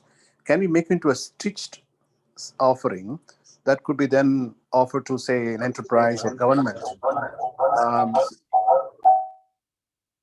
So that could be then offered to government agencies as well as to various ministries. And then we can get support, because many of these activities, like you heard about organic farming, these are state subject or government subjects, right? So they have to drive it. And the same applies to, all the other sustainability issues that we heard, whether it's water, pure water, cleaning water, or we are looking at plastic recycling and so on. So I think we need to come together and, at the policy level, drive these decisions, whether the state government or central government, and make them aware of all these innovations being available, and they need help. They need assistance to take it to the next level. The technologies are available, ideas are available, but the agencies have to come forward. And the same applies to industry. So industry, I'm able to help because, as I said, I'm already deeply involved with this corporate. And my closing statement is that let's all come together, create that ecosystem so these entrepreneurs can benefit. Ravi is also there with his, policy making background.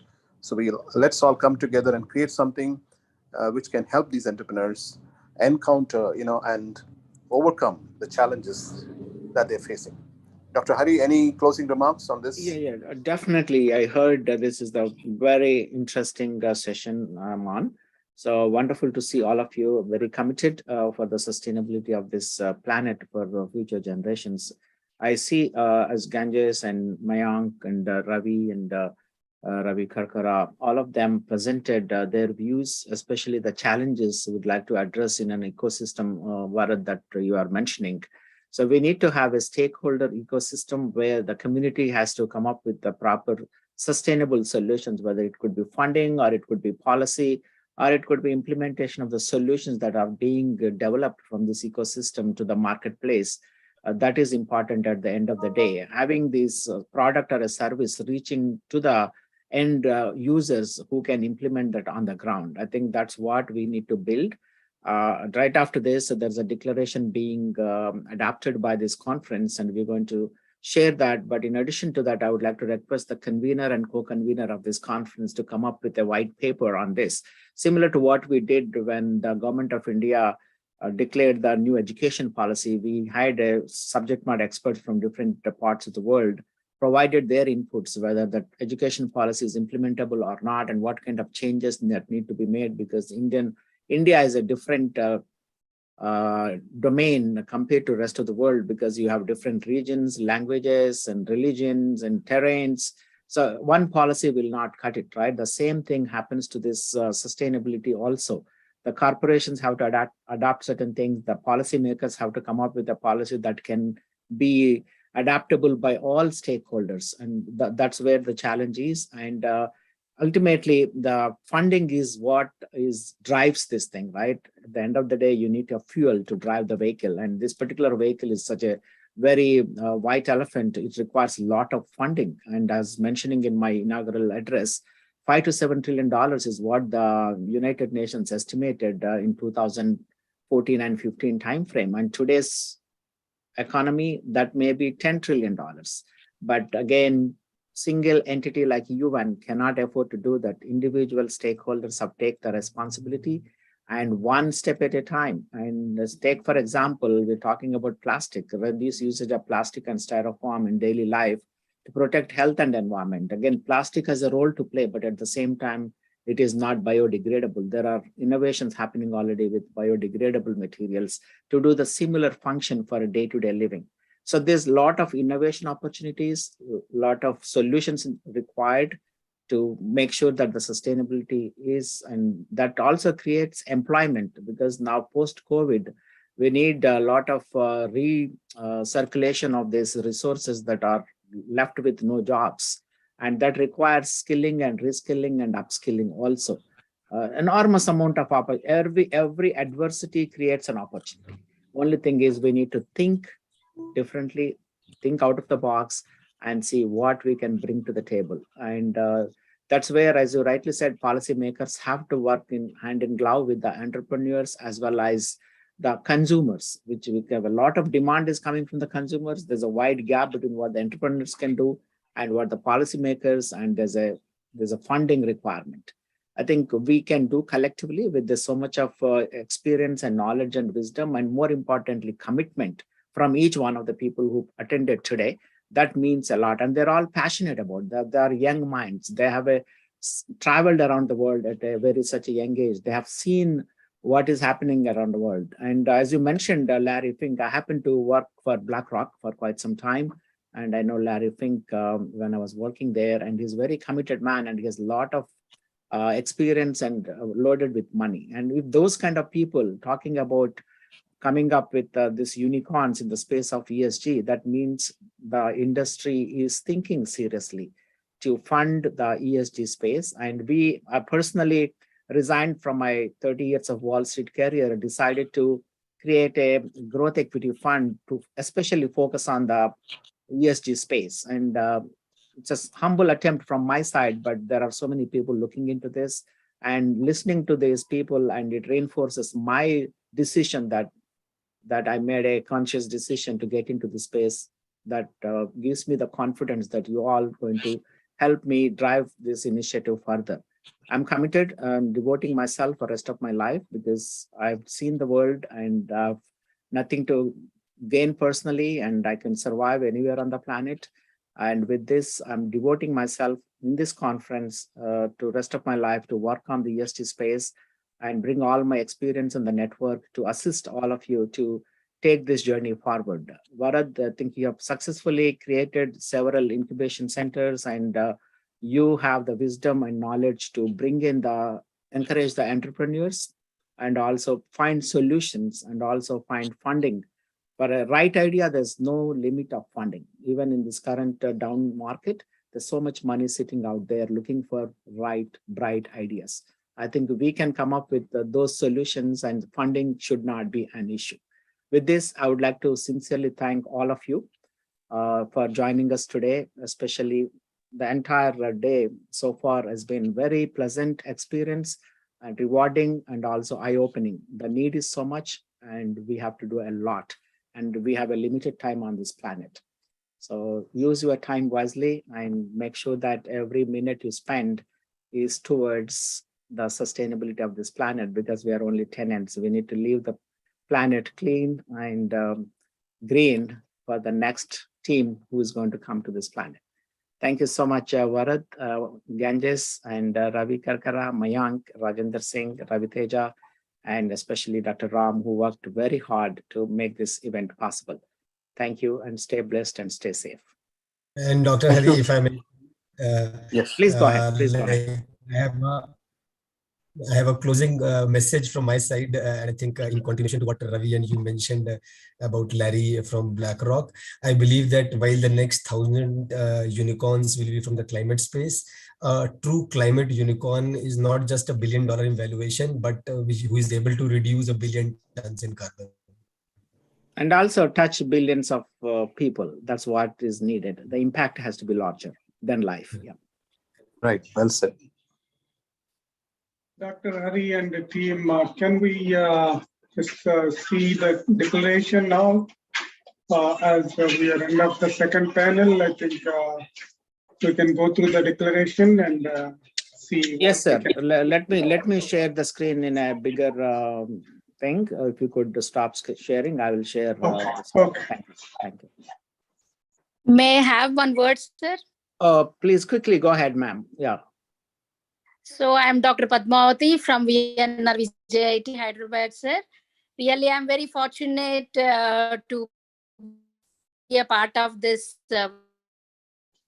webinar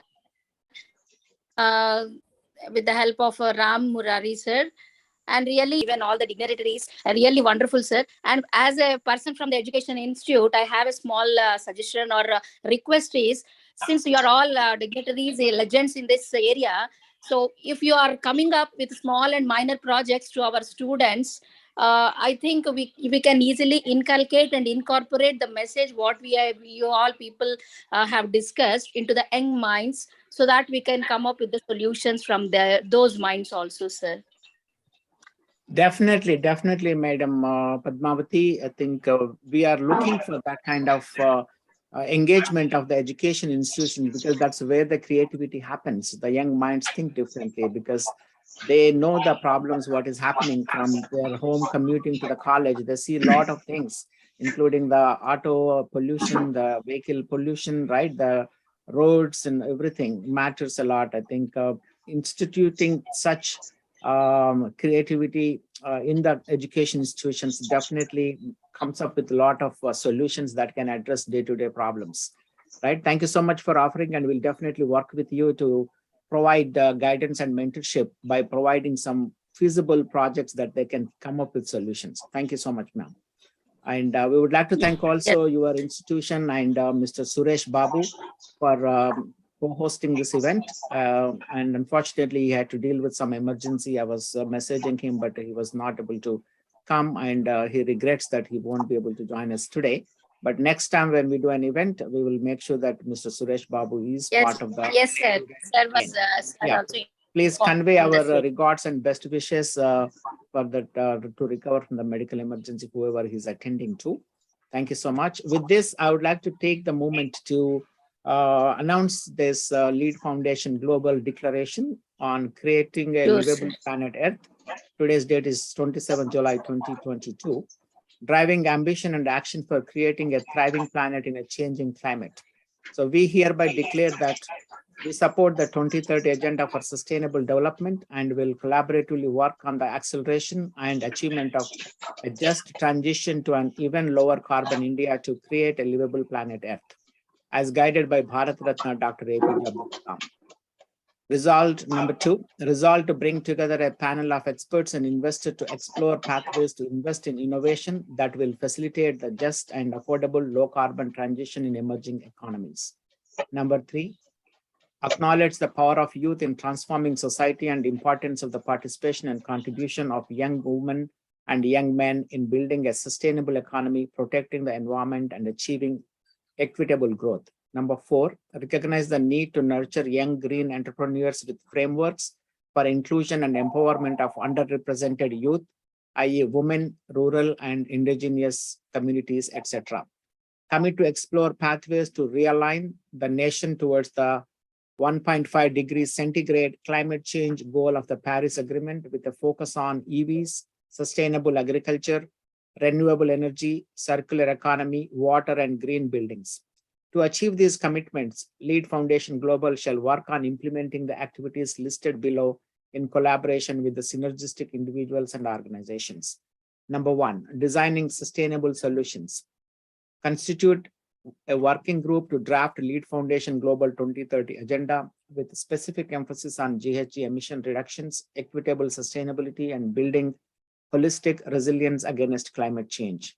Number 2, conduct research and establish insights on successful strategies for just and affordable low carbon transition in emerging economies. To establish conducive environments for human-centered design thinking and empower and encourage young people to ideate and co-create innovative initiatives under the mentorship of intergenerational leaders to address various challenges of climate change facing the subcontinent. Building capacity for sustainability. Number 1, create a digital platform that enables young innovators to exchange ideas, collaborate, and celebrate success stories globally. Number 2, develop mechanisms to build capacity and train young people on frameworks to accelerate the implementation of SDGs and upskill the workforce to meet the requirements of booming green economy. Number 3, promote interstate exchange programs for students, faculty, and staff of education institutions. Finally, sustainable finance. Promote relevant financial vehicles, funds to unleash the innovation potential of youth and promote solution-oriented, sustainable, and green entrepreneurship. Number 2, create a coalition of tri-sector, governments, corporates, development finance agencies, and foundations, etc. Leaders to implement the action plan for net positive. Through the coalition, direct the catalytic capital to support grassroots change makers, innovators, and entrepreneurs to accelerate, amplify the impact. And again, we're all inspired by Dr. APJ Abdul Kalam, the 11th President of India, who was the chief mentor for the Lead India movement. As Bharat Ratna, Dr. APJ Abdul Kalam has emphasized in several speeches in the spirit of Vasudhaika Kutumbam, the world is one family. We call on the members of Indian diaspora to come together and participate in the implementation of this declaration and accelerate the vision of Dr. APJ Abdul Kalam, creating a livable planet Earth for the present and future generations. Thank you so much, everybody. This is the declaration. Dr. Hari. Yes, please go ahead, Ravi.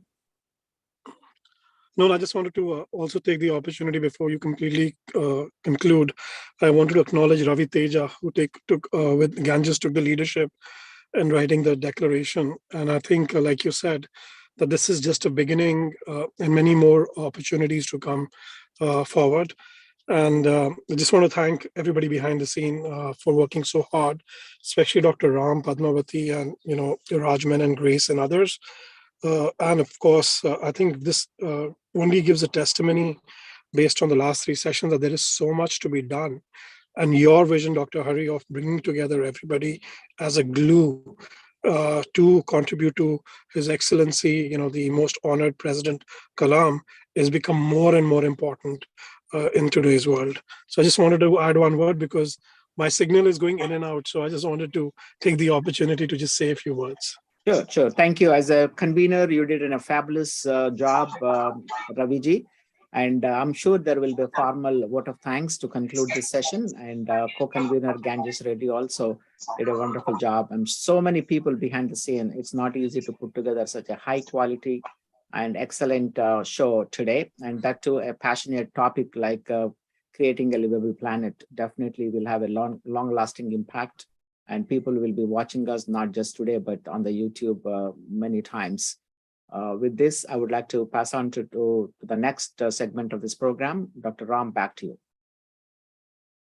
Thank you. Thank you all. Thank you very much. I know, Raviji, you have been going through challenges, but you could able to make it happen and lead all of us for this creating a livable planet. It's really so nice of you. Thank you very much. And Ganges Reddy, with all of your expertise, you have put together, though you are very busy with many things. And as a convener and co-convener, Raviji and Ganges, you made it happen today. Thank you very much. And all of our selfless volunteers, Rajminan, Grace, then Rajinder Singh Lamba, then the person is not here, but Bhujanga Rao, and so many people who have been helping us. Behind the scene, we thank very much all of you. And the inaugural panel speakers, especially His Excellency Derek and the other keynote speakers, Dr. Srinivasan and Cha, then the Ram Reddy, and all the people, because of the time, I'm not reading everyone name, but everyone has done wonderful job today. Especially the young and the young minds, youth, Sailesh Singhal and team, you have done wonderful job, Sailesh. Hats off to you. And this is just a beginning, I could say. We have just kick-started a great opportunity to the whole world to create a livable planet Earth with the inspiration of Dr. APJ Abdul Kalam ji. And we need to definitely make this happen as a project mode. And a couple of projects immediately we can go with are some plantation activities are being done across in our network. Those plantation projects are from Council for Green Revolution. They have already planted about 500 crore of plants, and they're going to do much more. That is one. Secondly, the speaker missed today, Lavu Krishna. He's the MP of Nasropet. He is planting 75,000 trees on the eve of Independence Day. Let us be part of that and make it happen. He's very much part of our team. And another Ram Reddy Garu, he is going to do 1,500 with 1,500 varieties of plants. He is going to do forest in more than a couple of acres of land. Then another project ready to go is from the collector and Surendra Babu from Ataluru. They have already got 100+ acres of organic farming. They have got a couple of stores. So they're supported by NABARD. So we thank you for coming forward and speaking in this event, Collector Garu, and we look forward to working with you on this great project. So these are some of the projects within our close associates ready to go. That is just before we close today. And finally, Varad, you have really inspired all of us with all the entrepreneurial opportunities, especially to give some funding and finance opportunities to the entrepreneurs. As said by you, we have a weekly Thursday event every week. We invite the entrepreneurs to be part of these Thursday sessions, and we after the session we take it to the form of a proposal, and the proposal will be reviewed by Varad and the team. Then we can go for the funding support as well. that's a great opportunity available.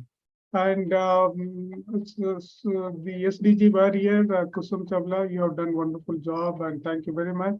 Your a couple of women speakers, you all did great today.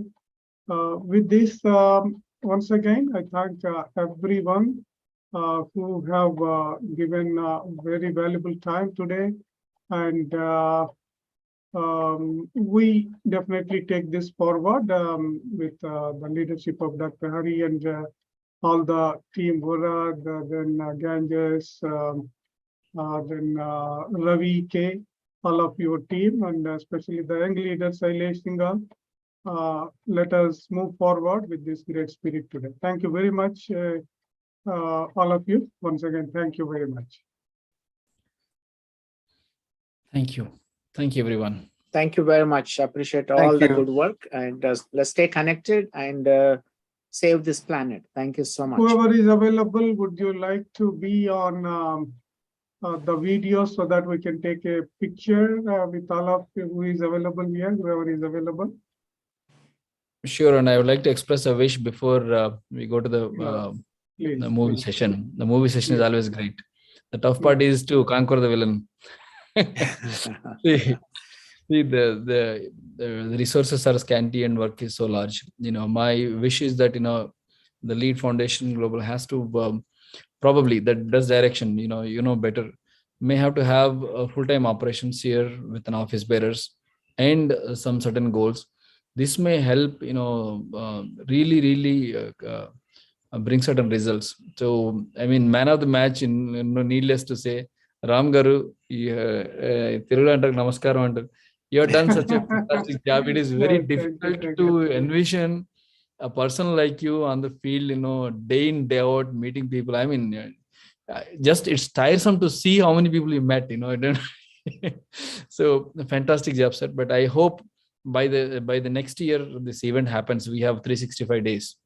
So in 364 days, I would say something concrete has to happen, and for which I feel organizational setup is required, and people have to be mandated to deliver certain measurable goals that would motivate all of us. We are here to support, and all of us, while carrying what we have to do as a primary, we are here to support a larger cause. So we can have a separate discussion about it, but a great beginning is half done, as they say.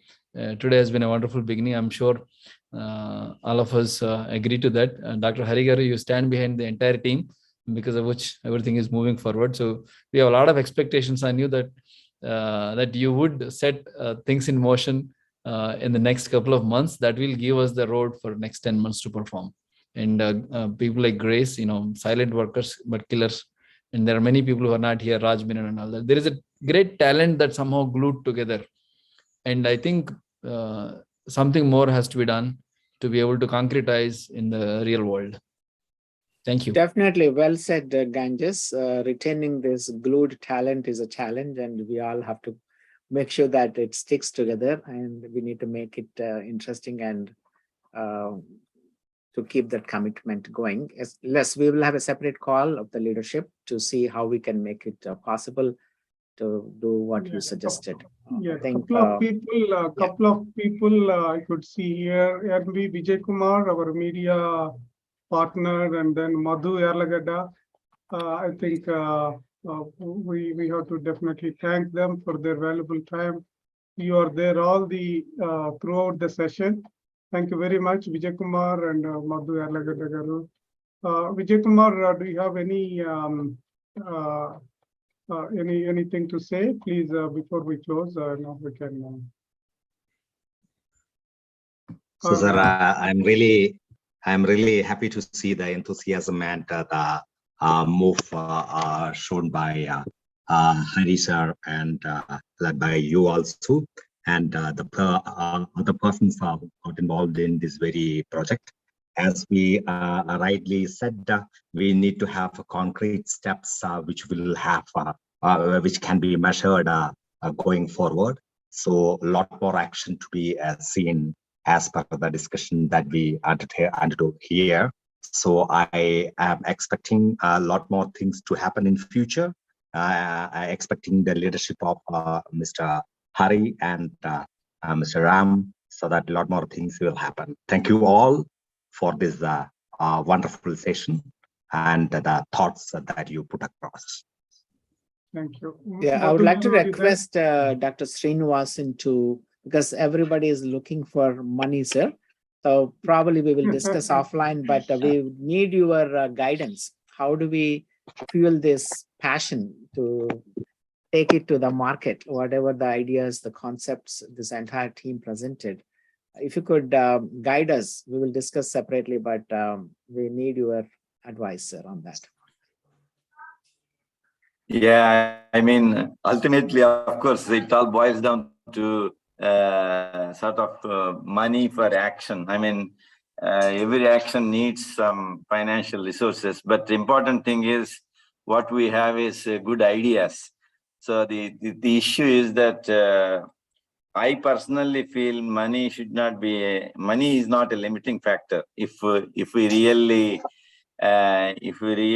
take our ideas to fruition. I mean, of course, some ideas may be volatile and they may face valley of death as any technology does.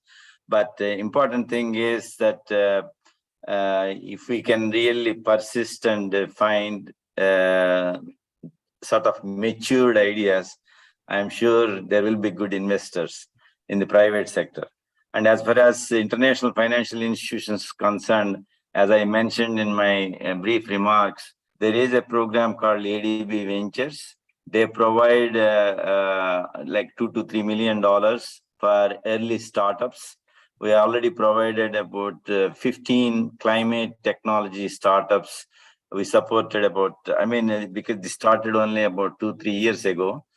So during this time, about 15 climate technology startups have been supported. I'm not saying that all the startups can be supported through that small ADB Ventures, but there are initiatives. And the important thing is if these initiatives can really work with the local governments, I think even the government of India, for example, they can request for additional assistance. ADB is providing around $3 to $4 billion per year to India. And climate change is an important theme, and they will be willing to do more actually. So we need to really direct this movement. If it becomes a larger movement, and if the government of India requests, definitely ADB, World Bank, and many other IFC and other institutions will definitely provide some support. I do not want to say that they can provide all the support required, but definitely we can make a headway. I mean, so whoever needs support from my side, if there is an idea and if they are really looking for some financial assistance, I may not be able to give financial assistance directly, but I can support in directing them to right people or right institutions or right facilities. For example, ADB has almost like 37 climate funds. So one is, with all different names, Cities Development Initiative for Asia, Asia Clean Energy Fund, or similarly Asia Climate Innovation or something like that. There are several names of funds. These are all funded by different developed countries. So the thing is that I can at least direct whoever is requesting for such support. I mean, of course, ultimately the decision depends on the funding agency, because some funding agencies have priorities for countries and some themes, etc. So it all depends on how it works out. But definitely this is a very interesting initiative, and I am really amazed. And I want to sincerely thank Dr. Hari and also Dr. Ram. He worked tirelessly, and I really want to extend my sincere appreciation to Ram Garu and also Ganges and other colleagues, Ravi and others. This is really a nice initiative, and in whatever way we can support or I can support, at least by mediating, I will do so. Thank you. Yeah, this means a lot, sir. Your words is very encouraging, and we will definitely seek your guidance time to time as and when required. But this has to be accelerated, friends. He's offering appropriate guidance to connect with the right organizations to fulfill the requirements. I think that's a great thing, sir. Thank you so much, sir. Ram Garu, let's close. It's 1 p.m. already. So Yeah. So anybody would like to say, whoever is no, not got the opportunity to speak, please go ahead. Speak for a minute before we close. So looks like everyone is tired. Thank you very much once again. Let's close now. Okay. Yeah. Thank you so much. Very We'll have follow-up calls to discuss the details. And as Ganges said, Ganges and Ravi Karkar are the conveners and co-conveners. They will lead us in this direction, and we will support whatever way we can to make this happen for the next steps. Thank you, sir. And one thing I think we missed, we are going to start Elysium Ventures Capital. That's the fund available for the ESG. That's what Dr. Hari has been thinking to start one office at T-Hub in Hyderabad very soon. So that is another thing which is an opportunity for this ESG space. Okay, thank you. Yeah, we will discuss those details, sir, in a separate leadership call. Okay, again, thank you once again, one of you, for making this a successful event. Thank you.